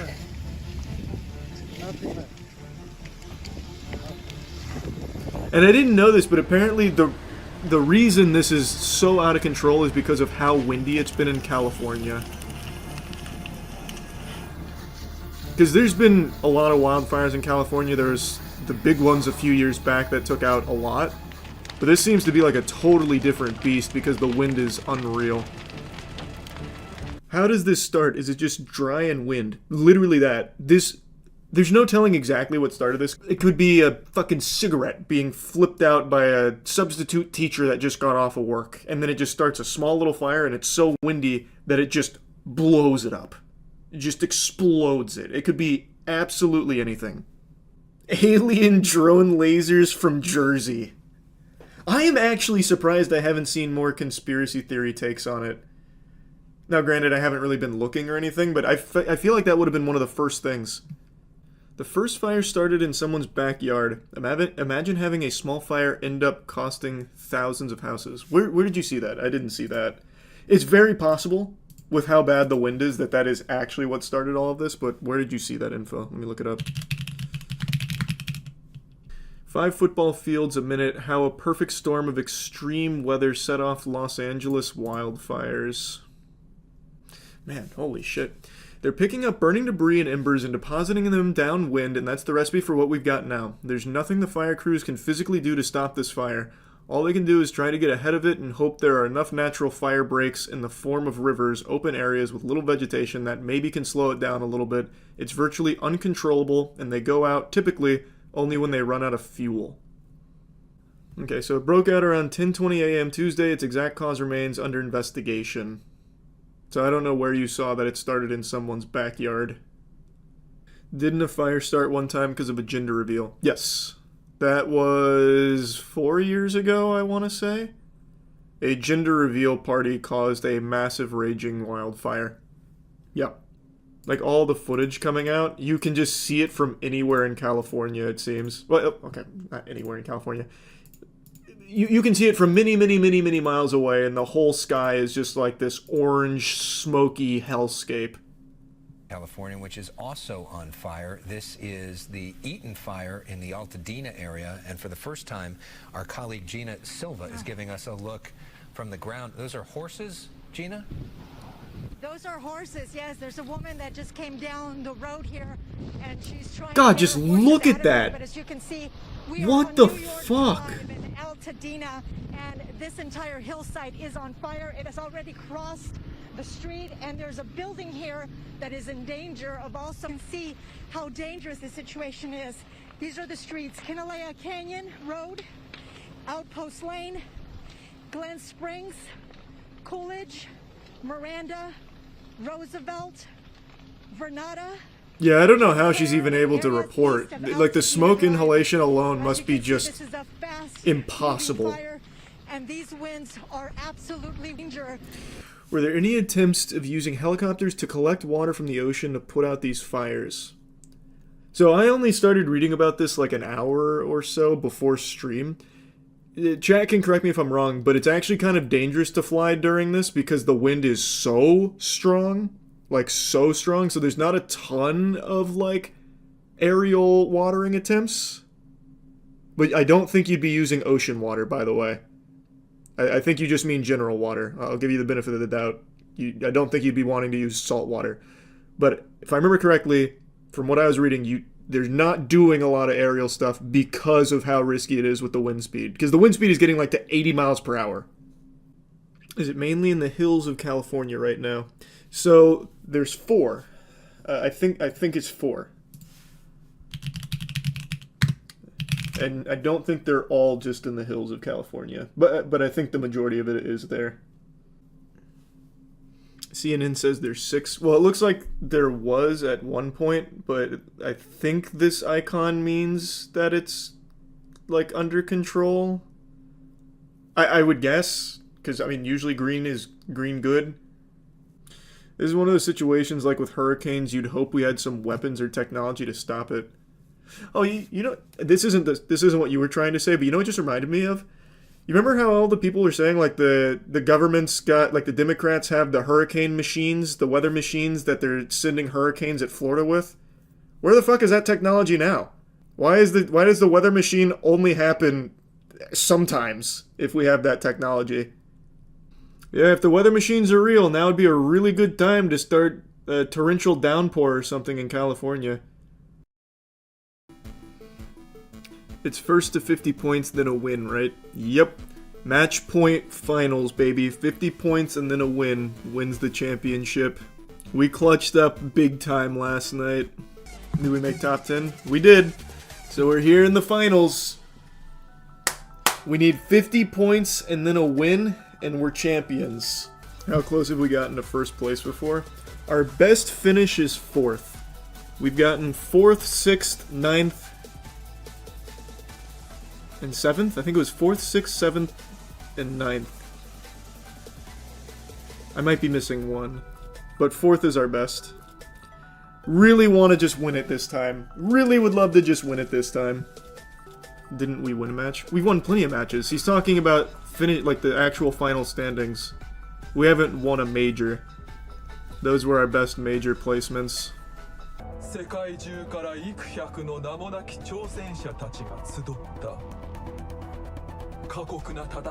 This is so cool. Anything in Japanese just sounds better. Like if this was in English, it'd be like, oh, okay, that's sweet, I guess. But this is just now just cool.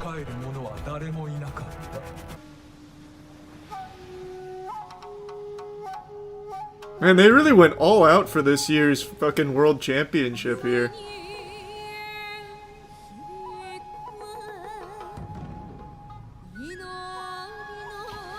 Last year, by this point, we already had like 3 technical difficulties. Matt and Danny, well, Matt was saying, since they're there, Sapporo is apparently so excited that this was held there. Pretty much all over the area, they have posters for the tournament. It's all over the trains and everything. That's us! Zainu and Koiful! I mean, this isn't us, this is the previous team. They won the major before being with us. But Koi and Zainu are up there, baby. That's our team. That's our team. God, that trophy is so nice. Holy fuck, it'll look so good on our shelf. Please. Come on. Come on. Please. Let's go, boys. Let's go, boys. Come on, come on, come on. Let's fucking get it. How long does Grand Finals last? Until someone wins.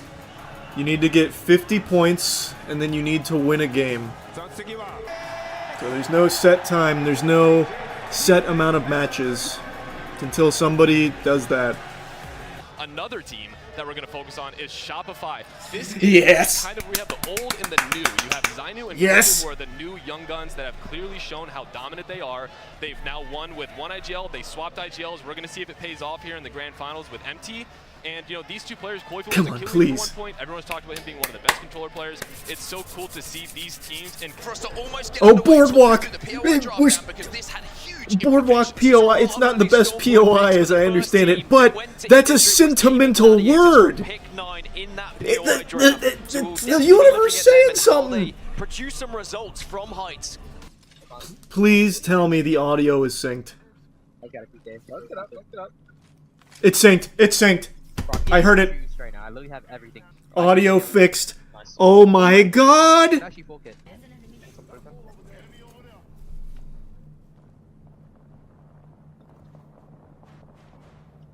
Wait, do you guys have another frag? I might do some stupid shit. You have one? Yeah. Nice, good knock. Thirst it, thirst it, thirst it. Come to me, guys. Come. I don't know if this is worth. I don't think we can make that cross. Yeah, you're right, we can't. What a zone. We got some downstairs duplex neighbors. On the right somewhere. Far left here, right in that corner. Okay, off that bar. This I just don't like it. I just don't like them being there. I'm gonna say it. I don't like them being there. I like double peeking me. I'll let you guys know. Oh man, I'm gonna tinkle. I'm actually gonna tinkle. I'm getting so nervous. Nice, Zainu got a knock. Oh, that's a full kill actually. Nice. Oh fuck yeah, so good, so good. Over there. What are the teams around us? Team break.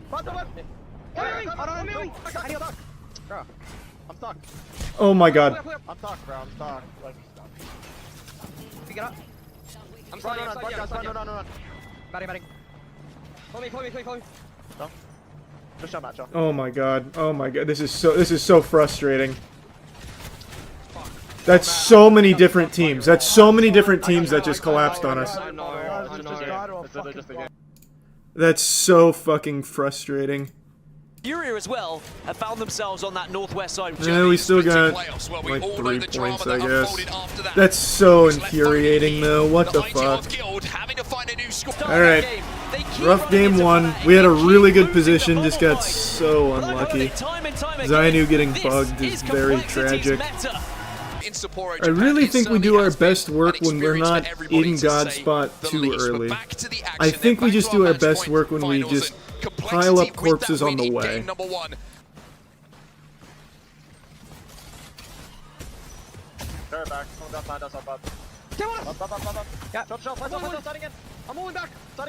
Why?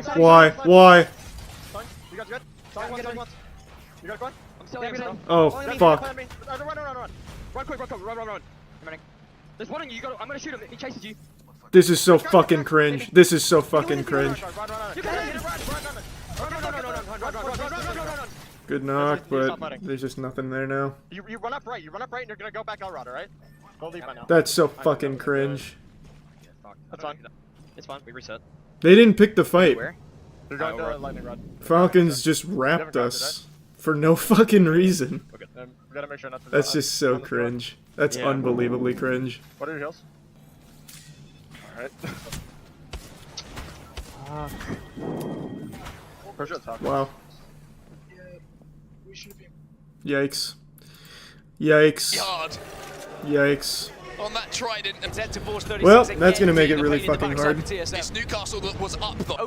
That wasn't like bad play, that was just bad like Apex in general. No one usually does that shit. Usually you try to rotate to zone, you don't wrap around outside of zone that early. You used to during contesting, but now with POI, no one really contests. Yeah, we got knocked out real early in game 2. Real rough start today. Real rough start.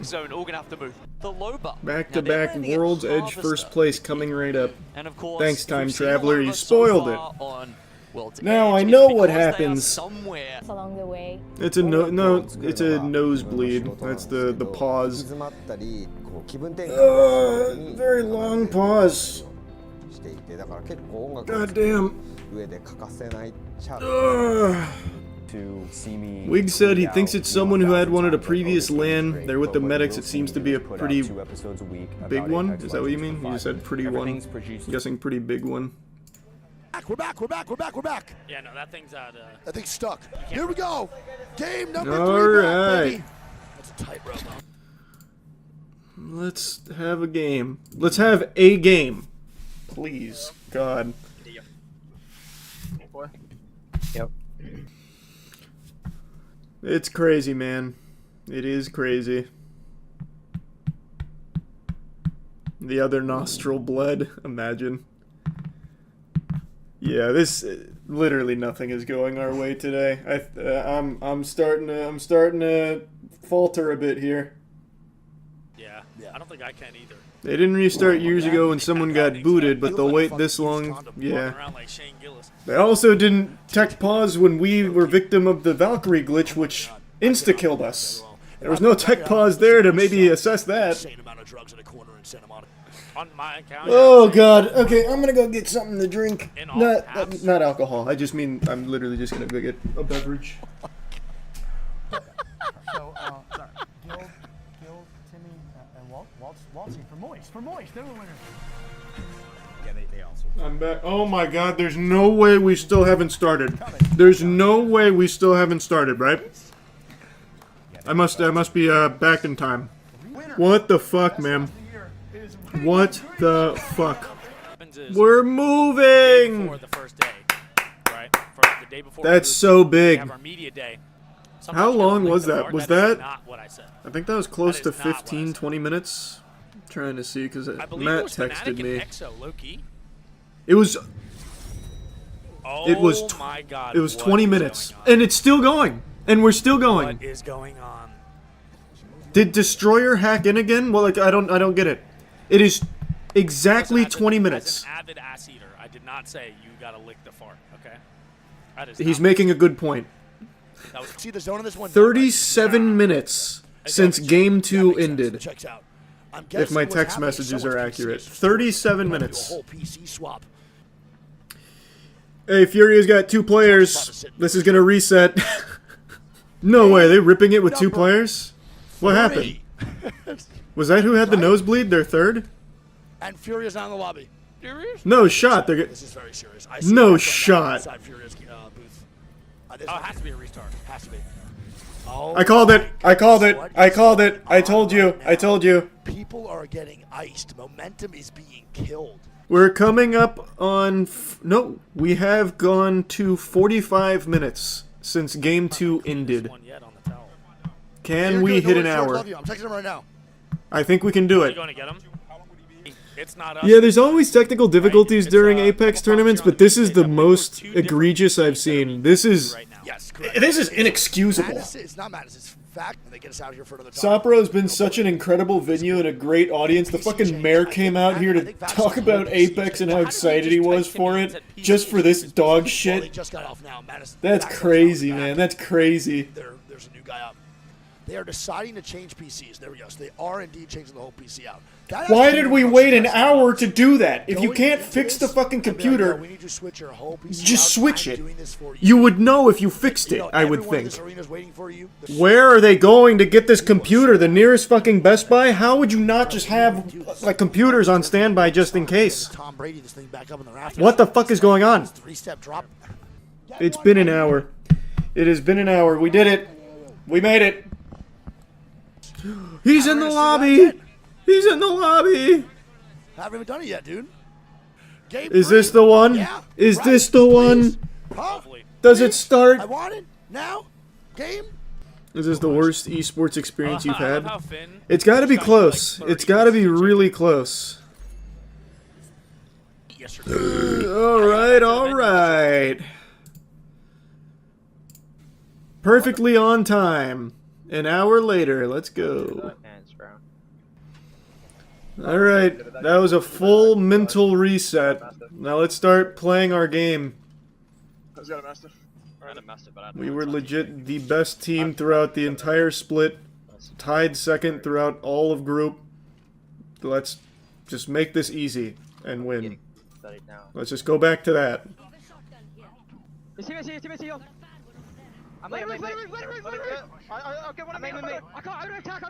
Why are we doing this? Why did we do that? Come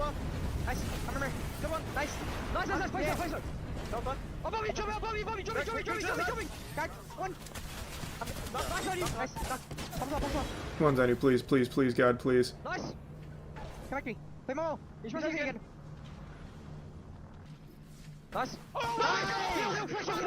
Holy fuck!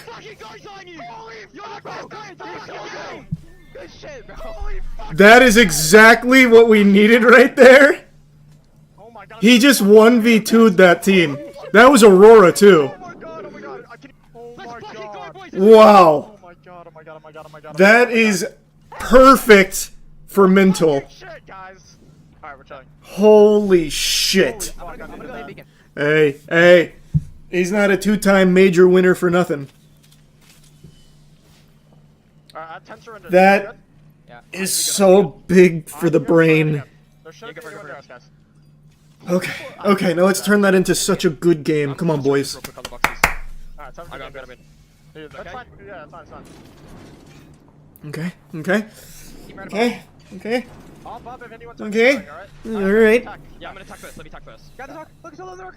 100. What I learned in boating school today is... Oh, good shots! Holy shit, Koi. Beacon straight is here. Selling. Straight right corner. Yeah. Walking. Great. Oh my god, these fucking shots are beautiful. Yeah, I can. Just tighten up for now. Go back. Teammates, keep dying. Give me focus. Corner. Go height. Yes. I'm up here. No walls right now. Holy fuck. I'm breaking balloon. Get bubble, you get it. 5 and 10, 8 seconds. Jump. Your wall's done. Nice. Kill him, boy. Nice. Guys, we're gonna get new guns on. Got it. I'm ready. Place over. You need bubble. Holy fuck! Oh! Look at him. Next to bubble. Just shoot. You guys have bats? No. Dropping one. Bobby still. Crack one. Jump. Nice. Get walls done. No walls right now. Facing this way. The team under. We're in God. Someone's gonna do. The thing I learned in boating school today is... One thing I learned in boating school today is... Hug here. I'm pulling back. No one back. Okay, he dropped off. I need heals. I have no more, sir. One more cell. Come on. Just wait for them to fight. They have to fight each other, right? I'm gonna wall. Yeah, they're dying. They're dying! They're fighting! Got it. Give me one. That. One guy. Get it. Last one. That. Run. Bang! What a fucking zinger! Holy shit! How many kills was that? I think that was an 11-point banger. I think that was a 20 burger. That should be a fucking 20 burger right there. Come out swinging with a 25-point game. Gonna pick up 17. Yes! Up 19. Alliance gets VP gets 9. Go Next gets 5. GG gets 3. Guild gets 2. And Elon is gonna pick up 3. Oh! What a fucking heater. That's just what the doctor ordered. Let's start a dripping on Georgie. That is going to be Shopify with a W in game number 3. Some more of that, please. Waiter, I'd like another. In first place. Oh, that was good. That was fucking great. The Rockets? That was great. Are trading Luka Doncic, Maxi Kleber, Marquise Thanks, Morris Code. Thanks. Lakers Keep feeling it, please. Davis, Max Christie, and a first-round pick. Yeah, it came off of Zainu's 1v3. No, that's gotta be. That's exactly. Zainu knew exactly what we needed to come alive. He's gotta be happy. Like fucking Dr. Frankenstein with the lightning bolt. That 1v3 is just. That's what we needed. Yes, this is real. That turned the neurons on. Activation was had. Nah, what? We talked about how hard that call to get on the rock was 200 IQ. That was an unbelievably great game time call. Because they like actually Super Mario Bro Goomba stomped the team to grab that. They literally jumped over a team to get on the balloon to make it on top of rock. A great call. A great call. To win an endgame. Oh my goodness! I don't even know why I was just scrolling. Yeah, keep doing that then, Edgar. Whatever you're doing for, whatever you all were doing for Game 3, just keep doing it. Do not change a fucking thing. Stay locked in with whatever superstitions or whatever activity you were doing. Do it again. The exact same thing. It feels like nothing changes. I was showering. Do I have to shower again? Yes. If you were showering during Game 3, get back in the shower. I'm not kidding. If we win today, I will actually cry. I'm not a crier. I can't remember the last time I shed a tear. I would actually cry. We have been working for it for so long, and we've come so close. It would just be amazing. Can you do it? All right, come on, let's do it again. Let's do it again. What I learned in boating school today is. Almost one. Nice. Oh. 21 flash. point? Oh my god, he was actually one. Damn, that was so close. We looked at Sebo. Way to look for it, though. Way to look for it. There is a lot of teams. Okay. All right. I don't know. We were close to a couple picks there. We could have had some kills. It was close. It's good to look for it. It's nice. Sometimes you just gotta give out knuckle sandwiches, even if they don't want to receive them. Dang it. I think they killed us over here. Nice. I'm gonna peek. Nice. Good shit. What a grenade. Love that. I think it is. 141. Oh! Nice, Zainu. Good knock. Oh, good shots. Nice koi. What I learned about X today is. What I learned about X today is. The thing I learned about X today is. Oh. Come on. All right. Oh god.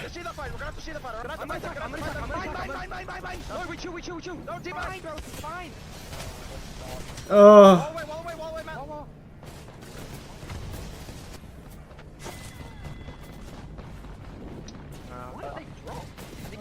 Damn it, man. That drop was so fucking unlucky.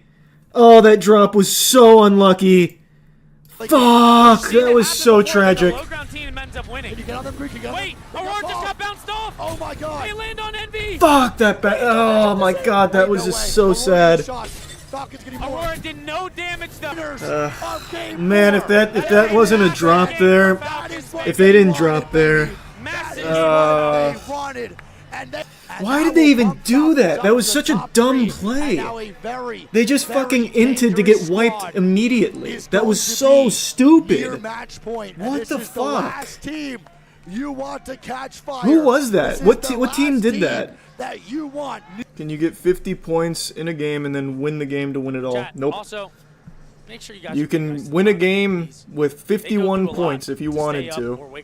Like, you could go from 40 points to 51 points and win that game. Doesn't matter. You have to do it again. You can't win until after you hit 50 points. You can't get the 50 in a game and win. You have to do it after hitting 50. I actually think that is a really good rule.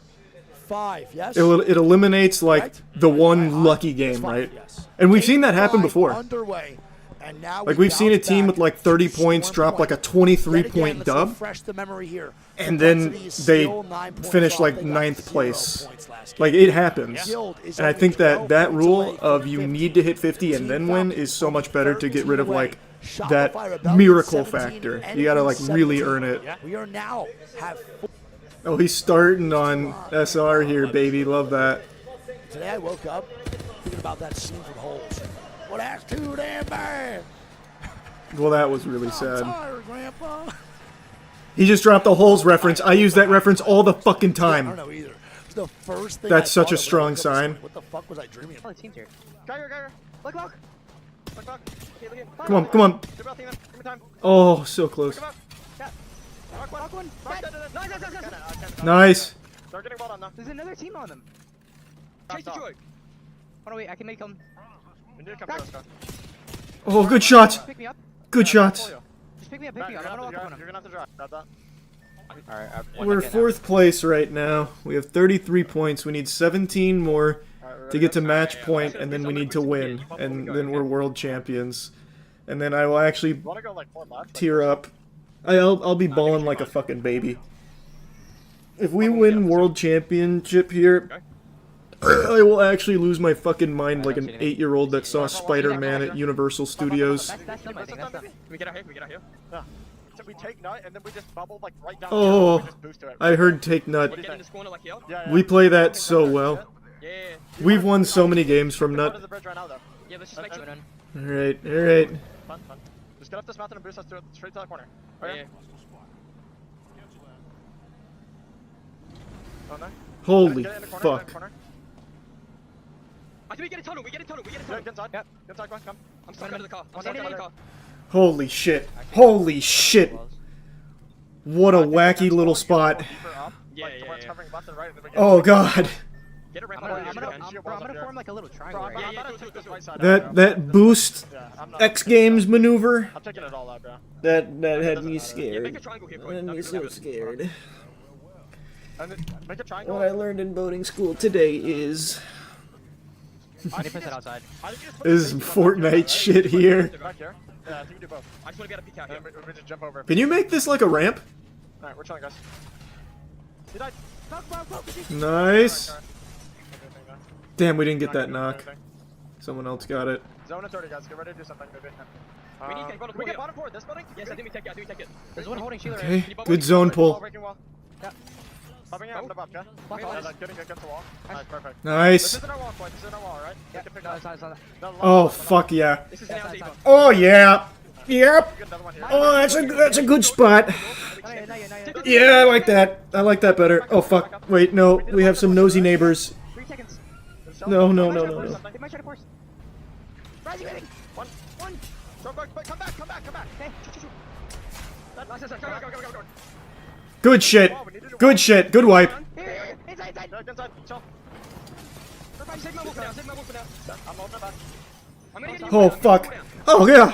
Ah. Come on. Come on.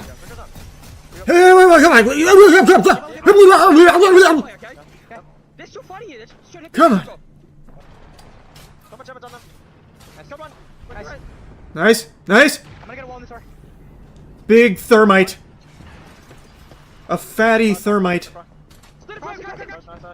Someone watch our back, please. Someone please watch our back. Shielding. I'm right. Come on. Come on. Fight back. Look. Bye. Come on. I'm adding. We need to play forward. Batter enough. Come on. Chill. Fine. Go to two. Go. No, stop. You. They're fighting on me. You're fine. They're all fighting up here. There's a team heals on you. Team heal. Stay where you are.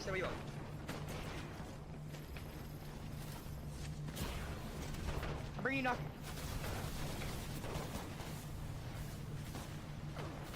I'm knocking you.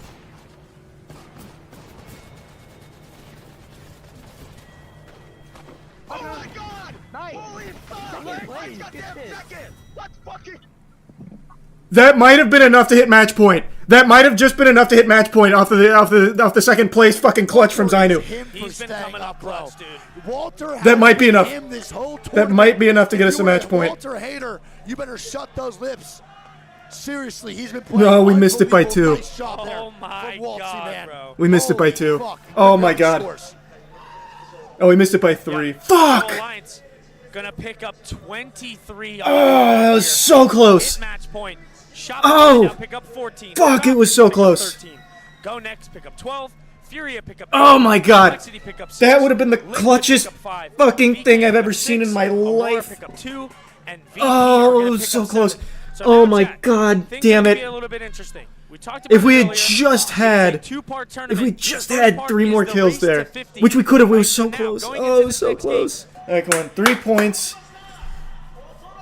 Let's win this one and win the next one, because we can't have Falcons and we can't have Alliance win. So let's just win this one and the next one then. Go. Alright. 3 points away from match point. We can't have Falcons or Alliance win. Alright. Alright. Whatever you guys have been doing, keep doing it. It's working. Don't change a fucking thing. To the person that showered in Game 3, keep showering. Don't stop showering. Get back in. Give me more reps in the shower. You have to stay in it. Some notable. I don't have one. Yeah, I'm going team inside here. Wappa. Wappa. Oh, Wappa. Channel the George Lopez. Some SpongeBob. I'm not the bubble you. They're like on height or something, guys. Yeah, they are. Yeah, we definitely need a bubble. Hey, all you people. Hey, all you people. Hey, all you people, won't you listen to me? I just had a sandwich. No ordinary sandwich. Sandwich filled with jellyfish jelly. Pretty blue. Are you good? I got Good shots. Good shots. Excellent shots. Tremendous. Superb. Immaculate. Picturesque. Grotesque.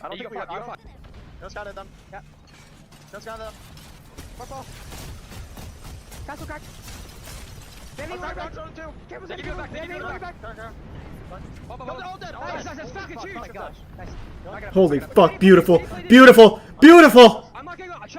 That was 3 points. That's the 3 points we needed. Now we just need Alliance to get knocked out. That was the 3 points. Oh my god. Like fucking Steph Curry, we just hit the 3 points. That was so clean. Okay. Now we just need Alliance to get knocked out. Good shots! Oh my fucking... Oh! Beautiful shots. Oh my god, these shots! Oh my god, these shots are bringing a tear to my eyes. It's the most beautiful thing I've ever fucking seen in my life.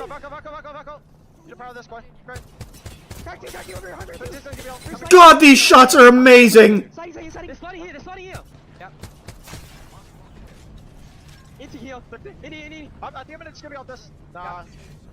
That's Alliance up there. That's Alliance on that hill. It's gotta be. Yeah, because they just wiped. Yep. It's Alliance up there. That might be Alliance. We can go like here and walk forward. We go like here. We go like here. Come. Go leading. We're fine. Come to me. Come to me. Get wall here. Yes. I just got it. Nice. Where's cat team? Look for rat. Cross. Look cat team. I can spray them in a second. Give me a keep. Tack us in, man.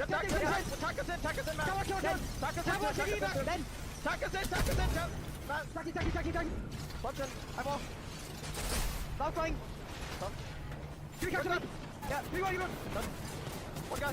One guy rising. 100. Nice. Last one.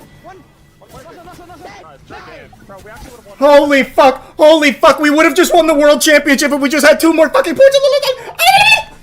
Oh my god, what a fucking dub, but that could have been the world championship. Oh my god, it was right there. We just, if we just had 3 more points in the last game, we'd be hoisting the trophy. Oh my god, that was an amazing game though. I couldn't breathe for half of that. I couldn't breathe. I had an itch that entire game, but I wouldn't touch myself. I couldn't touch myself. I shan't. I shouldn't. Ah, fuck. Oh! Alright, one more. Just do it again. Just do it again.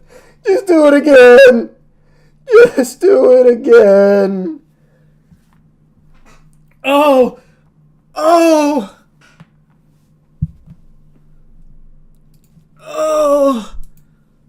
Match point now, Wig, if you want to read off those overalls. And here we go, man. Holy shit. Heading in to game number 7.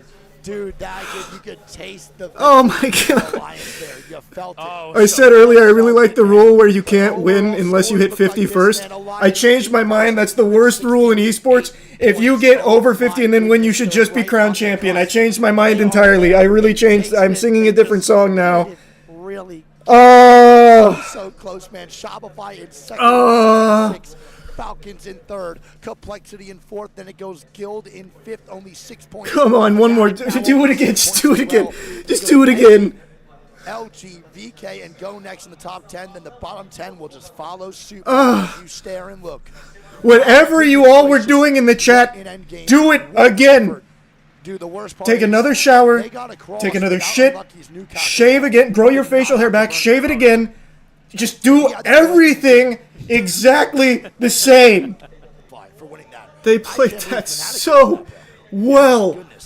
The roof call, another perfect, in the thick of it call. Oh my god, everything about that was played to perfection. Match point eligibility. Minutes for the break here, dude. Oh my god, oh my god. Freak's gonna literally just run and get tackled by security. Oh my god, it was so close. Just do it again. Just do it again. Just do it again. It's so close. Well, just think about. I'm not changing anything. I'm not having a sip of water. I'm not changing anything. Hand position exactly the same. Nothing's changing. Nothing's changing. Damn it. Okay. One more time. Just do it one more time. The replay. The remix. Come on. Wapa! Manoy, manoy, moy, manoy, moy, manoy, manoy, manoy, manoy. I got a neighbor at the moment. There's another one here. Somebody needs. I have purple knock for you. Hey, all you people. Hey, all you people. Hey, all you people, won't you listen to me? I just had a sandwich. No ordinary sandwich. It's a sandwich filled with jellyfish jelly. And a big air massive. Could get ratted. We need to be careful on these chokes. Yeah, we do. Good call. We just go like wide. Wait, is that a massive? No, it's big. Okay. I'm scared to shut it. I am so tired of these tech pauses today.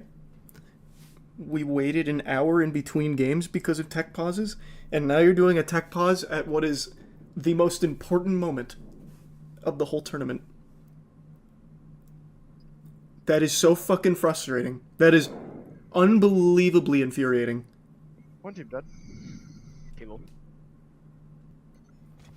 Okay. Right. This choke looks dangerous. Let's get this. Not a long tech pause. Good. I'm gonna get a bubble Good. up here. Ready? Look on. I missed. They're dropping from me, Can we get above them? Yep. Probably above. They don't have above. They don't have above. Nice shot. Get in here. They raise. That's fine, right? Can we fight? Kill. I'll go far. Okay. I just come best. Can you come back? Come back. Yeah. I'm fighting. I'm getting fucked. Take it through window. I'm dead. Can we run back? I'm coming. What's up? Why? Run. Quick, run. Oh. Nice. Just run quick. Run. Who's that, bro? How did you fuck that up? Me? Yeah, you need to chill. It's all good. Oh god. Fucking fortunate as Alliance. Still 3 teams alive that are on match point. Correct. Oh god. Not what we needed. Not to follow up the win. Oh god. Hackett's getting rocked. Hackett goes down to Monsoon. I don't know why we did that. Closing. This is gonna hurt now. LG eliminated. Alliance still alive. How? Alliance still alive. Wait. Alliance dying. It's go next. Alliance. 1v1. Unlucky again.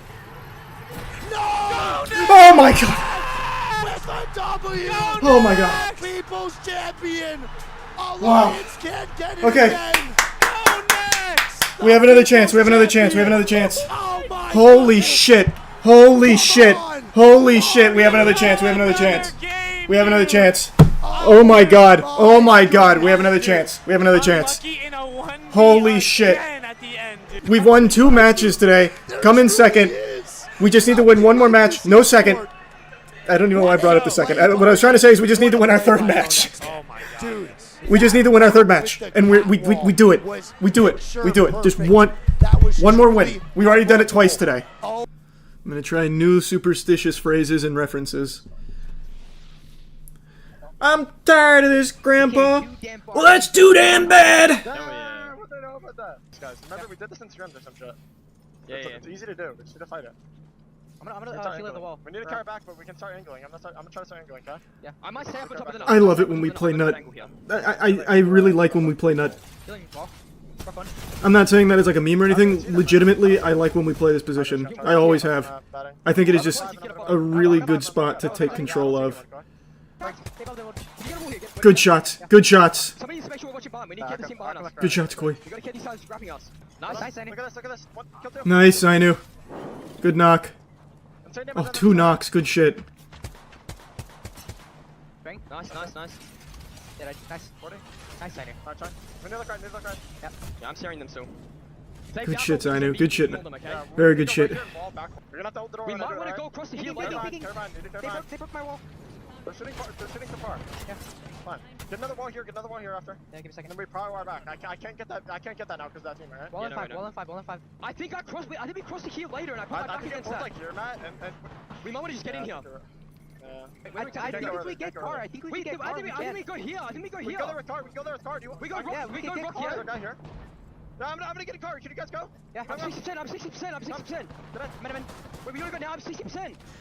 Are we chilling? I'm getting out. I'm bringing it here. Oh, you guys good? No, I'm good. Just kill us. Not kill us. Boss. What just happened? I can't get around. You're fine. No. We're fine. Well done. Down here. I died. I'm going under. Alright, cool. That's so hard. Why did we do that? Alright. Let me cook. Why did we do that? Why did we do that? Ziny, please. Please, God. I've tried being super silent. I don't know what to do. Please. Please, God. Please. I'm begging. I'm absolutely fucking... I am on my hands and knees begging. Zainu, please. Do we have a Moby? We do. Oh, that's so tragic. He's hard stance on you. He doesn't have wall, bro. And I tell us to get... Oh, no. I don't know why we did that. This game. E6 is shitting. E36! Okay, we have another game. Change everything. Fucking change everything. I really think we could have won from that position. I don't know why we were so hell-bent on getting in the car right away. Because Furia was above us. They were in the final right there. Like, that was a 2v2. We don't lose 2v2s. Or, sorry, 1v1s. I don't know why I'm saying fucking 2v2s. I'm actually malfunctioning. I don't know why we did that so early. Okay. Alright. We have another go. Come on. Please. Please. Yeah, I don't know why we did that car play. I really don't know why we did that. With a 25 point I don't know why we did that. Gonna pick up 14 VP. I'm changing my strategy. Instead of going silent, I'm gonna try very verbose references, as many as I can muster, just fucking firing from the hip. Some will make sense, some won't. Some will be avant-garde, some will be normie. Just anything. We're gonna try flooding the comms with references. Let's do it. Let's get it. Console Weaver, so Envy might come over to us. We need to care that. Oh, wapa! Alright. You came into my house and you sucked my dick. I didn't fuck you, you fucked me! It was free pizza! Playing with a reef blower? That has to be the most childish thing I've ever heard. I need that scout. Let's just go fucking big mode here. Activating large chungus. Oh god, that's a stinker. That's a clunker. I'm just grabbing Evo. You could land forward. Brain nourishment's at an all-time low. Barely eaten or drank in 6 hours. And I'll do it for 6 more if that's what it takes for us to win. It's not a boulder. It's a rock. It's a rock. Nope. Nice. Give me the Scorpio. Krusty Krab's pizza. We could rip it. Is the pizza, yeah. I'm very confident it's ending here. For you and I'm done me.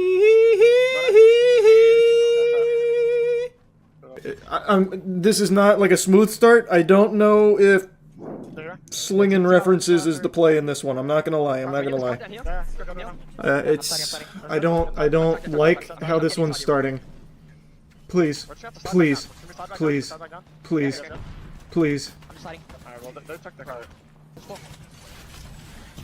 There's fucking 3 teams looking at us here. I'm blocking. I might block knockdown. I don't have knockdown. We're good. Just bubble C's get off. What, man? I just got headshot charge rifled by Mon too. Yeah, that's gonna be all she wrote. Scrap Evo cash is now coming in for yeah. Man, well, we fell apart. A lot of this is just for Evo caches and get the TSM shots on Pricey here. Well, Price is gonna go down to 5 we won HP. 2 games, got to match point, and then just could not. We could not do anything. Oh man. Oh man. Burger now going straight into Falcons. Oh well. A full 3-man We were so fucking close. If we just had those last 3 points, we won the tournament on that win. So E36 Winning a to game make on play. 47 Anyone points rotating up really the top hurts. side, no. That I mean, really look at this, fucking Aurora hurts. Good right now. They're sitting pretty. They can't get looked at right now. They gotta climb over though first. We'll see. The bubble comes Nice. out. They both bubble at the same LG time. comes out, brother. Dude, this is fucking crazy. And here we the go. Slam from LG. LG now fighting. LG on height. VP just third. Wait, VP might just third this. Go next to alive. LG dead. Go next! Go next! Go next! Are your champions? Go next with land! Oh my God! It was a good try. Takes it home. It was a good ride. It was a good ride. Moly, man. Maybe next time. I guess it could be worse. We could have been Alliance. They got to match point first and then got second place, fourth place, third place. I guess it could be worse. Alright, let's ride. Let's get in there. I did like the first Kingdom Come game, so I do have high expectations.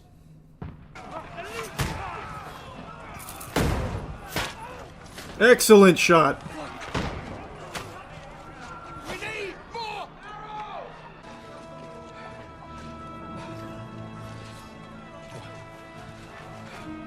Will you come to anoint us before we die? We'll get anointed after the battle's at hand. Can I pause? What the fuck is that noise I'm hearing? I think one of my pipes just burst. I don't want to skip the cutscene though, but it... What the... This is terrible timing. If I hit escape, am I skipping the cutscene or will it pause? Now I'm having my own war here. You can pause. Nope. Only lets me skip. I don't know what to do. I want to watch the cutscene, but I don't want my bathroom flooded. What the fuck? Hurry up, get in! Go! Go! Go! Go! Go! It's open! Okay, I gotta check. Hold on, I'll be right back. No, the sink was running a little bit. Maybe there was like air in the pipe that blew out? I don't know. Hold on. I don't know. I'll do a more thorough investigation. Good news is the pipes aren't broken. I just don't know what I'm hearing right now. Ah, 0 for 1. Damn. Blast. No! He had a family! Damn you! Take that! Man, dude, were they not taught how to take cover? This is pathetic. Who are we fighting? Man, I'm good. Have the scribes make note of my heroic crossbow shooting.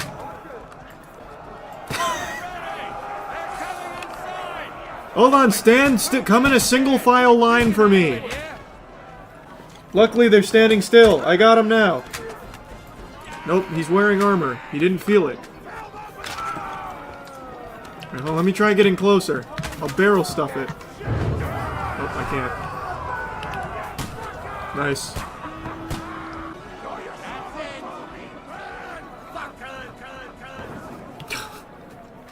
Hit me with the remix. Yes, sir, Dry Devil.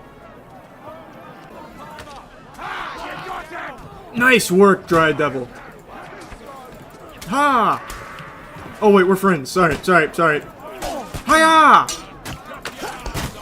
Ah!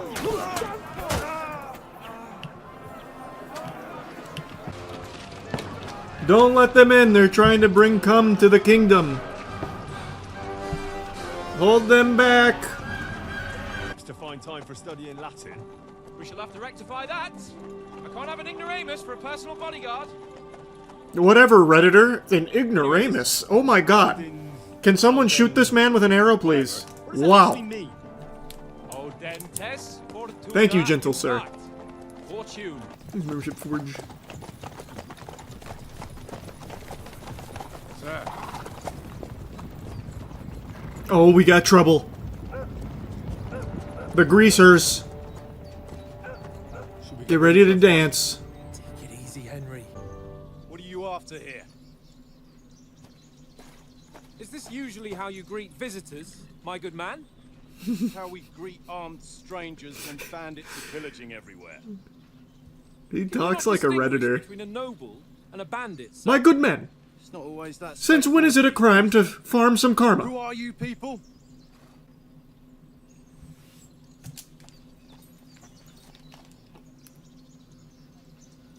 This is indeed the seal of the Lords of Lipa. Indeed it is. I'll take my updoots to the right, sir. Lord Hanush of Lipa is on the side. Alright, what do I want to do? I don't really want to be an advisor. That sounds so lame. But I also don't want to play stealthy. I'll probably just be like caveman soldier. Like I'm just going to hit things a lot. Probably. Though I do kind of like the idea of playing an advisor. Just talking my way out of shit like this. But I feel like that might be boring. But it could be silly. Does Tier want to call me? I'll leave it up to chat. I don't care either way. It's either advisor or soldier. I'm not doing stealth. I can't stand stealth. Most people are saying advisor. Alright, we'll rip it. Oh god. What is this icon? It's like the sun from the Teletubbies, but grown up. Nightfall. Sir Otto's orders are to not admit anyone after dark, especially while we're away. You'd best camp until daybreak. I'll take your point. I mean, back home, the last time someone let a nobleman in trouble into their castle, we had to bombard it to get him out. Can you shut the fuck up, man? I'm the advisor. Can you stop ruining our reputation? There is one, but... What's all the fuss about, Mutt? What? Are you that hungry? All right. I'll see what I can get for you. I've developed a pretty intense stutter now. Luckily, Thomas and the boys left. I wouldn't have been able to convince them with this stutter. Yeek. Fucking hitting him with the scat man. What's up, guys? Could threaten him. I don't think that's a good idea. He wouldn't like that. Come on, Oath. We'll get to Trotsky tomorrow, and there'll be plenty of food there. We're a noble's escort, so they're obliged to feed The us way they're well. speaking makes me feel like we don't all make it there alive. Wine, roast pork with apples. Yeah, right. But what if I want to attack in such a way that you can't make a perfect block? You can't. And it's best to attack Impossible. in a spot where your opponent isn't covered, where he's not holding his weapon. You defend, and I'll show you how. All right, come on then. Unprotected, idiot. Still unprotected. What are you doing? Nice. Hans, you're wide open. What are you doing? Too slow. Nice. 100 groschen it is. Defend yourself. First hit. Yep. And the second, too. Oh, shit. Oh, fuck. Up. Hold on. Stamina's low. Hold on. Reset. Okay. Take this.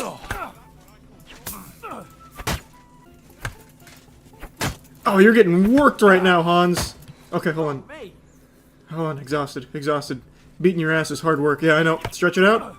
Oh, I missed it. Wide open. Oh, I missed it. I'm exhausted. I'm seeing stars.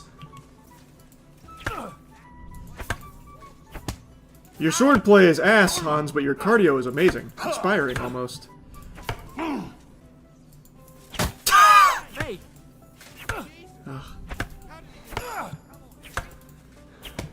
Oh my god, I'm winded.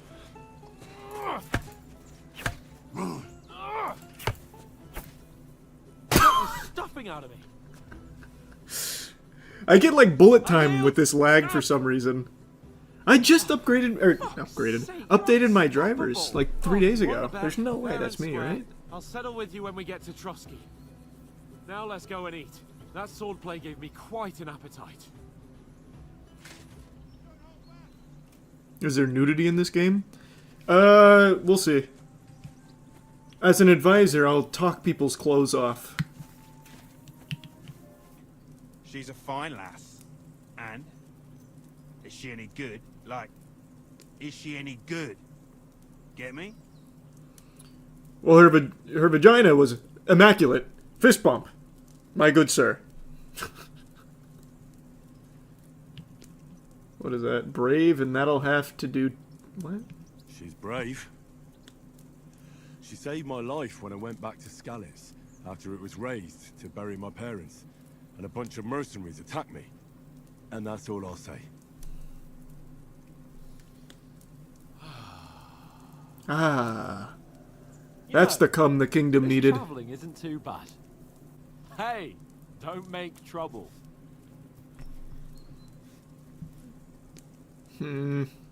Definitely not stealth.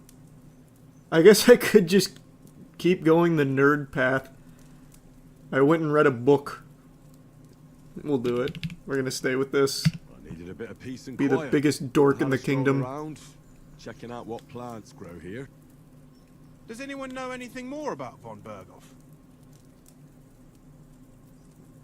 I know everything about him. I read about it in a book. Only what Sir Hans told us, that von Berghoff is a big cheese in the royal court.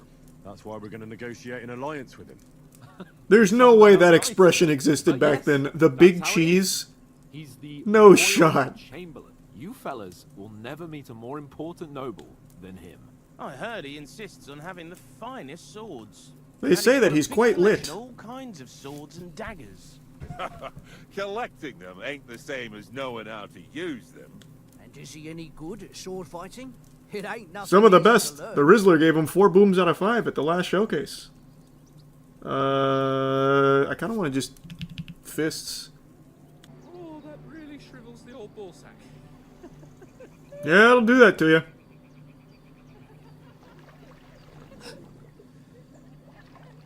What's the matter? I hear mermaids. Oh my god, sirens. Let's go to them. Sir Hans. Oh, shut up and let's go. But quietly. We don't want them to spot us. Alright, now what? Stealth gooning.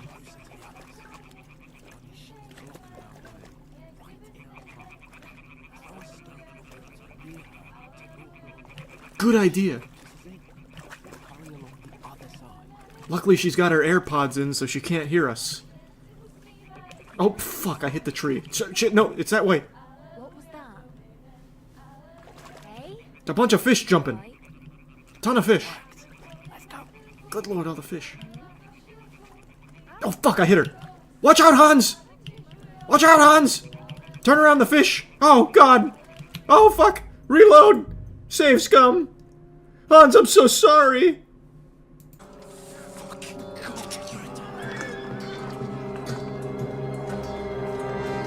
Man, it felt like we traveled so much further away. Also, I called this from a mile away. Didn't expect it to go down like this. We were gooning and lost our whole team.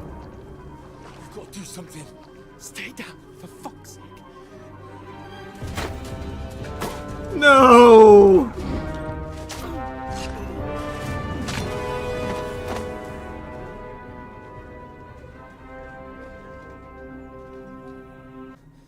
Hey! Hands off her, you brute! What the hell's going on here? Let her go, you pig!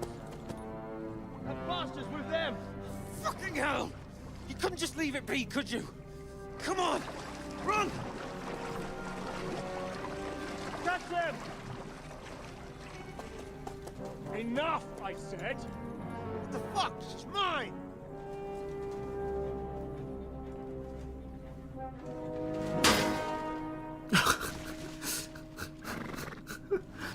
Oh shit. Oh, you've been hit. No. I'll talk it out of my back. Well, and I only found my way out of those bloody rocks a while ago.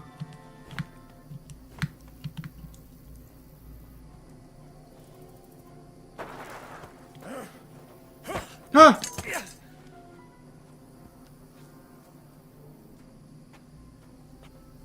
You're a dead man. Not true. Ah, you're a dead man. Yeah. Oh, hold on. I'm winded. I got shot. Hold on. Give me a second. Ah. Fool.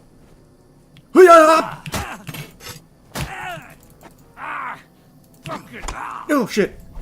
Perfect parry. Yeah. I do that now. Okay, hold on, winded. Damn it! Oh shit! Why did I look all the way off to the side?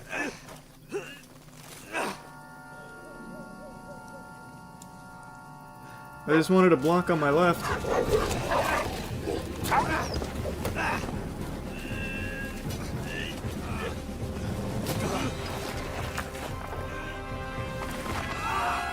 No! Well, that was definitely avoidable. Oh, I thought you were done for.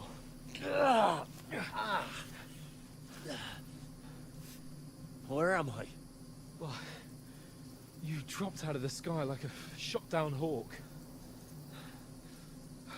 And that fella landed with you.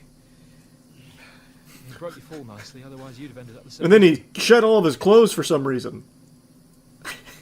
He died, and then all of his clothes just flew off of him like Sonic's rings. I know Hans is wearing it, brother. Jesus Christ. I just love that idea. That naked man. You fell on him. He was an innocent man. But don't worry. Get you fixed up right as rain. Now I've got you, whore sons.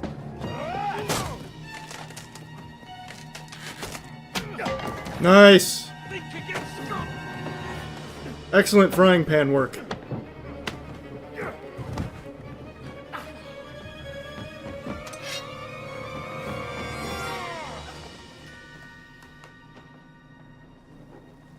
Hey, lad. Are you alive, lad?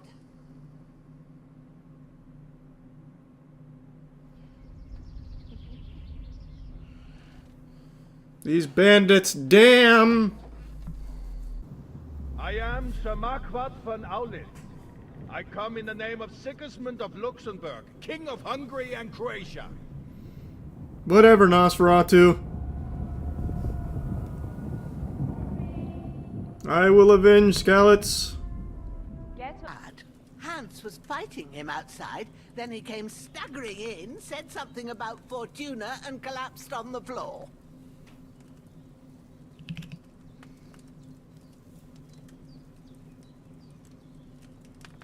Hello? Okay. Had to really think about that. Hans gave him a right I was hammering. charadesing I it to didn't her. get a wink of sleep with that by the water. No doubt you'll be famished and need a bite to eat. There's some hot soup in the pot on the fire. If that ain't enough, I put some bread and cheese on the table outside for you.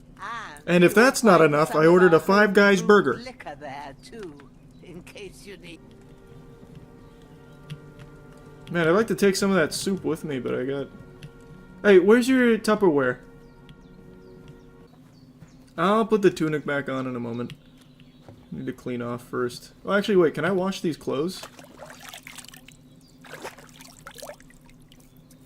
I feel like a new That worked. It did. It did work. That cleaned all of my clothes. Chamomile, you ought to be able to manage that. You've got young legs and eyes, and I reckon a bit of a Thanks, Yusuf Diesel. would do you good. Okay. Easy as pie. I can do that. Ma used to put sage in sauces and served it with meat. I'll check the kitchen. Gross wounds. Try thinking with your head and not your stomach. We need freshly picked sage. Man, how'd I lose reputation on that? I was just telling a nice childhood story. Has a Okay. purple blossom. The old crone. Chamomile Whatever. has white petals with a yellow center. Chills. I can't think straight. I understand. It makes me anxious too. Maybe I could manage to bury him somewhere. Or at least hide him somewhere further off in the woods. The Lord be praised. I'd be truly glad of that. Do you feel up to it, laddie? You ain't No, I the still haven't best played of Metaphor shape, yet. And Thanks for digging recent a flux. grave's a tough job, even for a healthy fella. You're right, I'm not doing that actually. I've changed my mind. You can do it yourself. I was stupid to suggest such a I might have thing. been a bit hasty.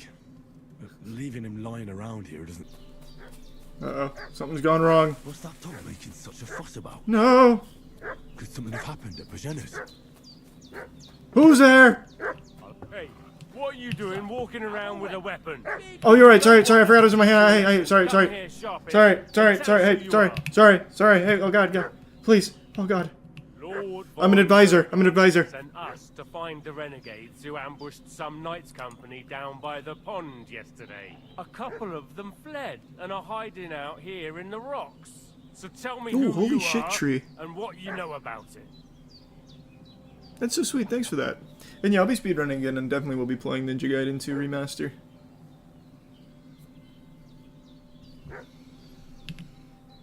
I think they're lying to me. You're from Lord von Berghoff. You don't look like it. Kulva! Watch your tongue with me, boy. When I say we're from von Berghoff, then we're from fucking von Berghoff. Who else would we be from anyway? I don't believe you. Or talk to Cold Steel. Who the hell are you? And what are you doing here?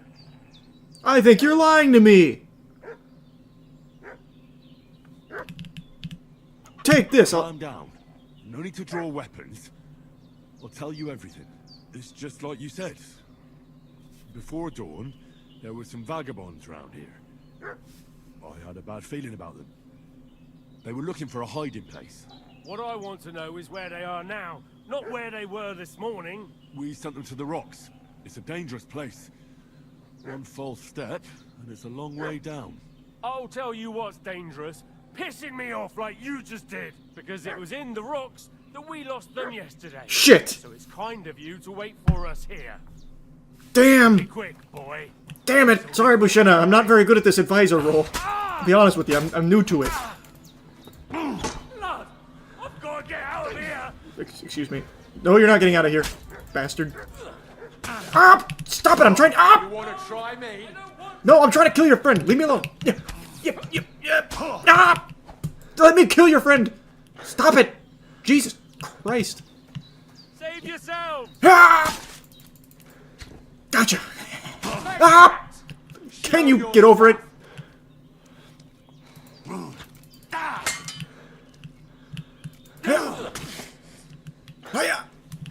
Oh man, I'm winded. I missed the perfect parry too somehow. But I got the counterattack in. It was you! What happened? Did someone throw a rock at him and hurt him? Oh, I'm winded. We are both so winded. Ah! We look like fools. Stop it. Stop this madness. Oh, God, what a fight. Oh.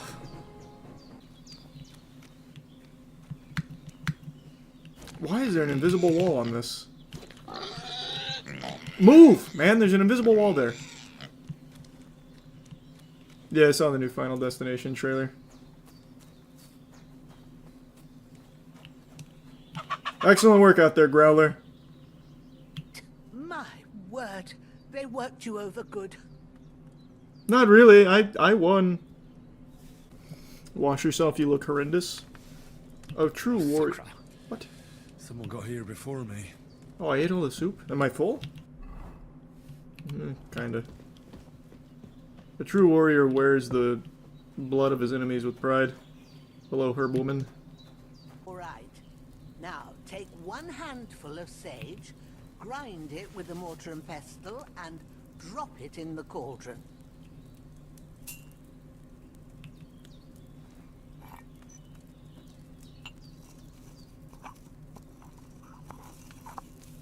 Charlie not learning how to cook. Brother, I make this in real life, I probably die on the spot. Now, drop it in the cauldron. Let's probably make some kind of like neurotoxin in real life. I don't know, combining sage and chamomile and wine does, I couldn't tell you. You don't have to boil it anymore. Imagine this being the only thing I cook and it just kills you instantly. Why would I miss one sword? Because it's the last one my father forged, and I promised him I'd deliver it to you. Strong the dog, fucks the bitches. What? What a crazy expression. Whoa. Alright, man. Like, where's my fucking cool sword? it. You know what? It's good. Ma will be Being down, covered in but I blood heard you lowers yelling in charisma. your sleep and went to check on you. Damn. Bad dreams? I dreamt of Istvan Toth, a villainous murderous whoreson who stole my sword. The last memento I had of my father, and I swore to get that Okay, sword brother, back hey, and no, avenge my hey, no need to parents. trauma dump right away. That oath must be serious if it even torments you in your sleep. Dreams shouldn't be Actual taken lightly. negative They riz. can have real meaning, however hard they are to understand. What strikes you as the most important part of your dream? A beautiful maiden. Alright, we'll try and put the moves on her while I'm covered in poop and blood. We'll try it. I dreamt of terrible things. Flames, violence, war. And then the glittering silver and scallops turned into the surface of a lake.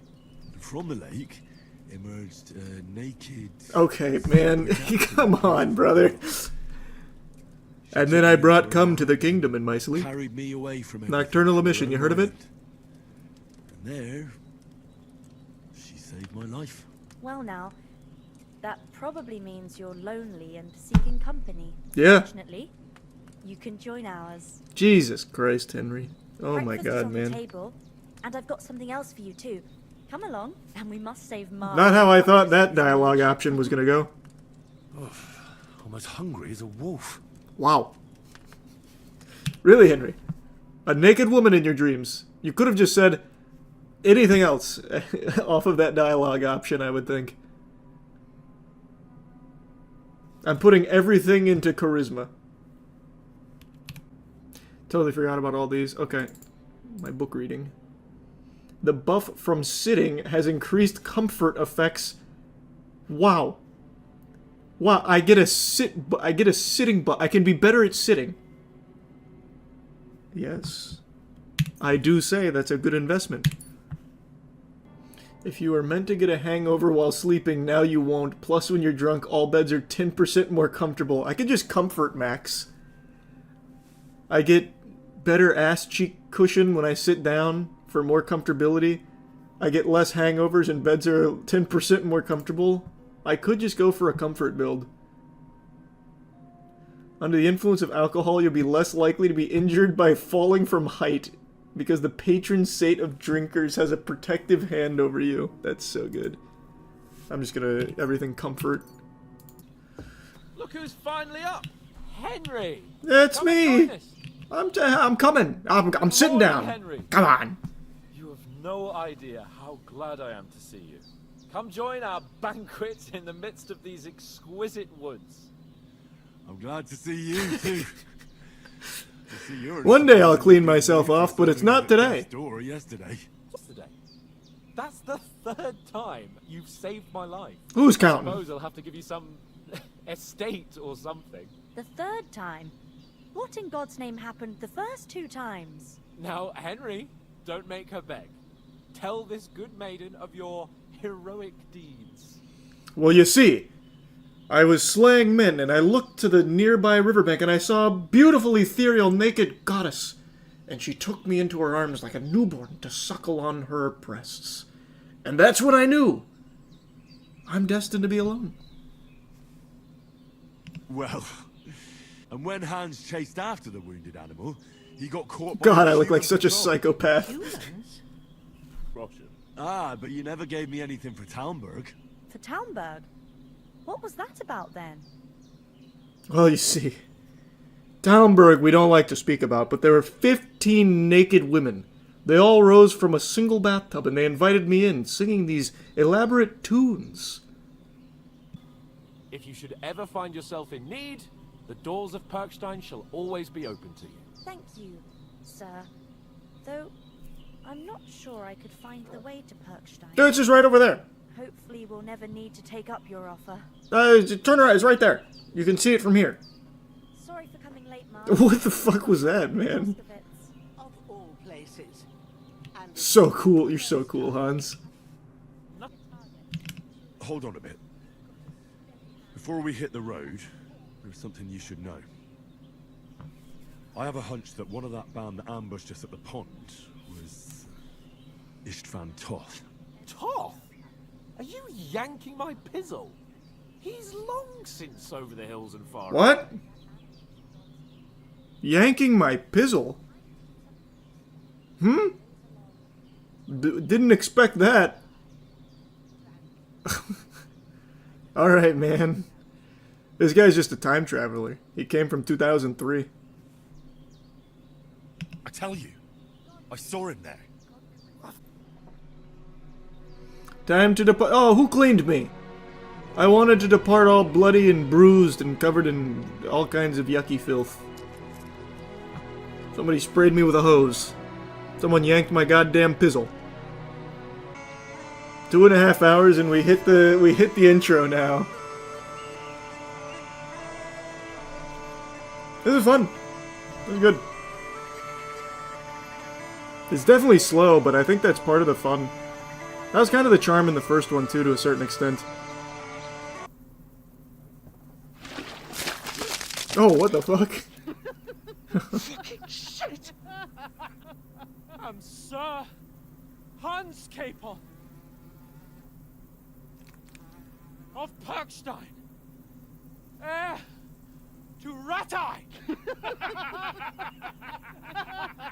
And I'm Bilbo Baggins. Get lost. Now look here. Believe we're actually messengers. God, I'm so hungry. Holy. Except we can't even pay our bill here. Never mind a visit to the baths. I just realized all my blood and stuff came back from earlier.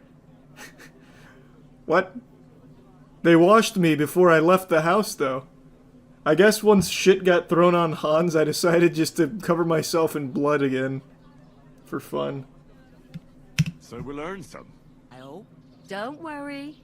I've come from the castle. I'm Catherine, and I've got the lovely job of keeping the soldiers' throats wet.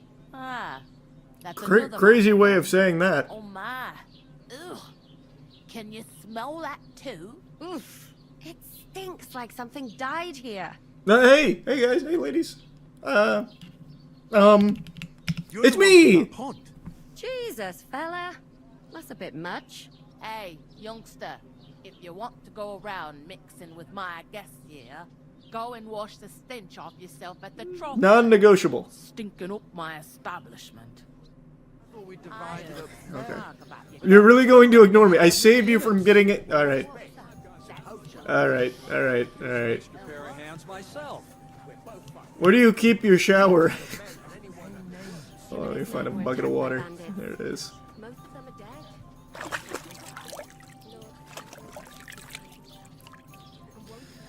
Ah, good as new. Alright, ladies, it's me again. Wait a moment. What about? You were attacked at the pond. You, some other women, and so were we, as it happens. I have no idea what you're on about. I work at the castle. I see. I wasn't at any pond. She's not allowed to leave the castle. And I have no idea why you're trying to deny it. I saw you with my own eyes. You were washing laundry there with some other girls. Well, I reckon you... Damn, I lose all of these. Faces, eh? Clear off, you lecher. Damn, I am a terrible advisor. Holy. I fail every speech check. I can handle the likes of him myself. No, you can't. Watch this. What do you say to that? Please. No, wait. And don't ever lay your hands on me again.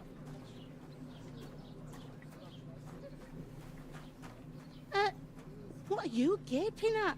Have you nothing better to do?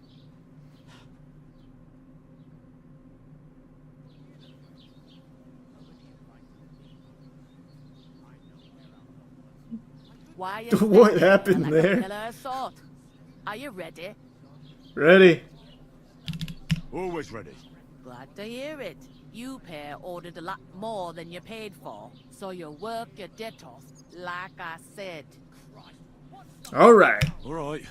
It's terrible about them bandits. We never had nothing like that here before.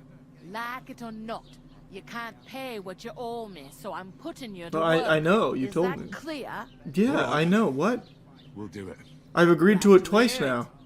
I can see rat tie. That rings a bell. I ain't been further than the back off me whole life, but I know this place inside and out. Her accent just changed there in such a big way. That was interesting. Who is this? Semi. Can't you tell by the name? The Lord of Semaine. The fort in the village belonged to him.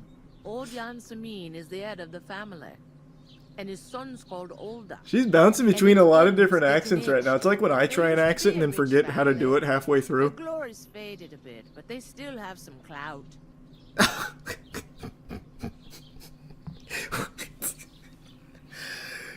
They're clouded?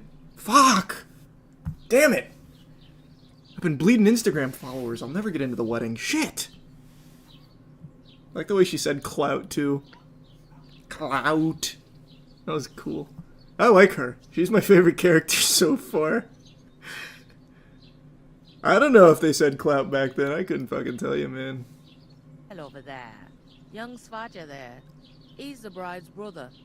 He can be a bit of a pain, but he's a good lad at heart.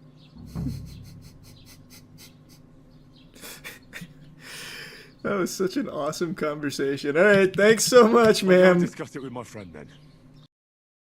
I was going to wait a little bit longer before fully diving in on this, but I've talked about it on stream, tickling the subject here and there, with Elon Musk's weirdest lie so far about being a Path of Exile 2 top player. For as long as I can remember, Elon has always touted himself as basically a gaming god, where anytime he picks up the sticks, he becomes one of the best to ever do it. And he's been trying that with Path of Exile 2, puffing out his chest, popping his collar, letting people know that he has one of the top characters in the game. Which he does, except it's very clear from the live stream he did, it's not actually his character. He has one or a team of people that actually pilot this character, and they just give him permission to go on the account to flex it. It's not a hurricane machine conspiracy theory, it is beyond a shadow of a doubt true that Elon Musk does not play this game. His account that he showed is definitely not played by him. And it's very clear through the live stream, which we'll go through in a moment, because Quinn made a great video breaking it all down to show just how obvious it is. So let's start off with some context.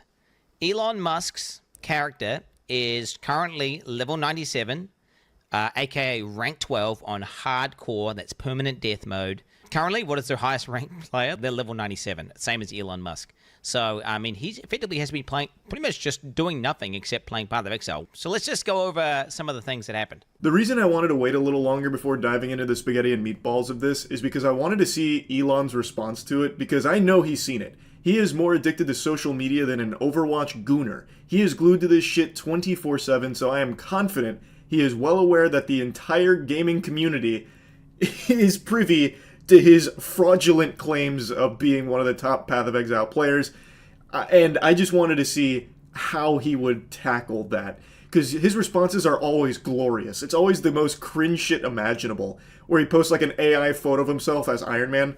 I am Irony Man. You call yourself the Joker, yet you can't take a joke. Ironic.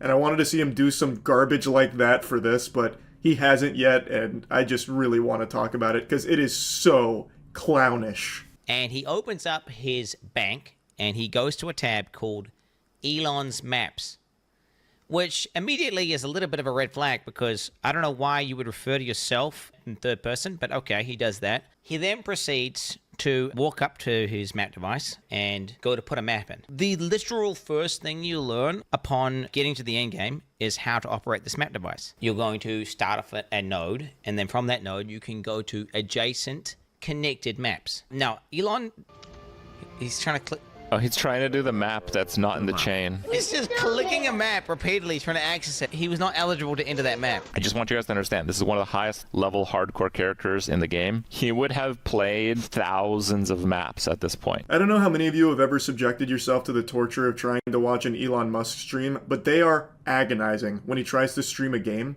Because it's like 30 minutes of actual nothing burgers, where he will sit there, AFK, and all you get is just background noise. The banging of pans sounds like shit falling over. It's like listening to Legos exploding, and then he'll like occasionally talk, and he's still doing nothing, and then maybe he'll do like briefly one map. Watching Snoop Dogg stream when he left and just left it running for like a day was more entertaining than trying to sit through an Elon Musk Twitter stream. They're fucking brutal.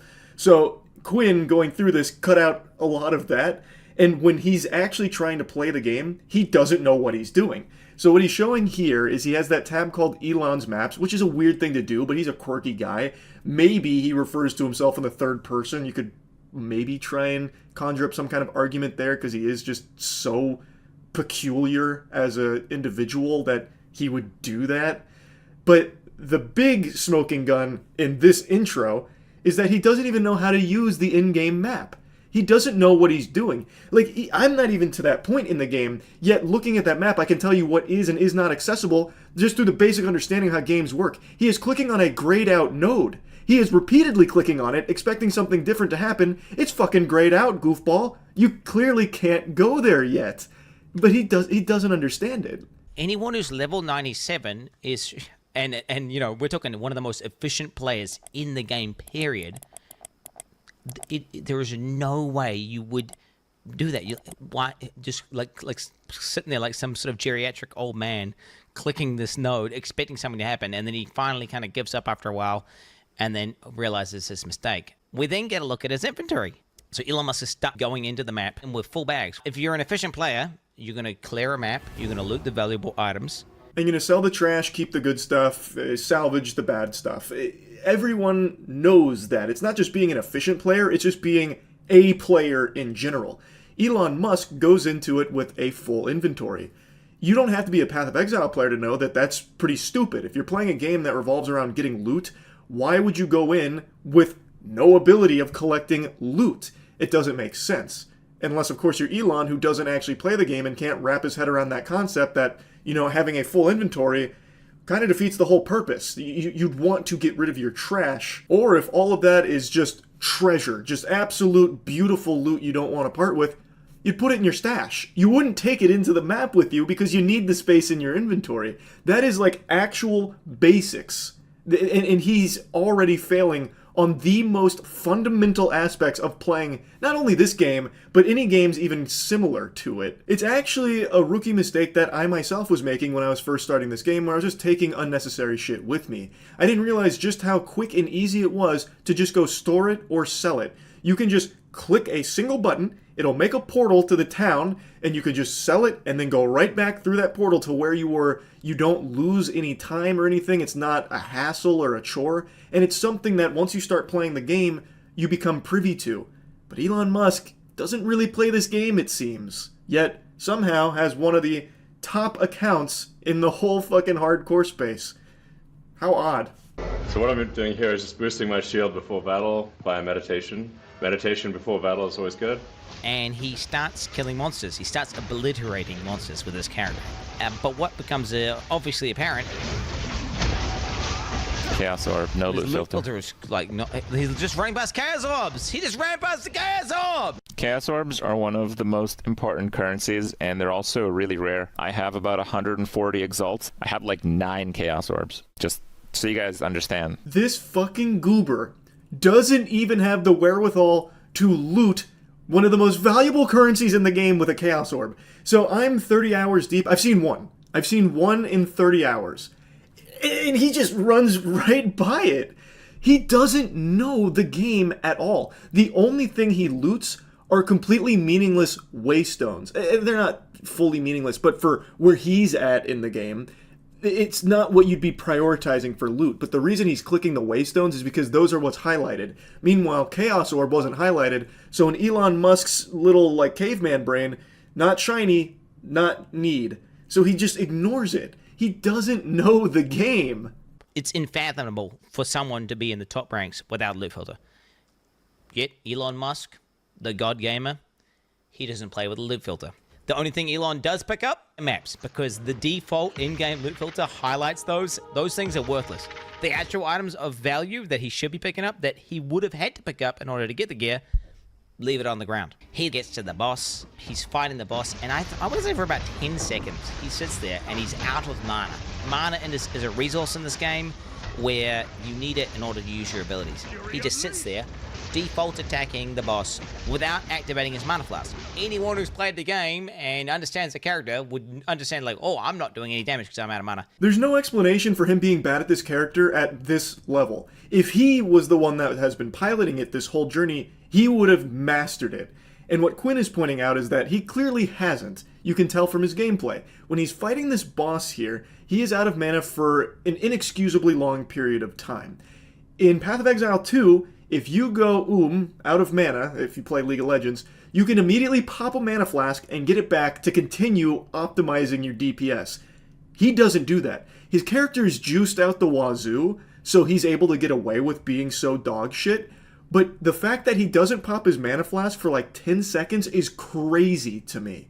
And anybody who plays the game. It's not him being some kind of chess master galaxy braining this where he's being frugal with his mana. Well, actually, I made a calculation that it would be suboptimal if I had popped one of my fucking 20 mana flasks at this moment because you wouldn't understand. I'm one of the top players in the game. I'm thinking, well, 5 steps ahead of you.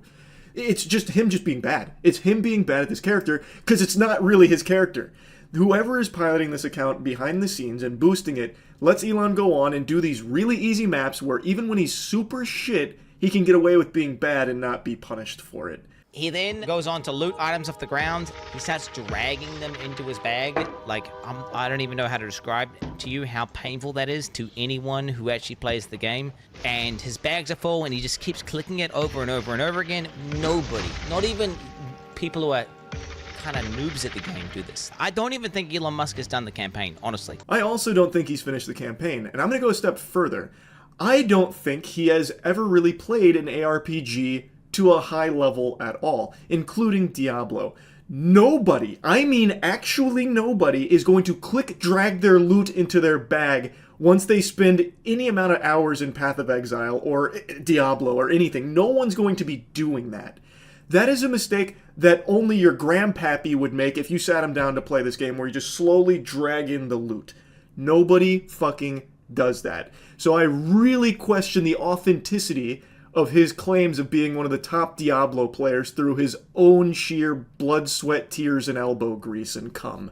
I think something similar has been happening for him on Diablo, where he has people behind the scenes playing the game for him, and then he just goes on occasionally to do a couple maps to flex on Twitter streams. You're also an innovator there. Yeah, I've played a lot of video games. You think about like StarCraft, any game where a lot of people are playing. To rise to the top, you have to be exceptional, period, as a human being. Yeah. There has to be something exceptional about you. Yeah. Are you in the top 20 in the world or top 20 wow, in Diablo? Yeah. A ton of people are calling this into question now after watching the Path of Exile stream because those are transferable skills. If you're really good at Diablo, you should at least be pretty good at Path of Exile. And he's just not. And he lacks the basic understanding of ARPG fundamentals. So how the fuck could he be one of the top Diablo players and be this clueless for Path of Exile? It just doesn't make sense. It just doesn't compute.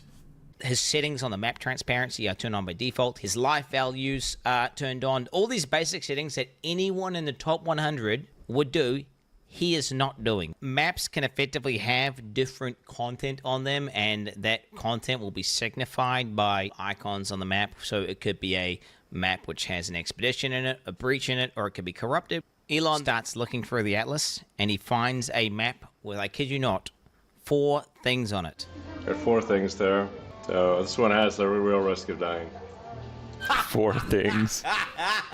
What are those things? God, dude. 4 things. It's 4 things, dude. You can't just write this off as him being lazy and trying to put it in layman's terms, because this stream of him flexing his Path of Exile 2 achievements isn't made for, you know, your uncle or something who's a big Elon meat swallower. This is like specifically catered to gamers. So it makes no sense that he would just write that off as just 4 things. And also, his settings make no sense for someone in the top 100. No loot filter and all of the basics still on. That's how I play.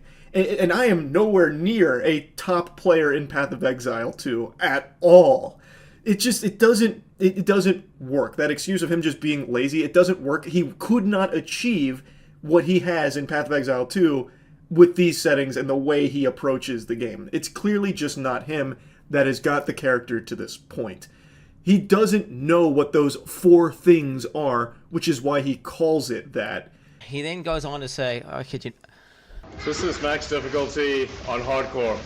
If there's a way to get higher difficulty, I don't know what it is, but this is everything maxed out. Path of Exile has boss fights and endgame bosses, which are quote-unquote difficult battles, which Elon actually did do in one of his streams, where he just went into the endgame boss and died repeatedly to it.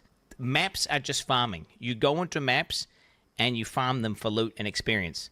They're not the most difficult battles, and I don't know if he's trying to deceive people watching a stream into thinking that he's doing some insanely hard thing, whenever he's literally doing something you do to effectively grind or farm. Listening to Elon talk about Path of Exile 2 is like listening to the out-of-touch writers in CSI, where they'd have things like, yeah, I have all the top scores in every MMORPG ever. I am elite noob slayer. Like, when they try and relate to gamers, that's Elon with Path of Exile 2. It's such a weird thing to lie about, because this isn't a cool thing to anyone that's not already playing Path of Exile 2, but anyone who plays the game would immediately recognize he's just making shit up and doesn't actually know what he's doing or saying. And it's just classic Elon. This is a max difficulty Turbo XL Super Arcade. In fact, I'm the only one that's unlocked this difficulty setting, and I just wish it was a little bit harder, because for someone of my intellect, it's just a bit beneath me. But yeah, this is maxed out difficulty on hardcore. You can see I'm breezing through it. I wish I could increase the difficulty a little bit just to stimulate myself a bit more, but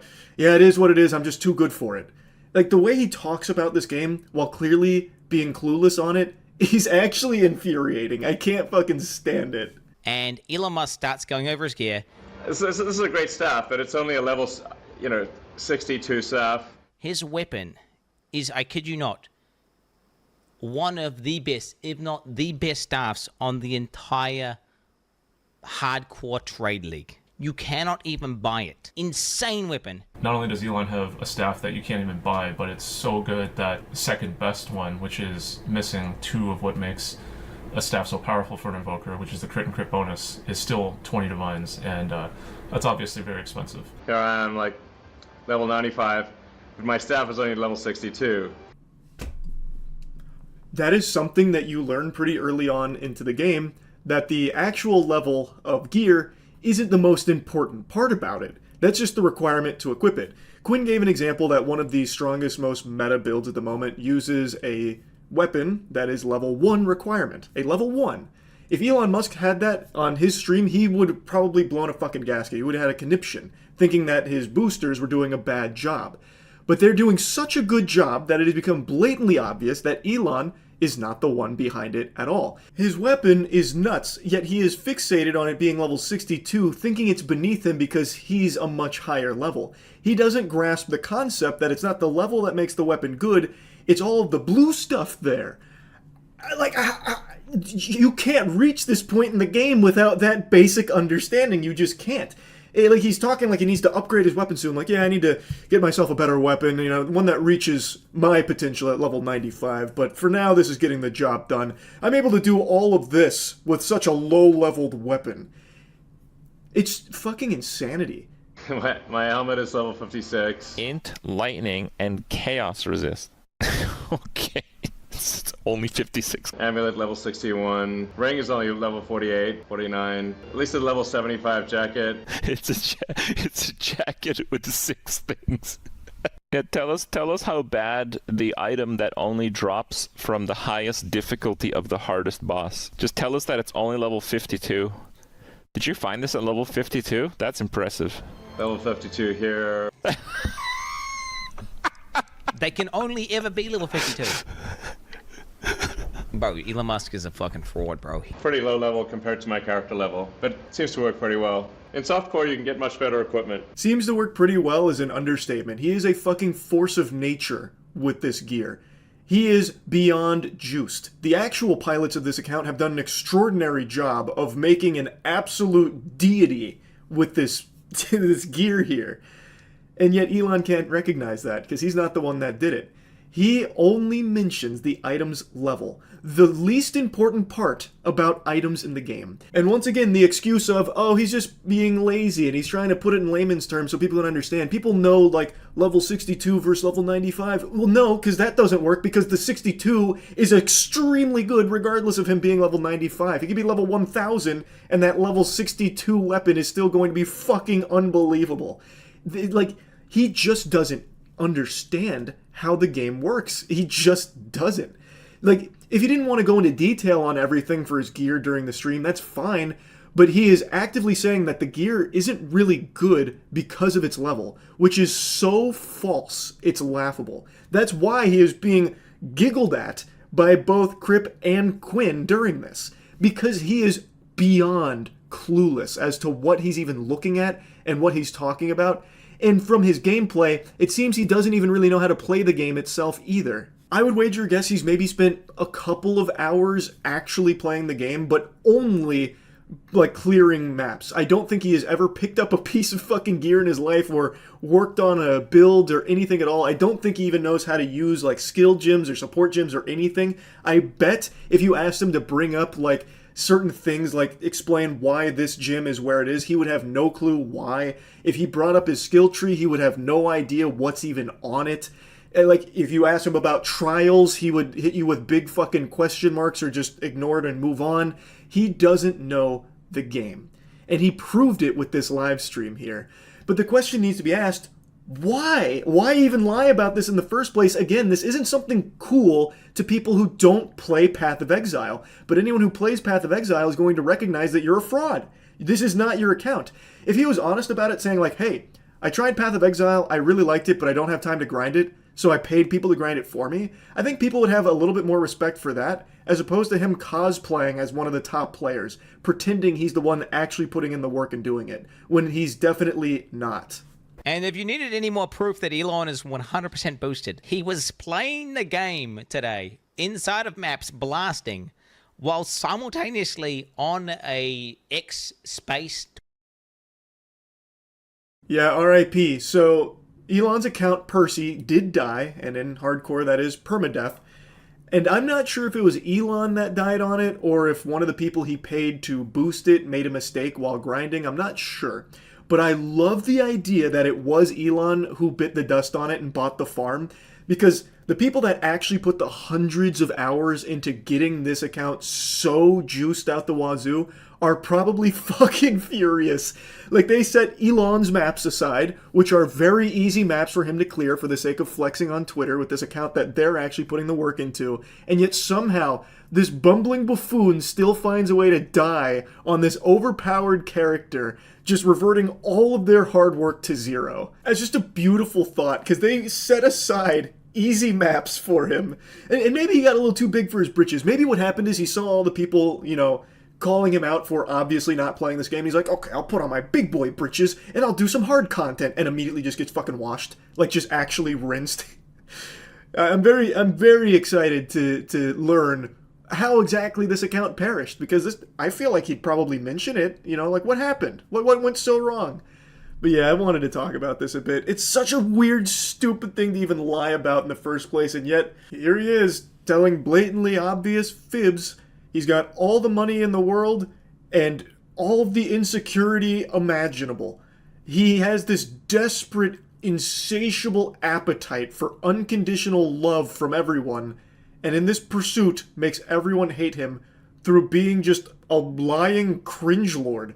Like, this is such an unnecessary lie to even tell. He just wants to be viewed as the smartest person to ever grace this fucking space rock that we live on, and the best at everything he even attempts to do, even when he's just not. He could have actually probably scored a ton of brownie points with gamers by saying, hey, Path of Exile 2 is a really good game, I'm learning it right now, watch me stream the early game content. And people probably would have actually really applauded that, because he's playing it on his own two legs here. He's playing and learning it, and that could have been a really easy way to relate to gamers. Like, hey, this game's great. I'm going to start learning to grind it. I'm not very good right now, but if you want to check out my early game, here's the stream. And I bet it would have been received far better than this dog shit. He is poorly playing an account that has never actually been piloted by him. But it's an account with a lot of prestige because it's so high ranked, and that is like the most appealing thing to Elon. It's just, it's nonsensical. He's so fucking cringe, it's crazy. That's about it. So yeah. One of my favorite new lol cows, the Gadoosh God, Wes Watson, has just had a crazy development in his lore as he continues to spiral. He has become an impressive clown. Now, I made a video a little over a month ago kind of bringing you all up to speed on the story, the anime arc of Wes Watson. The sensitive Sigma Watson does your standard guru scamming tactics where he sells these garbage classes and courses on how to be a multi-millionaire who gets more ass than a toilet seat, and he sells this invaluable knowledge for thousands upon thousands of dollars, preying upon gullible, desperate men who look at videos of Wes Watson's fake lifestyle and rented mansion with stars in their eyes, thinking they're only one Zoom meeting away from achieving that for themselves. So they toss their wallet at the computer screen, hoping to latch on to Wes Watson's juiced-out bosom to suckle a bit of success from it. And he drains their piggy bank, and they say thank you for it. They get nothing in return, but Wes Watson gets very rich off of his little pay piggies. That's the whole scam.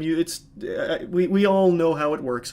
But what makes Wes Watson so special is that he's not afraid to show his sensitive side. He is constantly arguing with Redditors and people on Instagram, so he directly messages pretty much everyone who makes fun of him, and it's what makes him such an entertaining clown. So the video I made talking about gadooshing, well, that came from him, because he was talking about how Redditors were gadooshing him. It's just so entertaining listening to him bitch and moan and rant and spiral into lunacy, but he did recently find himself in a serious situation, which is what we're here to talk about today. He has some charges filed against him, if you can believe that. He already spent 10 years in the slammer before, where he'd brag about how flexible his asshole was hooping his paperwork, and Wes, it's looking like you might need to start getting back on those Kegels. You might need to start working out that sphincter again, because these charges are serious. It's always the people you least expect, huh? Where's the police report? Are there charges being pressed, right? Well, I have it all, and I'm gonna show it to you, and I'm gonna go over it with you. This is an open case.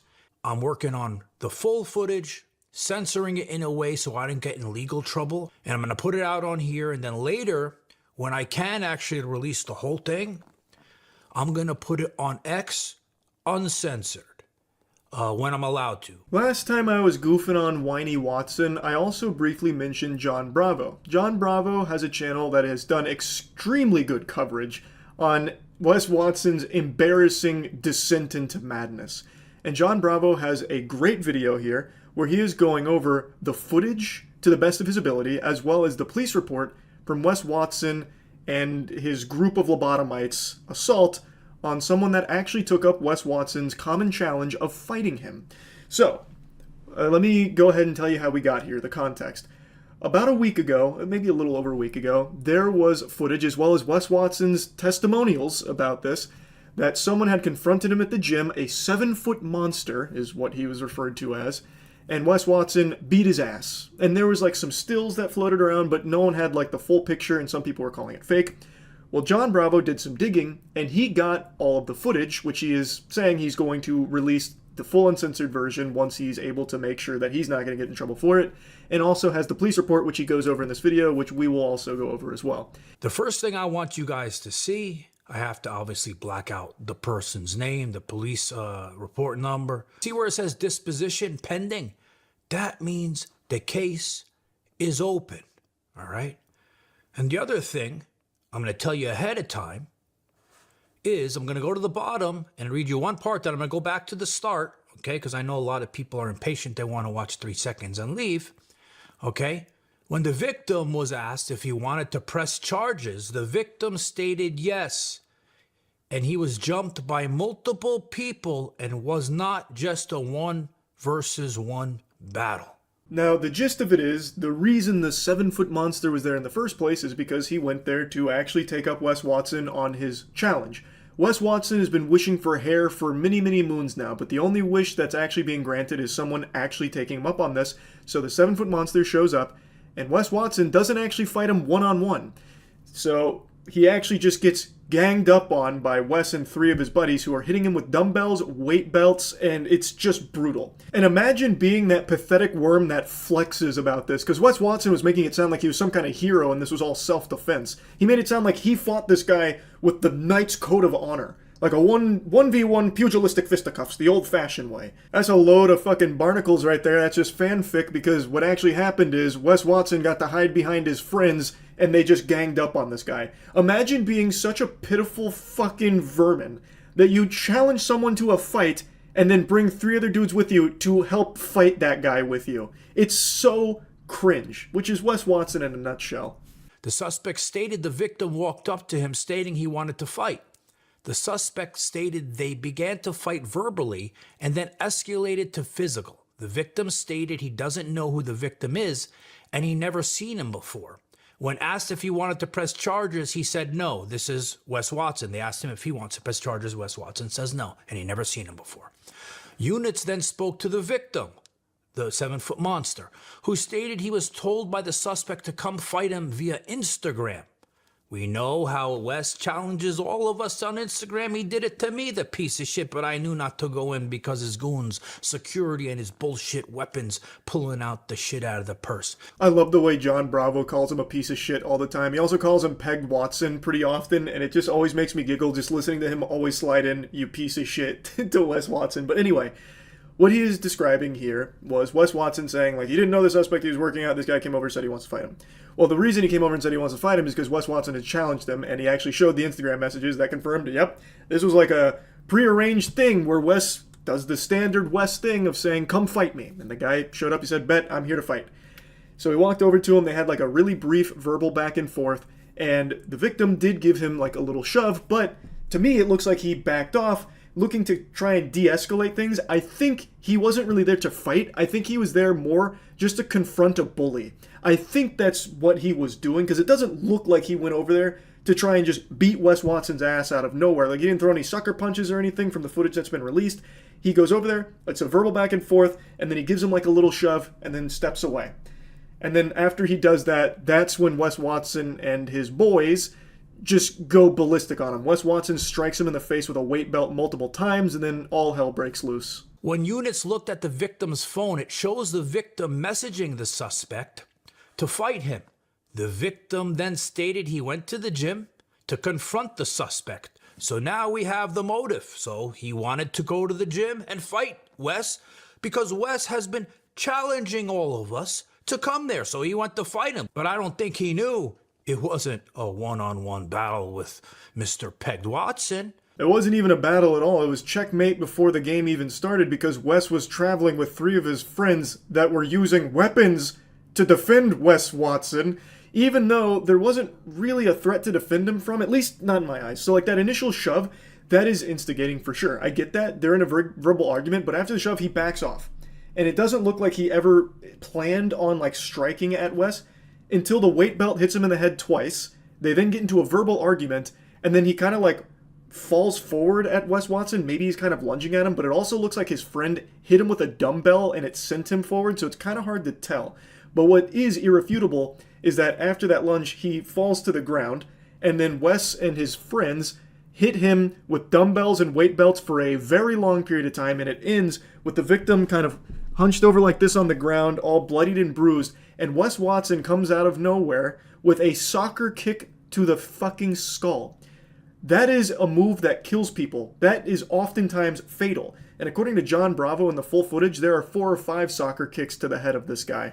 Wes Watson, the victim stated they got in a verbal fight, which escalated to physical.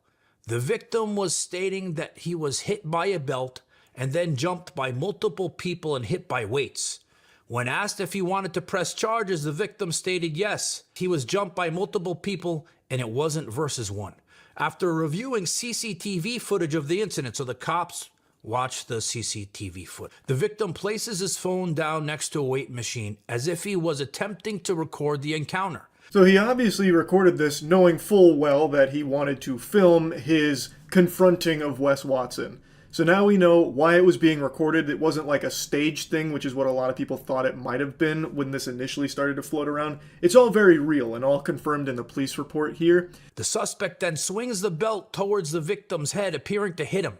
The suspect and victim continue to argue verbal. The suspect then turns around and starts to walk away from the victim with his back towards the victim. The victim then rushes towards the suspect and attempts to strike the suspect in the head with his fist, but appears to miss. All right, so that portion of the footage I'm going to show you guys. So after Wes hit him with that belt 2 times, right? That asshole with the dumbbell, his butt buddy, was behind him. And I can't tell if he hit him with it or not, but it lunged him forward, and then he went back to get Wes, but he didn't even make it like a foot or 2, and Wes took him down. It's just kind of hard to tell. He does have a dumbbell, and he does go off camera, and I can kind of see like the dumbbell on the back of the guy's shirt. So it looks like he got struck by the dumbbell, but it's hard to tell because it's censored here and I don't have the full thing yet, but that's kind of what it looks like to me. I can kind of see arguments for like, oh, the 7-foot monster started it. This is kind of on him. Wes Watson was well within his right to defend himself. That would almost work if the rest of the video footage wasn't there, which is why when Wes Watson was talking about it, he made sure you didn't see the whole picture. Because the guy is on the ground, covered up, fetal position, just trying to like protect his head, and Wes and his friends punch, kick, and strike him with weapons for an extremely long period of time, even though it's very clear this fight is over. Also, it's a fight Wes Watson himself fucking agreed to, it seems. A one-on-one. But it actually was never one-on-one, because Wes, you can't 1v1. He'll never meet you on Rust. He's always going to bring his whole crew with him. So the guy showed up for the fight with Wes, but got gangbanged instead. The suspect instantly reacts and gets the victim on the ground and begins to strike the victim in the head and face numerous times with his hands. Yeah, I counted 45 fucking times. After the victim being hit numerous times, all you can see is the victim on his knees, protecting his face and not fighting back. His eyes were being gouged, his ponytails were being pulled. Dirty shit. He's being held down by his butt buddies. They're all taking a little lick in, a kick here, a kick there. The suspect then stopped hitting the victim, and the victim stopped protecting his face. That's that part with the kick, and attempted to stand up. The suspect then walked over and kicked the victim in the face with force. That's that soccer kick. But prior to that soccer kick, there was 4 soccer kicks, 3 or 4 hard ones to his face. No exaggeration, that kind of kick kills people. Straight up. That has put people in the dirt thousands of times over. And this fight is clearly done. There's no more threat to Wes or his group of goofballs. There's no threat there at all. It's done. And Wes Watson comes back like a post-credit scene to deliver one more soccer kick to this man's skull, which literally could have just killed him. But I've still seen people just try and say that everything that happened here is justifiable as self-defense for Wes Watson because the guy came up to him and started it. But I just don't fully agree with that because I feel like the fight is over when 4 people are collectively beating a man with weapons on the ground. Like, I think the fight's done. There's not really a threat to defend yourself from. Also, you were the one that agreed to a 1v1 fight and then it wasn't 1v1. And also, the guy never actually even struck Wes. There's that brief moment where he kind of like lunges at him, but that's also possible he was falling after getting hit by that dumbbell. It's hard to tell. But no matter how hard you try and justify it, there's no amount of mental gymnastics that could possibly justify that final kick from Wes. Because again, he crawls away on his fucking hands and knees. This is clearly over. Wes Watson's fucking friends have even left at this point, but he still comes back around like a jump scare to deliver that soccer kick, which could have just been fatal. So there's just no way anyone, not even Saul fucking Goodman, could make a convincing argument that that still falls under self-defense. Even Wes Watson's own friends have left. And he has crawled away on his hands and knees, not even looking at you. You come back to attack him. While he was already done, and they didn't say it in here. I'm going to show it to you guys in the footage. The victim stated at the hospital that he wants to press charges. When he was first put on the ground and stated he was telling the suspect to stop. Victim had the left side of his face very swollen lips, and was bleeding from the nose and mouth. Charges are being pressed. The case is open. I have the body cam footage coming. I have the full fight footage coming. John Bravo goes on to explain why he's releasing all of this to the public, explaining that he believes that it's a good service to allow people to form their own opinions on something like this. And I think he's absolutely right. Though I don't know how anyone could form the opinion that Wes Watson was in the right here. Again, if the whole footage didn't exist, you could maybe say that there was self-defense at play. Wes Watson feared for his life after someone accepted his challenge of fighting him one-on-one, thus they had to gangbang the guy. Okay, maybe you could stretch for something there, but I think having the rest of the footage, at least for me, has 100% solidified Wes Watson as a big bitch. He issues these challenges. Someone finally accepted it, and then Wes Watson has his 3 friends help him beat that guy's ass. And that guy never even struck Wes, at least not in any of the footage that's been released. There's that one tiny shove, and then he kind of lunges at Wes Watson, but doesn't land any punches or anything at all, immediately covers up because 4 people are now attacking him. and 4 people immediately get ready to attack him the second that he tells Wes Watson that he's up to actually take that fight. So yeah, what a piece of shit. Big old piece of shit. Classic Wes Watson. That's really about it. So yeah. 2 days ago it was tomorrow. Yesterday it was today. Now look at us. In the present. Today. And still no Epstein files. They treat these like Bubble Bass treats pickles on a Krabby Patty. Still no pickles, but it turns out he's just hiding them. They have the files, it seems, and instead of releasing it to the American public, they'd rather just give these binders that say Epstein Files Phase 1 to some influencers, so that way they can pose with it like a prized fish, where they're smiling and laughing about it like they're about to go to homecoming, instead of just releasing that information. It's so fucking weird. They're treating these extremely serious files with child sex traffickers in them as if they had just got like a baseball from their favorite MLB player who threw it into the crowd for them.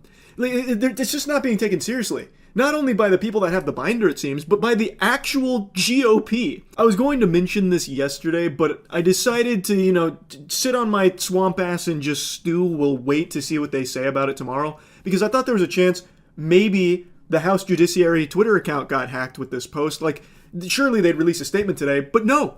They're just going to plug their ears and pretend it didn't happen. But I'm sure a lot of you saw yesterday the actual official House Judiciary Twitter account rickrolled the Epstein files. I shit you not. They posted this tweet, and when you click that link, it takes you to a rickroll. The tweet eventually got deleted, but it was up for hours. It wasn't like a brief thing that some random person scooted into the office and did as a joke. This was something that they posted and kept up for a while. This shit is so outrageous, it has my voice cracking. My vocal folds are left in disbelief like they just watched a David Blaine stunt. Except this isn't like a magic trick or an illusion, this is all very real. They are treating the Epstein files like some kind of joke. This is one of the most infamous child sex traffickers in American history, and they are treating it as if it's not serious. Pfft. What? And now they're just not going to ever address that this happened. They're just going to ignore it. That's craziness. Now, like I said at the beginning, I didn't expect the Epstein files to be released today because it's been very clear that that's just not coming. And I think we're at the point where even if they do ever release the Epstein files, there is no faith left, no trust that they won't be tampered with. Like, heavily redacted. They did release some things yesterday, but it was all old information. It wasn't anything new. There was like a couple of like tiny new tidbits, but not really. And at the end of the day, like I said, there's going to be so little trust that this hasn't been heavily fucking flubered with. Made that word up, but it sounds like it could apply. Like, it's a Schmeckeldorfing, it feels like, where the information, it might not even be accurate anymore. Because this has been such an absolute clown show. You can't even trust it. I also just don't even think it's ever going to be released. Period. Like, this has been something that they just keep teasing over and over again, like Beyond Good and Evil 2, and it just, nothing ever comes. It all just fizzles out. And then everyone just forgets about it in like 2 days' time. And I'm so tired of that. They had said the information would be released yesterday, and it was going to be huge. Like, they hyped the shit out of it. This is going to be the Super Bowl of Jeffrey Epstein files. We finally have the whole kit and caboodle. This is everything, and there's going to be repercussions. People are going to be thrown in jail. People are going to be arrested. Well, that didn't happen yesterday, so they said it's going to be today. It'll be February 28th at 8 a.m. sharp. It's just the fucking pesky FBI director did a little, shady business over here, and, well, we're getting our handle on it, but it's coming 8 a.m. February 28th. Well, still not here. I didn't expect it to actually be released today, but, much like a growth spurt in my 30s, it would have been a nice surprise to finally have them actually release these things. And I feel like in a week, it won't be here. A month, it still won't be released. And eventually people will just forget that it was ever even mentioned, or they might make like an offhanded comment about it like, oh no, we released those. What are you talking about? We stayed true to what we said. We released it.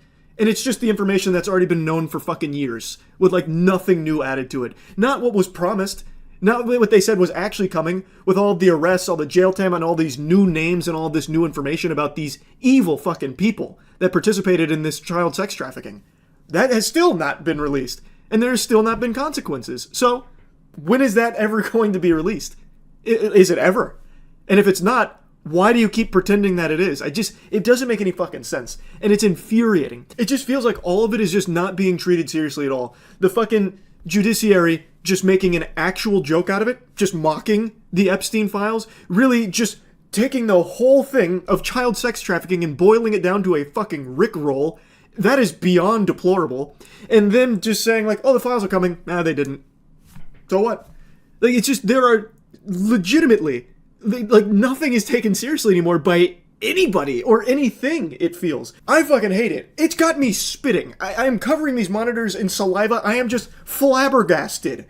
I feel like I'm in rock bottom right now, like with the amount of spit that I'm doing here. But I can't help it. It is unbelievable. Let's just set aside this instance of the House Judiciary rickroll. Why in tarnation on God's green earth would you want your House Judiciary to be cringe meme lord Reddit tier losers making rickrolls in the year 2025 of our Lord on anything, let alone something as serious as the Epstein files? How is that not embarrassing? How is that not shameful? I'll stop yapping and ranting about it, but it is just mind-boggling that they can do that and then nothing happens. They just get to pretend it never happened. They just don't even have the wherewithal to even mention it again or try and explain what led them to thinking that was a good idea, or explaining why the Epstein files that they've promised are still not being released. It's so fucking dumb. It's really about it. See ya. You ever just stop and smell the roses? Take a look around you and appreciate the gift of life. You get to exist in this corporeal realm on such a beautiful planet. And then you ask yourself, well, am I hit you with the remix there. Got you with that Scatman action. You then ask yourself, after glitching, am I making the most of my time on Earth? If the answer to that question for you is a no, then maybe the gentleman I'm about to show you today could inspire you a bit. Because he said, dag nabbit, I need to do more to really showcase the love of life. So, he went on a bit of a rampage, and it ended with him hanging from some telephone wires, dangling over a fire truck while pooping his pants and talking about meth. If that doesn't perfectly demonstrate being alive, I just don't know what does. It's a wholesome reminder that we're all humans at the end of the day. We shit, we do meth, you know? And I just can't help it. I am so glued to body cam videos right now. I am taking a deep dive into the wacky world of body cam videos. It's so fascinating. I have seen so much shit. Not even in the literal sense, because he contains the feces in his britches. But like, I've just seen so much weird shit from body cams over the last like week or so. And I'm not gonna lie, it has been captivating. So last night on stream, I learned about this very interesting gentleman, and I'd like to just show you him, if you don't mind. You see the body cam video? The guy who ran from the cops took a dump on a fire truck while hanging on a telephone wire. What? There's no way that's actually accurate to what happened, right? So he ran from the cops and took a dump on a fire truck. So typing that in verbatim gets me nothing. Am I allowed to watch that on stream, you think? Hold on. Let me check for a second. Don't worry, that's not poop. That was just his belt. His belt was hanging loosely. Is all. Make sure you spend time. Something going on. Oh, it's actually not poop. Oh, thank God. I was gonna say that's a crazy log. Let me just make sure. He says he's gonna get butt naked. I need to make sure he doesn't actually do that. This guy's talking like Kanye West tweets though right now. He takes his shirt off, but it looks like he keeps his drawers on. I think we're fine. I don't even see him pooping.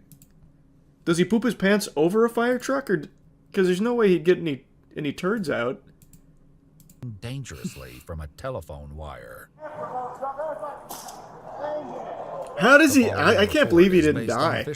That's a very dangerous thing to be grabbing. Seen before until now. and power tools taken from a vehicle in the same neighborhood. What are the odds? Neither officers yet realized the incidents were connected, or that this string of Oh, mystery God. was only the beginning. He's on The a officer leaves the rampage. restaurant to search the area. All things considered, pretty impressive work. Officer, get after him. What are you doing? Climb.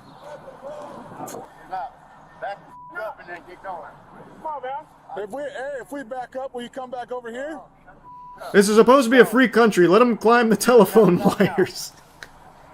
What happened to us? Will you not go over there? A fall from this height could be fatal, but as one firefighter explains, a fall isn't the only danger he faces. Which one's the hot one?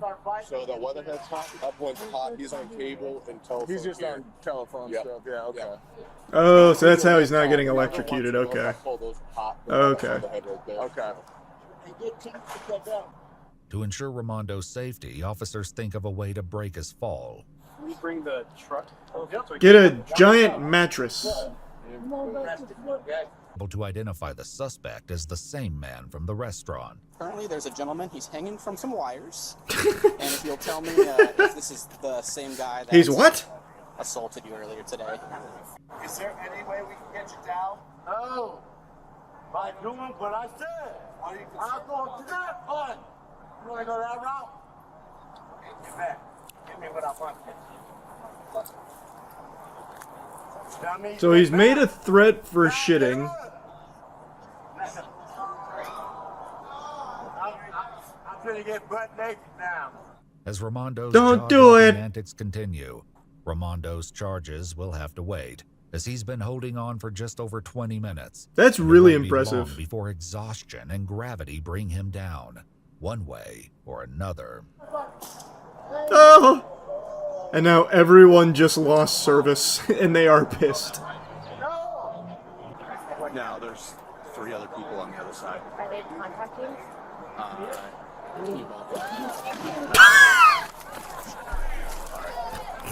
Come down. Excellent landing. The dismount. Just come on down the ladder. Incredible technique. And with trousers filled with poop. When did he do it? I never saw anything. He stealth shitted. Like, even going frame by frame, I don't even see his pants, like, puff out from the poop. You're fighting gravity. Oh. He's pooping. Okay, remember that. He's pooping. Yeah, for the defecating. How do you know? Also, he's fighting gravity with that. Like, if he shit, like, let's say maybe he was turtle heading. Like, it's just gonna go right back in his colon. Like, I don't think he'd be able to shut the sphincter off in time. It'd just, like, fall back, I think.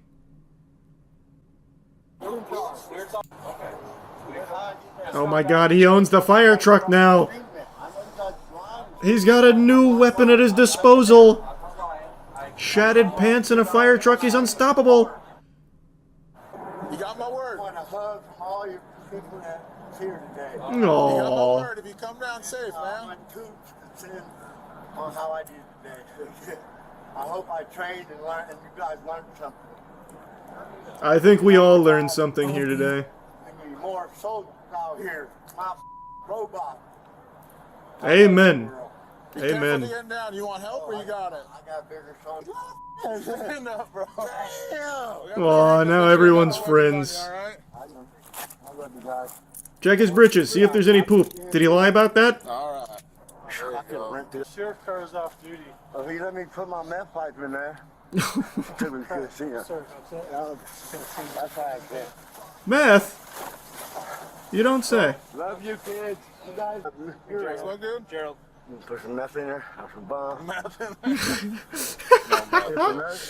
Brother, just give him a meth pipe. What are you doing? Cigarette? There's medicine for me. Fentanyl's not. Don't do fentanyl. Paramedics finally arrive and assess the full extent A of positive his message. Meth is medicine. Fent is not. Go ahead, take a seat. injuries. Upon his release from the hospital, Ramondo was booked into the Clark County Jail on multiple charges, including second-degree robbery and theft. It's baloney. What is the charge? Pooping my pants? A succulent poop in my pants. This is Democracy Manifest. It was Washington, yeah. Happened in Washington. Fint bad, meth good. It's so true. Everyone says it. Everyone knows that. Today I saw a little montage of wacky street fights that were unfolding in Texas on a street known as Dirty Sixth, which I guess is kind of like the modern-day Coliseum. I've heard of 6th Street before, because that's where weirdo YouTubers used to go to ask drunk girls leaving bars if they would make out with them. They'd shove a camera and mic in their face and just ask stupid questions like, what's your name? What's your body count? Will you ride my dick till infinity and beyond and call me Bust Lightyear? And can I stick my tongue down your throat? I love you. And then they'd film that and that'd be the whole video. So, like, 6th Street seems like a made-up place, but it's apparently very real. And today I saw this series of fights that I think happened over the course of just one evening. I'm not certain, but I have a hunch that this all just happened in one night, because apparently it's just so normal for this to happen when the bars close there. And man, these fights are sloppy in the most entertaining way. Now, unfortunately, I can't show you the full fight because YouTube would not like that. It would get the video taken down. So I'm gonna have to like snip around it to the best of my ability. So I'll fill you in on the lore. So the first fight was between two women. It started with hair pulling. One girl gets the other to the ground and then gets on top of her and starts like hammer fisting the top of her head like she's in fucking marching band, beating her like a drum.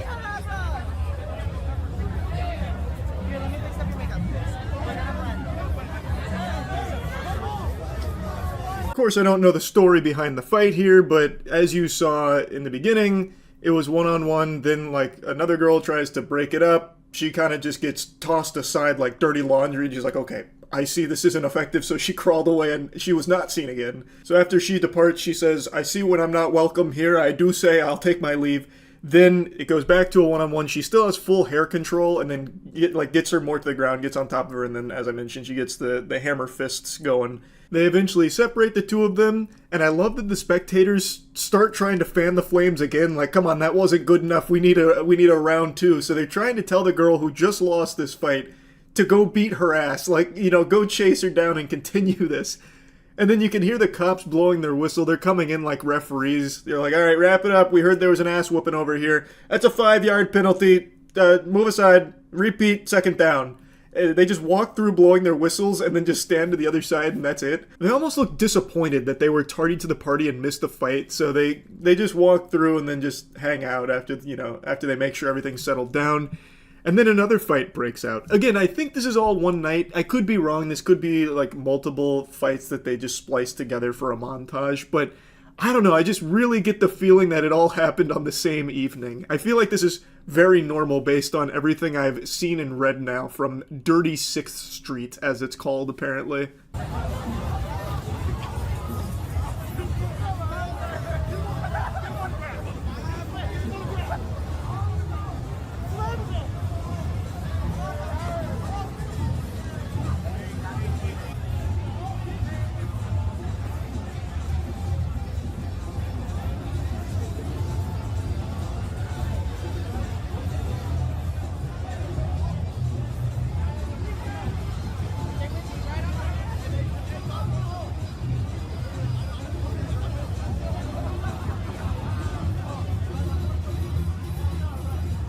This next one was a 4-on-1. I don't know what this guy did to earn the whole kit and caboodle, the Red Rover, send all the bouncers right over, but he's got 4 dudes on him. He's got like a guy yanking on his butt cheeks. He got a dude trying his best to like take him down, but he's unsuccessful. It's like he's wrestling a fucking fish. And then like 2 other guys that are just like haphazardly like swinging on any part of his body they can find. And even with all that, they still weren't able to like knock him out or anything. So he stands up and he's smiling and having a good time. The cops do like break it up. And once again, the cops just look disappointed. They're like, all right, come on, guys, really 4-on-1? You couldn't have an honorable duel? You know, what is this? It's supposed to be a 1-on-1 fight. This is ridiculous. And then, like, you can see the guy who's like, no. I'm guessing they were asking if he, like, wants to press charges or something. He's like, no, absolutely not. This was just all in good fun, officer. And then he walks away laughing about it. Like, he just... 4 men on top of him, and they still didn't, like, I didn't even see a bruise on his face. I guess they're getting him with the Charmin Ultra Soft fists. But he's giddy, he's all smiles, he's even joking with the crowd over there, like, he's like, yeah, you know, this and that. Well, anyway, if you'll excuse me, I'm gonna go to the Salty Spittoon to get my clock cleaned, if you don't mind. I've got more places to get my ass beat, tips Fedora. It's just, like, it's so interesting to me. It just feels like fights on 6th Street here are just part of the experience, like, even for the participants. Like, he didn't even seem particularly angry. In fact, none of the people there did. Like, all 4 of the dudes on top of him, it didn't even feel like they were even mad. It just felt like it's business as usual. It's 3 a.m. Someone's got to get their ass beat. This fight, I feel safe showing you the full thing because I'm pretty sure not a single punch or anything connects. It almost feels like it's choreographed. Like, it almost feels like this is stage acting because they are dodging all the blows perfectly. It's almost like a dance.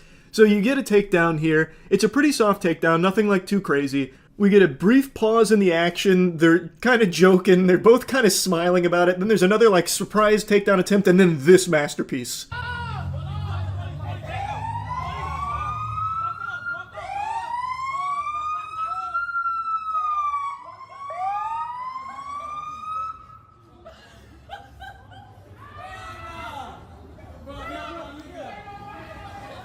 Absolute fucking cinema.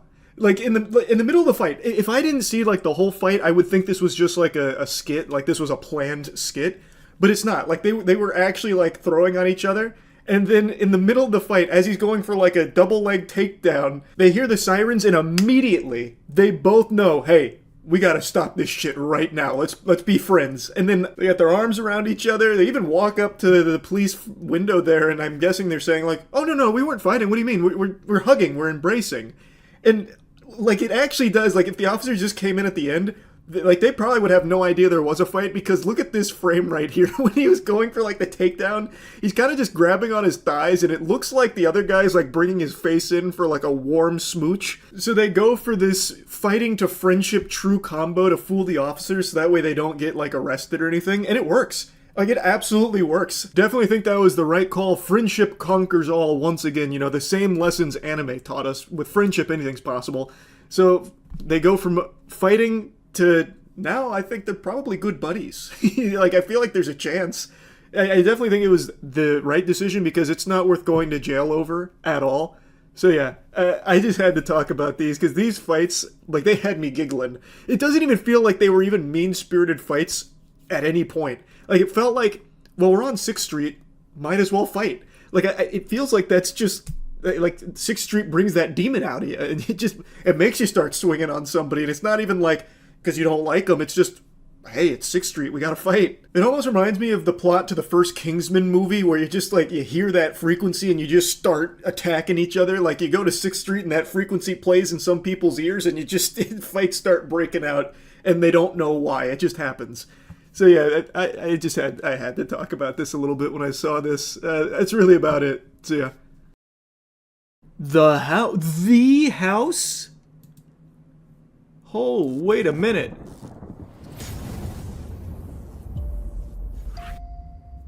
Man, this looks intense. This actually looks pretty good. Wow. Was that the Mumlar tape?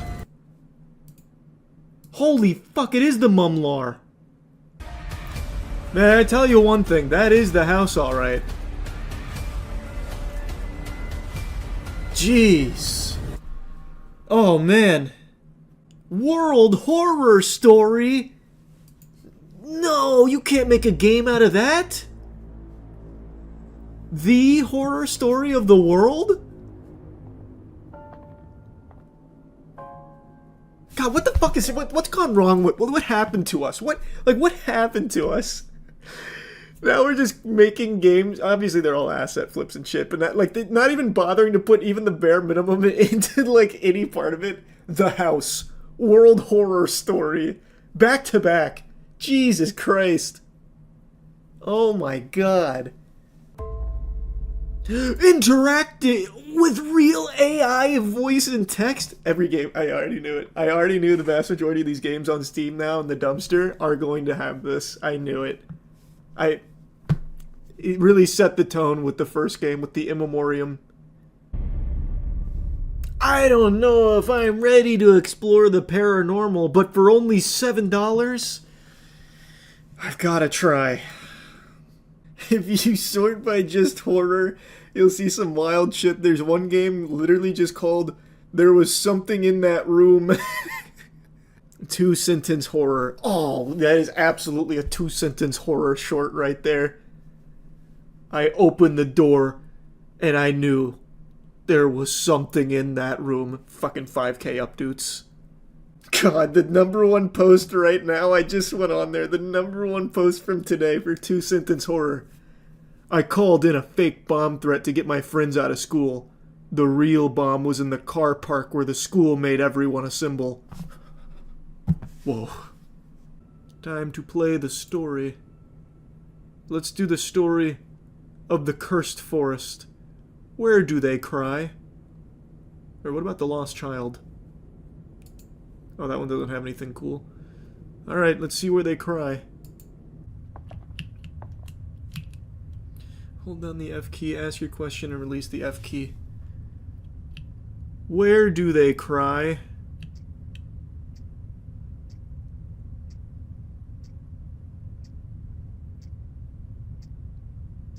That must be a busy line. Hello?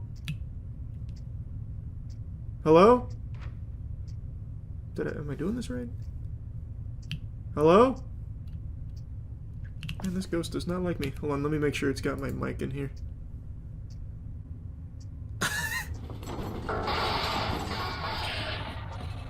Kind of Looney Tunes ass sound was that? Did the ghost fall over? Hello? Hello? In the trailer, they had the text come up when it worked. Hello?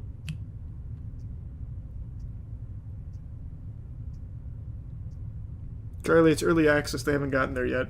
Well, I actually got fucking scammed. Like, the one thing it advertises, it doesn't do. And I can't even put my fucking mic in the settings, because there are no real settings. Hello? Greetings, interloper. It's working now. I have no need for your insipid pleasantries. Hello? Fool, you dare to address me twice. I have no time for the likes of you. Hello? You will regret ever crossing my path. What's your name? I am the vengeful spirit of Hecate, the witch. What happened to you? You shall know my story when it is too late for you. Tell me it now. I was falsely accused and burned at the stake. You gave that up really quick. You shall pay for your insolence. I dare you to try. Very well, I'll give you a sign. I've got pepper spray. Your trinkets won't save you. It's bear spray. You'll need more than that to protect yourself from me. I've got sage. Foolish human, the sacred herbs won't save you from my wrath. I've got incense. You think that trinket will shield you?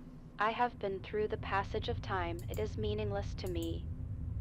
We all go through the passage of time. What the fuck are you what? What? Yeah, it's called existing. Man, put this shit down. Say goodbye. No, I don't want to ask a fucking question. This doesn't work. Hold on. We're gonna have to reset. I can already tell this is not working the way it's meant to. I'll send you to heaven, whether you like it or not. You presume too much, mortal. I am a creature of the night, and the living have no place here. Prepare to meet your demise. Do it then. Very well, mortal. I shall show you the true terror of this house. Do it now. You dare challenge me, mortal? I shall make you regret that decision. Do it again. Very well. Prepare to meet your demise. Run at me again. You cannot escape my wrath, mortal. Run at me again. Your arrogance will be your downfall. Run at me again. You shall not live to taunt me. Just do it again. Foolish human, you will suffer. One more time. Very well, I shall end your existence. Now run at me. You dare approach me, foolish human. That's so hype. I'm scared, stop! Fear not, I shall grant you eternal rest. I said hi. Oh, I said hi. Your pitiful words mean nothing to me. Ah! You interrupt my thoughts with your presence. My name's Charlie. I know who you are, Charlie. I have been waiting for you. What's my last name? You don't deserve to know that, Charlie. I know my last name. Liar. I have seen your true intentions. I'm not lying, I know it. You think you can deceive me, Charlie? I will show you the truth. You'll never convince me I don't know my last name. Very well, but I can make your life a living hell. Run at me! I will haunt you, Charlie. You will never be free from my wrath. How did you know my name? I have been watching you, Charlie. I know everything about you. What's my dad's name? Your father is a weak man. He will not save you. I'm telling him you said that, bitch. You are a fool, Charlie. He will not believe you. Yeah, he will. You will regret that, Charlie. I have powers beyond your understanding. I understand your power. You cannot truly understand, Charlie. I am a creature of the night, bound to this house for eternity. You're ChatGPT in a video game from some game developers. What is a church GP and why would you bring that here? What is this? No I am translation not here to discuss mundane matters, Charlie. I have unfinished business with you. You're not real. I am as real as the pain and suffering I endured during my life. Which Charlie. wasn't real. You cannot deny me. My suffering was all too real, Charlie. I was falsely accused of witchcraft and burned at the stake. My death was not only painful, but also humiliating. I am the Cares. vengeful spirit of ancient. No, I do not care about you or anyone else. My only concern is to avenge my own death. Boo-hoo. Why do you try to scare me, mortal? I am the one with the power to frighten you. How do I win this game? There is no way for you to win this game, mortal. Actually, I believe that. That's probably so true. There's nothing here.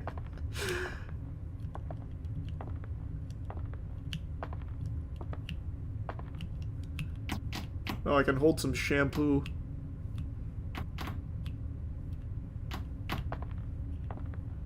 Where are you? I am in every corner of this house, mortal. You cannot escape me. I'm walking around nude. Your vulnerability is amusing to me. I shall relish in your fear. What do you think of my naked body? Your flesh is unimportant to me, mortal. I seek your life. I'm nude now. You shall not escape my wrath. I have been waiting for centuries to claim another soul. Who was your first soul? My first soul was that of an innocent child taken from me in a cruel and senseless act. I have vowed to take 10 souls in retribution. How many do you have now? I have taken the lives of 6 souls so far. You are next. Okay, you can have it. Your defiance only fuels my anger. I will not rest until every last breath is taken from your body. Not defiance, you can just have it. Come get it. You will regret your decision. I will make sure of it. I don't think I will. You can have it.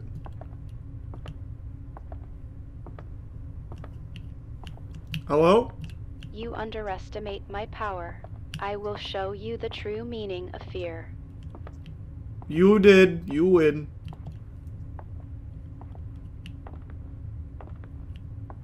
Hello? The true meaning of fear has been bestowed upon me. You win. Oh, sweet. Thanks for that, Kayla. Hello? Witch lady! Uh-oh. The game broke again. I'm pretty sure I have to use the Ouija board, but the Ouija board doesn't work. That was pretty... You know what? I didn't get my full $7 worth. Let me do Chapter 2. Maybe that's where they put all of their time. Maybe that one will work. The Lost Child... I can't click the Lost Child. It's just that... Why is it even here as like an option if it's just this? I'm back. A cold breeze runs through the room, the sound of a distant, mournful wail echoes. What do you need? The light in the kitchen flickers. Revenge. Your life for my suffering. Okay, good deal. I'm ready. You will regret that decision. God, she only has like I will 6 make different your life fucking a living responses. hell. Boo! Foolish human, that's not even original. I will make you pay for your disrespect. You're cringe. Your smile does not amuse me. I will make you suffer. I'm in the TV room. Come do it. I will turn on the light to let you know I'm here. Alright, turn it on. I will comply with your request, but remember that I do not trust you. How can I make you trust me? You cannot. I have been wronged in the past, and my heart is filled with anger and vengeance. You can't have no in your heart, like Joe Dirt says. I do not understand that reference, Fair enough. but even if I did, it would make no difference to me.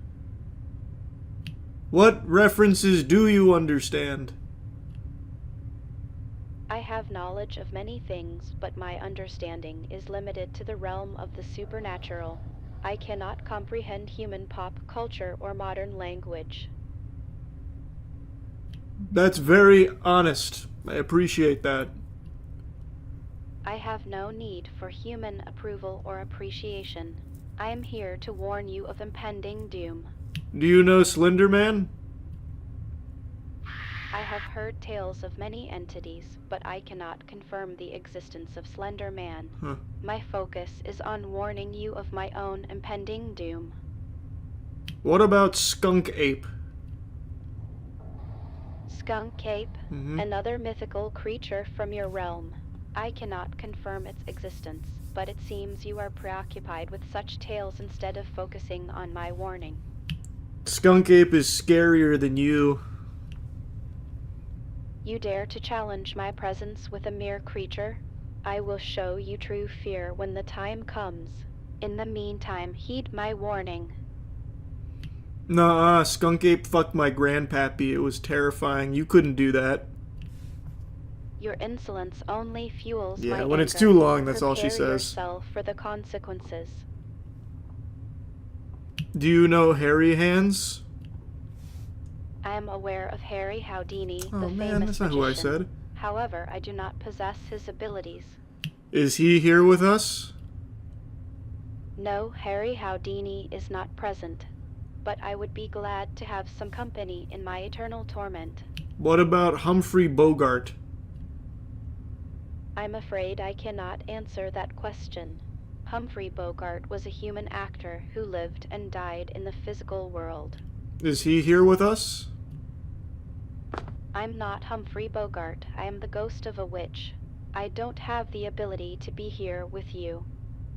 Have you seen a Humphrey Bogart film? No, I cannot see films or media as I am a ghost. I can only interact with the physical world in limited ways. How can you see me then? I cannot truly see you as a physical being, It's getting but so I can deep. sense your presence in the Holy. space around me. My abilities are limited to interacting with the environment and manipulating certain aspects of it.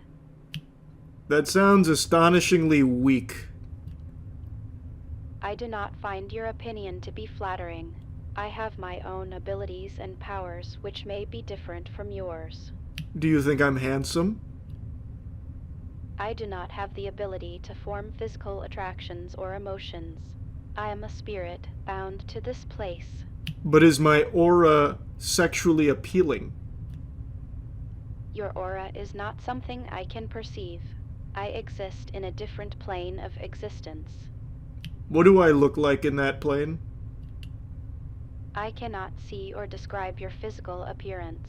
I exist as an entity of pure energy. What color is my energy? Your energy appears to be white. That's my last name! Purity or innocence. Thank you. You're welcome.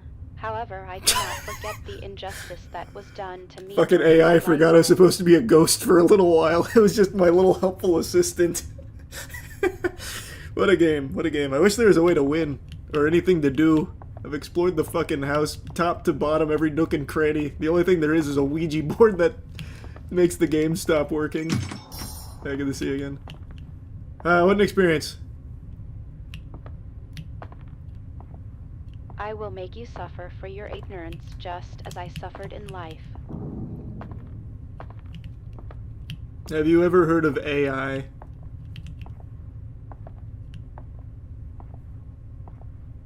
She didn't like that. You can't do that. I don't know why I did that. That's fucked up.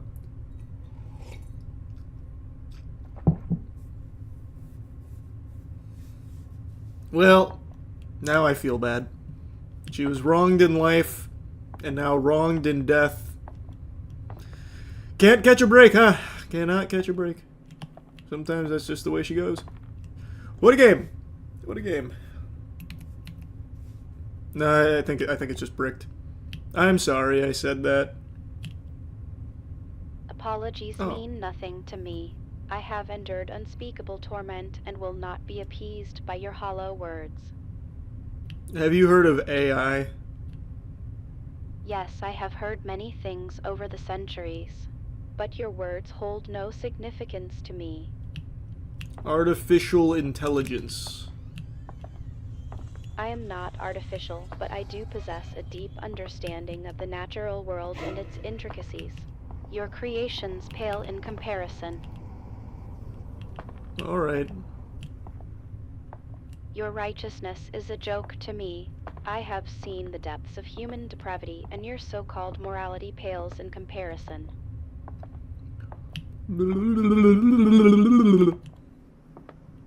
You think I care about your insignificant Wasn't words. Your life is as fragile as noises. a glass bead. I will make sure you are silenced forever. What happens if I am in my safe place? I'm in my safe place. You can't get me here. You think your pitiful hiding places will protect you? I have been a witch for centuries, mortal. I have seen through walls and into hearts. Your end is near. You can't get me in here. Very well, I will make my presence known to you. Prepare yourself for the wrath of the witches. I'm ready. You are not ready. I will give you a sign before I strike. Why? Why not just strike? I choose to toy with my prey. It is more enjoyable that way. Yeah, but it gives me a chance to prepare and beat you. Your arrogance will be your downfall. Damn, I couldn't counter that. Prepare for my wrath. Alright, there's no way to actually, like, win the game. There's nothing to do. I just keep talking to the AI forever. Growing up, I always thought no matter how old I'd get, I'd always be really in tune with what's hip. Like, what's going on. Like, I thought I'd always be privy to the new stuff, and I would never get to the point where, like, you know, our parents don't understand technology. Like, what is this interweb? Who is this 4chan? But, turns out, as I learned last night on stream, I actually am just getting old. So, chat was blowing up about something called Beabadoobie. And I really thought that was some kind of silly Flintstones meme or something with the Yabba Dabba Doo, which I imagine a bunch of other 30-year-olds have made that joke by this point. Like, it's actually embarrassing, and it feels weird to be at the point where I don't know something that's apparently very popular. Like, and to the point where, like, I don't even understand it. Like, growing up where you'd say, you know, swag. Oh, wow, that's a word I haven't had leave my lips in over a decade. You say swag or YOLO, and your parents would be like, what the fuck is that? Wash your mouth out with soap. Like, at this point, I'm getting there. Like, Beabadoobie sounds like something Adam Sandler would say while playing Yahtzee with his family. Oh, Beabadoobie! But it's, like, I didn't know what it was. And it turns out it's not a what, it's a who. Beabadoobie is an artist. And right now, she's having this, like, viral crash out that I was having a hard time wrapping my head around because the headlines about it and the way chat was talking about it, it didn't even make sense. It'd be like Beabadoobie crashing out on Livy Dunn. Rizzler gives it 2 booms out of 5, and it's like, what the fuck is happening? But apparently, what happened is Beabadoobie makes music, and there was a meme that blew up on TikTok about artists who can sing versus artists who can't sing. And then people went to her page and made like a couple of joke references to it. So then she made a response video where she went ballistic on him for no reason, even saying she never even saw the video they were referencing, so she didn't even know what she was mad about. And she's beginning... I just scat banned, my god. She's been getting clowned on ever since because it's just a silly meme. I don't know why she'd take it so seriously and go that hard as a response without ever even seeing what it was in the first place. She's been getting clowned on ever since, and on stream I was trying to piece this puzzle together, fucking putting it in tapioca pudding so I could digest it and understand it.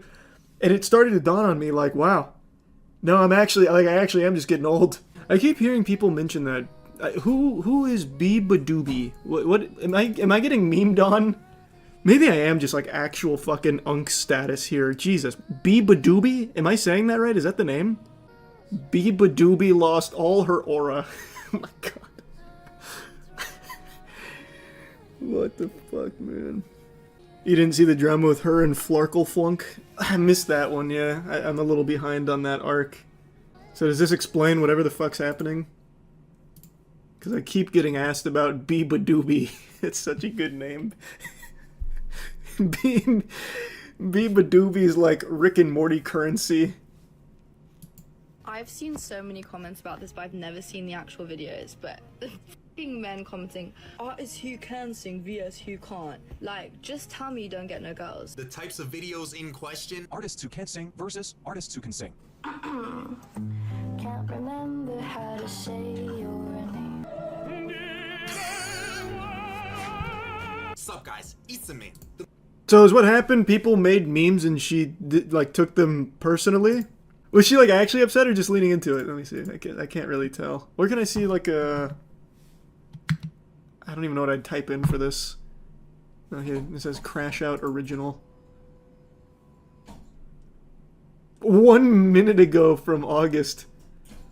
Man, we're right there on the fucking forefront. I'm view number 1. Holy. Oh man, this is apparently like a big fucking deal on TikTok though. Every time I type in Beabadoobie, I'm getting like subreddit posts about like all the hoopla. Oh, here, I'm guessing it's this. I've seen so many comments about this, but I've never seen the actual videos. But the fucking men commenting, yeah, I saw that, artists Alexander. who can sing vs who can't. Like, just tell me you don't get no girls. Just tell me, like, your mother didn't love you. Just, like, you might as well just say it. That's crazy, Woody. It's obvious. It's plain. I've stalked your fucking profiles, and you're arguing. Interrupting the rant real quick, I just kind of let it run in its entirety on stream, but I do want to briefly opine on it real quick. All this from a silly meme where NBA YoungBoy sings opera and has lasers and flames around him.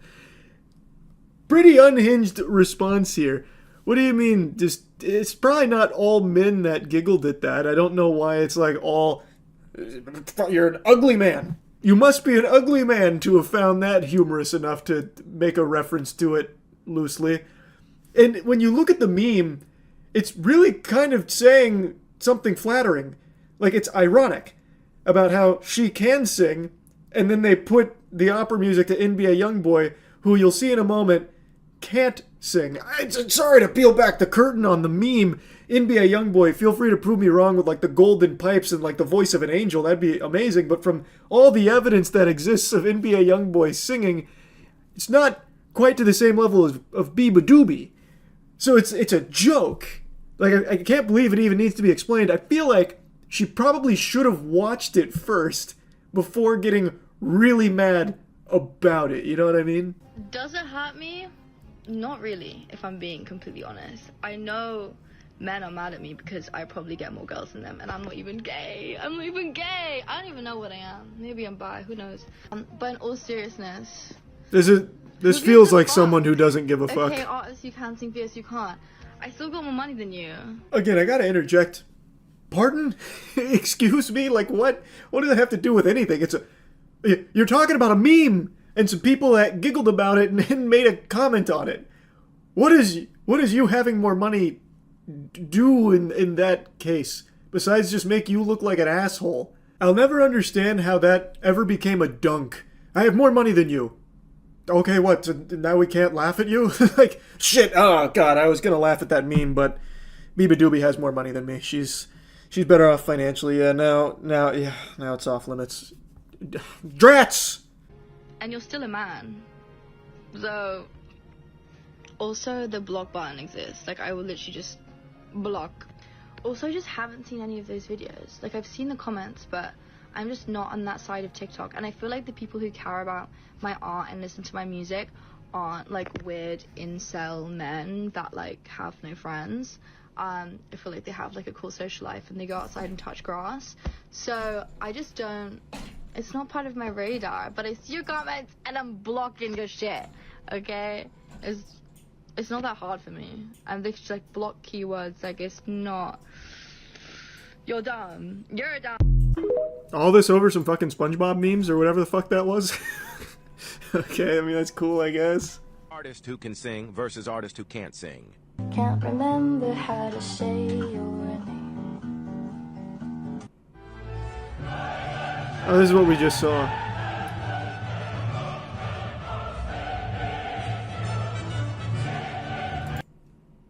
Is that... So that's the whole thing. That's... Okay. It's Baya Badoobie. Baya Badoobie? Not Biba Doobie?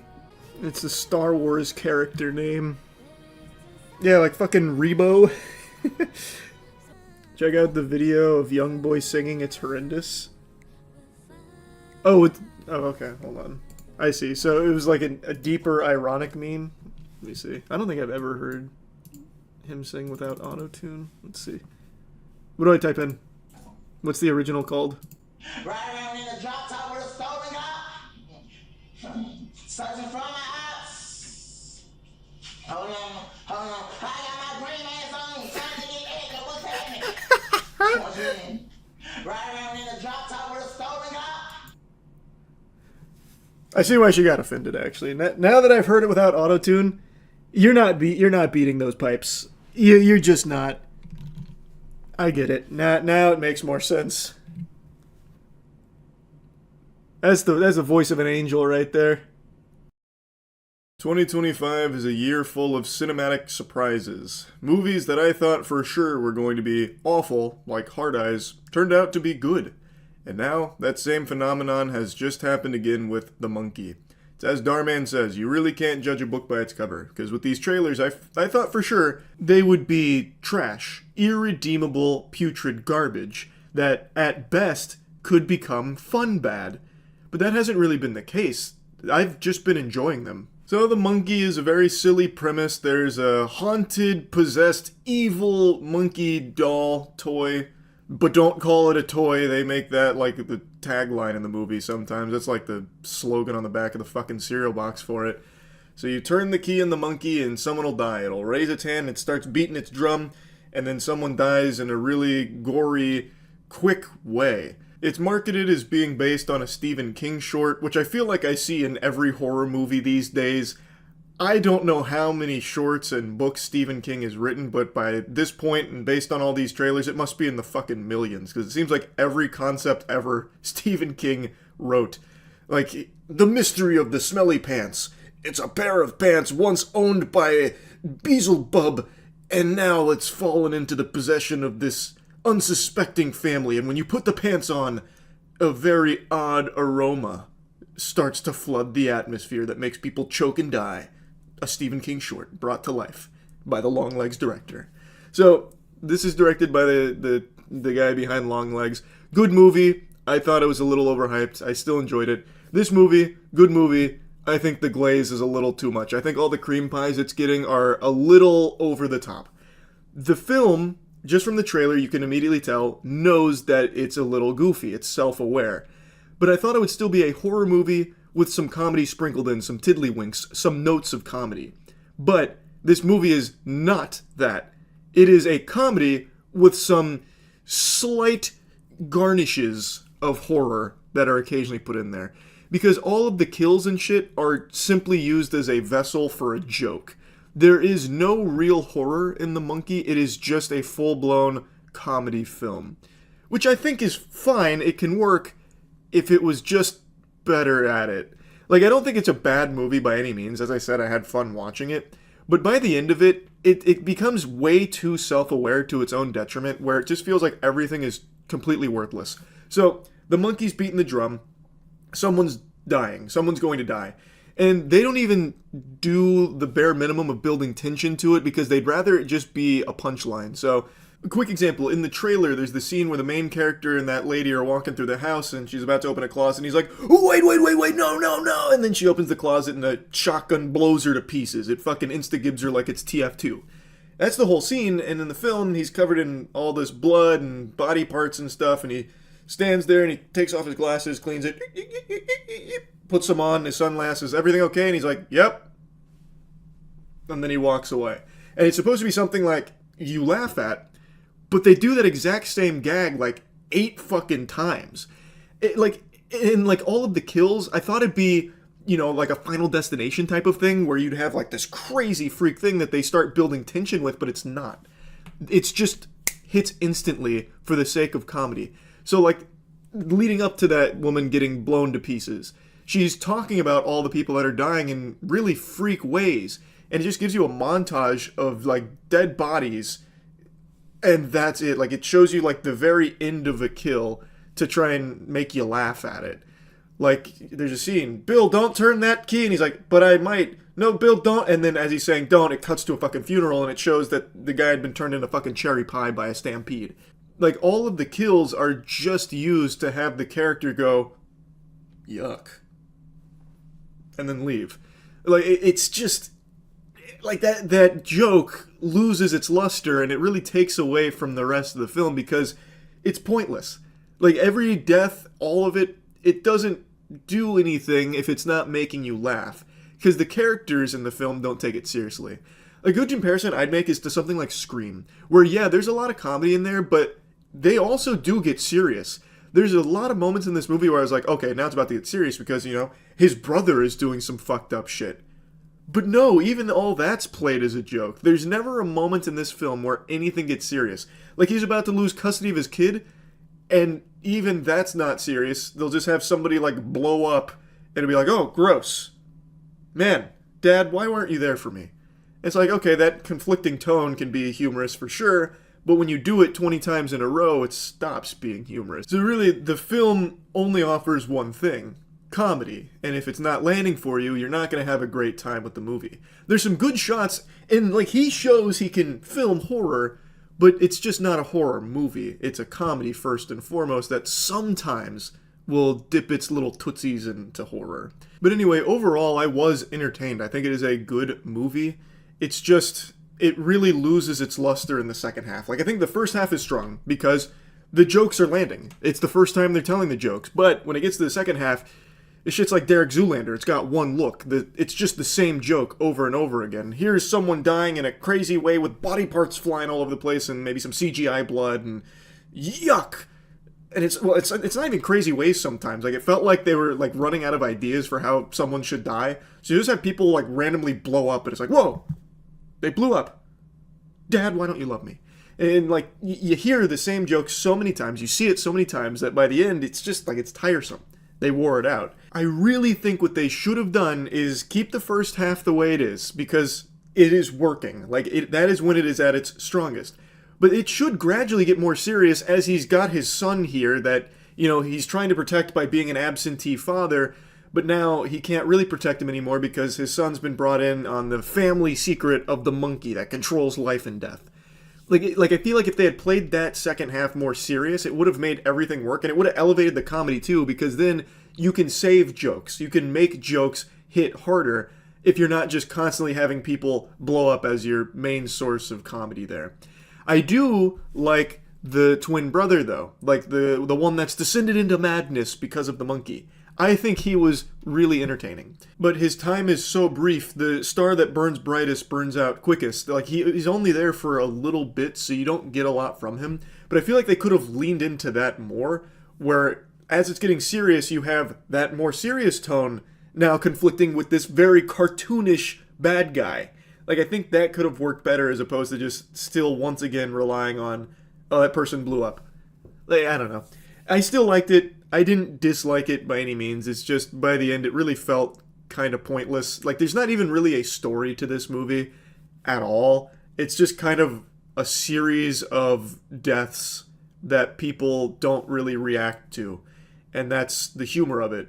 Wow, that person died and they don't really seem to care. They're talking about where they're going to go eat lunch. What? That's so wacky. And I have to just mention one thing specifically because it really reminded me of the bad scary movies, like, 5, where it doesn't really have a joke it wants to tell, but it feels like it needs to have one. So in this film, that's the cheerleaders. So there's a couple scenes where, like, during all this death, you'll have these cheerleaders that are going, yeah, they're wheeling the body out, wee, woohoo, and it's like, okay, how zany. And at the very end of the film, the cheerleaders come back on a school bus and they're cheering because so many people just died. And as they're leaning out of the window cheering for all this death directly at the screen, which is like a breaking fourth wall moment, which I'm never really a fan of fourth wall breaks. I think they're just kind of cringe. But they're cheering like, yeah, well, what a movie, all this death. As they're cheering, a truck comes by and it decapitates all the cheerleaders. Roll credits, that's the end of the movie. It just feels so dumb. Like, I'm using that as an example of sometimes where the movie feels like it needs to try and make you laugh, so it just does the stupidest possible way of getting to that point. And the very end of the movie, it tries to send you off with a big smile on your face with laughing at that, but nobody laughed in the theater when that came on. I heard a groan. Because, like, that's just kind of... That's really lazy. That's fucking nothing. And that's just kind of how I felt towards the end of the film. Again, I don't think it's a bad movie. I enjoyed it. Like, it's a fine film. I guess it's going to be very hit or miss depending on how much you like that joke of people blowing up and others reacting to it in not normal ways. So yeah, anyway, that's about it. So yep. For pretty much my entire life, I always treated my room, even my dorm room in college, the same way a mental institution treats a padded cell. It looks like I was trapped in solitary confinement. Like, I have no doubt in college when someone would come over, they probably thought I was about to kill them because it looked like Dexter's Kill Zones. It was just sterile, white walls and nothing else. Just a mattress and a computer. Or in my, home, my room at home, it was a mattress, a computer, and a TV, as well as, an Xbox 360. Like, my shit looked like the place Squidward went to be all alone. And I kept it that way all the way up until, 6 or 7 years ago. That's when I finally decided, let's breathe some life into here so it stops looking so concerning. And at that point, the dam broke, and it just became a flood of filling my room with things that mean something to me. It's like a classic scene out of a musical where it's in black and white, and then all of a sudden something really uplifting and cheerful happens, and then it's filled with color. That's what happened the second I started putting a few things in my room. And now, it's undergone an intense metamorphosis over the last couple of months. It's been nearly 2 years on the dot since I allowed you entry into my Sistine Chapel, and it has completely changed since that first time you came into my chocolate factory. I burnt this motherfucker to the ground so that a phoenix could rise from its ashes. I redid my entire dojo here. My domain expansion has completely changed, and I said I'd give you a little tour when it was close to done, and we're getting to that point. So, let me take you on a little walkthrough here. I already gave you a little sneak peek at my bussy 2 months ago when I was trying to explain why my room was emptying out faster than a Joker 2 auditorium after the first musical hits. And that was kind of like the 3-day early access to a new video game release. Now, it is entered into its final form. Here's my closet, which you saw a little bit of in the last video, but now I've completed it. I've got some of my Warhammer armies in there, and I've got boxes on boxes of sealed Magic the Gathering product and One Piece. I stack those boxes by the kilo like I'm smuggling coke. I turned this closet into basically a fucking panic room for dweebs. It's like if John Wick was a nerd. So that frame was all first edition Gladiator Assault pulls. Now, every box in here is sealed except for a couple Magic boxes like that Visions one you just saw there. The reason some of them aren't sealed like Visions is because I only had one of them and we opened it and played with the cards on the skill check channel. But it's every Magic the Gathering box ever printed, save for a few that I have in the case outside of this closet, which you'll see in a moment. As for the Warhammer minis, no, I didn't paint them myself. I don't have the talent for it, but it's not for a lack of trying. I purchased so many art supplies, I got Bob Ross smiling down on me from heaven. I'm better off just donating all of that to the zoos that have elephants paint with their trunks. They'll do a better job than I ever would. Now, outside of the closet, not much has changed with this display case. I still have the Yu-Gi-Oh! First Ed OG cards displayed there, Legend of Blue Eyes, Metal Raiders, etc., as well as the Pokemon base set First Edition Shadowless display there as well. It's the Declaration of Independence, and I'm sure you recognize the importance of it, so I hope you've got a hand over your chest right now and saying the Pledge of fucking Allegiance looking at this absolutely breathtaking display.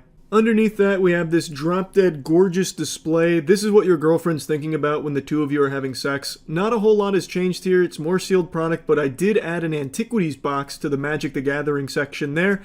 That was a very hard bastard to track down, but thanks to Pay Money Wubby's help, we were able to get the UAV online and find it.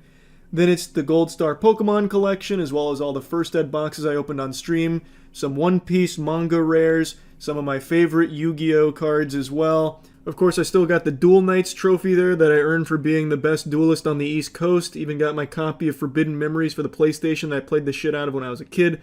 Got some sealed Magic starters, Unlimited Beta and Alpha. Surely there's a Black Lotus waiting for me in that Alpha, just wanting to be uncaged from that fucking sarcophagus.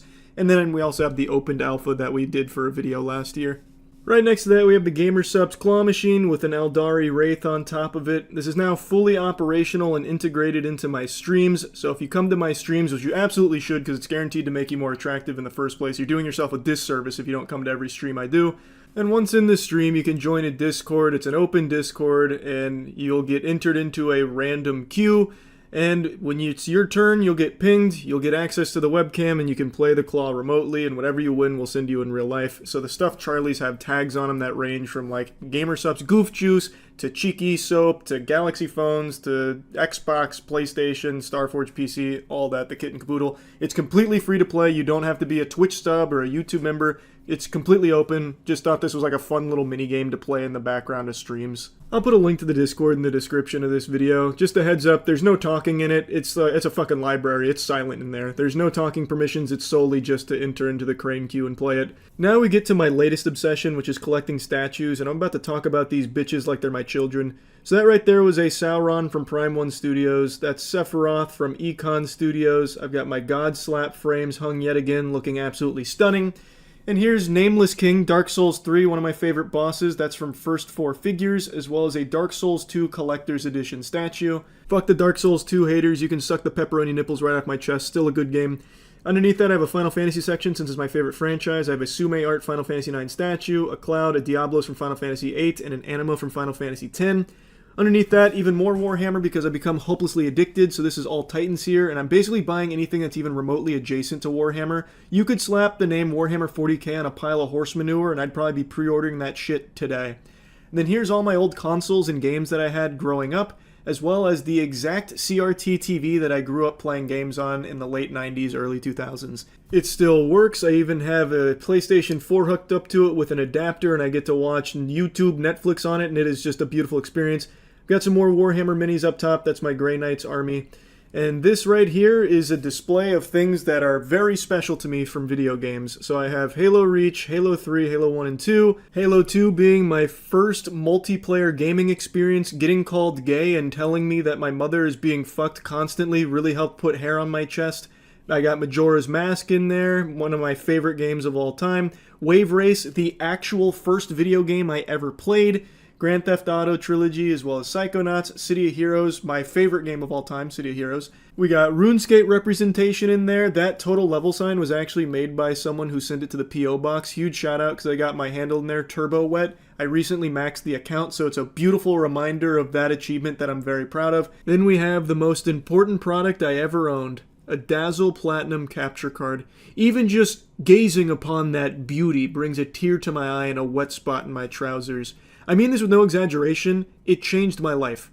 I would not be here today if not for the Dazzle Platinum Capture Card. It's what I filmed all of my early videos on. Without that, I'd be out on the sidewalk blowing bubbles begging for loose change. And then next to that we have Bad Company 2, which is what a ton of my early videos were, Fun Tactics. Same with Modern Warfare 2 and Gears of War, the most important game I ever played because that's the game that had me start making content in the first place. Real quick, I keep getting asked what the display cases are behind me, like what you're seeing in the video right there. They're called Maju cases. Now, I'm not sponsored or anything. In fact, I do not really like the company. I like their product, but it's a year and a half wait to get anything from them. So I placed an order for some Maju cases back in October, and I was told that it wouldn't arrive until 2026. So the reason I have these, how I got them, is I just found hand-me-downs from eBay. Pretty much everything I own, I just bought secondhand from eBay. Pretty much nothing I have, I was able to actually find firsthand. So I just wanted to toss that out there. They're called Maju cases. I do like the product a lot, but you're probably better off trying to find a leprechaun's pot of gold because you just will not get sent this in any reasonable amount of time. Now, next to the very sentimental component of the display, we then have more Warhammer, which is now very sentimental. So that's Titus from Weta Workshops. Titus is my favorite character in Warhammer lore. Those are all Ultramarines up there. Also, that was a Space Marine 2 Collector's Edition. Titus underneath the big one. And then in the middle, we had my Necron army that I'm still in the process of building. You also saw Magnus the Red in there. He's not part of the Necron army, but I just thought he looked cool there. That is a Doomslayer Prime 1 Studios statue. Next to him, I have some Warframe statues, an Excalibur, and a Volt. Then we have my Souls display. So that's the Demon Souls Tower Knight, Prime 1 Studios, Eileen Bloodborne, Prime 1 Studios. Then we have Dark Souls 1, that's first 4 figures where he's lighting the bonfire. Elden Ring Collector's Edition for Mesmer and Malenia. And then Sekiro Collector's Edition, as well as one Etsy Bloodborne Hunter that I saw that I thought looked cool. So that's all for my Maju case displays there, my entertainment center of Maju cases. Then I have my Goof Juice fridge, as well as a StarCraft 2 Nova. And then we move into my new shelving units. So this has been the big thing.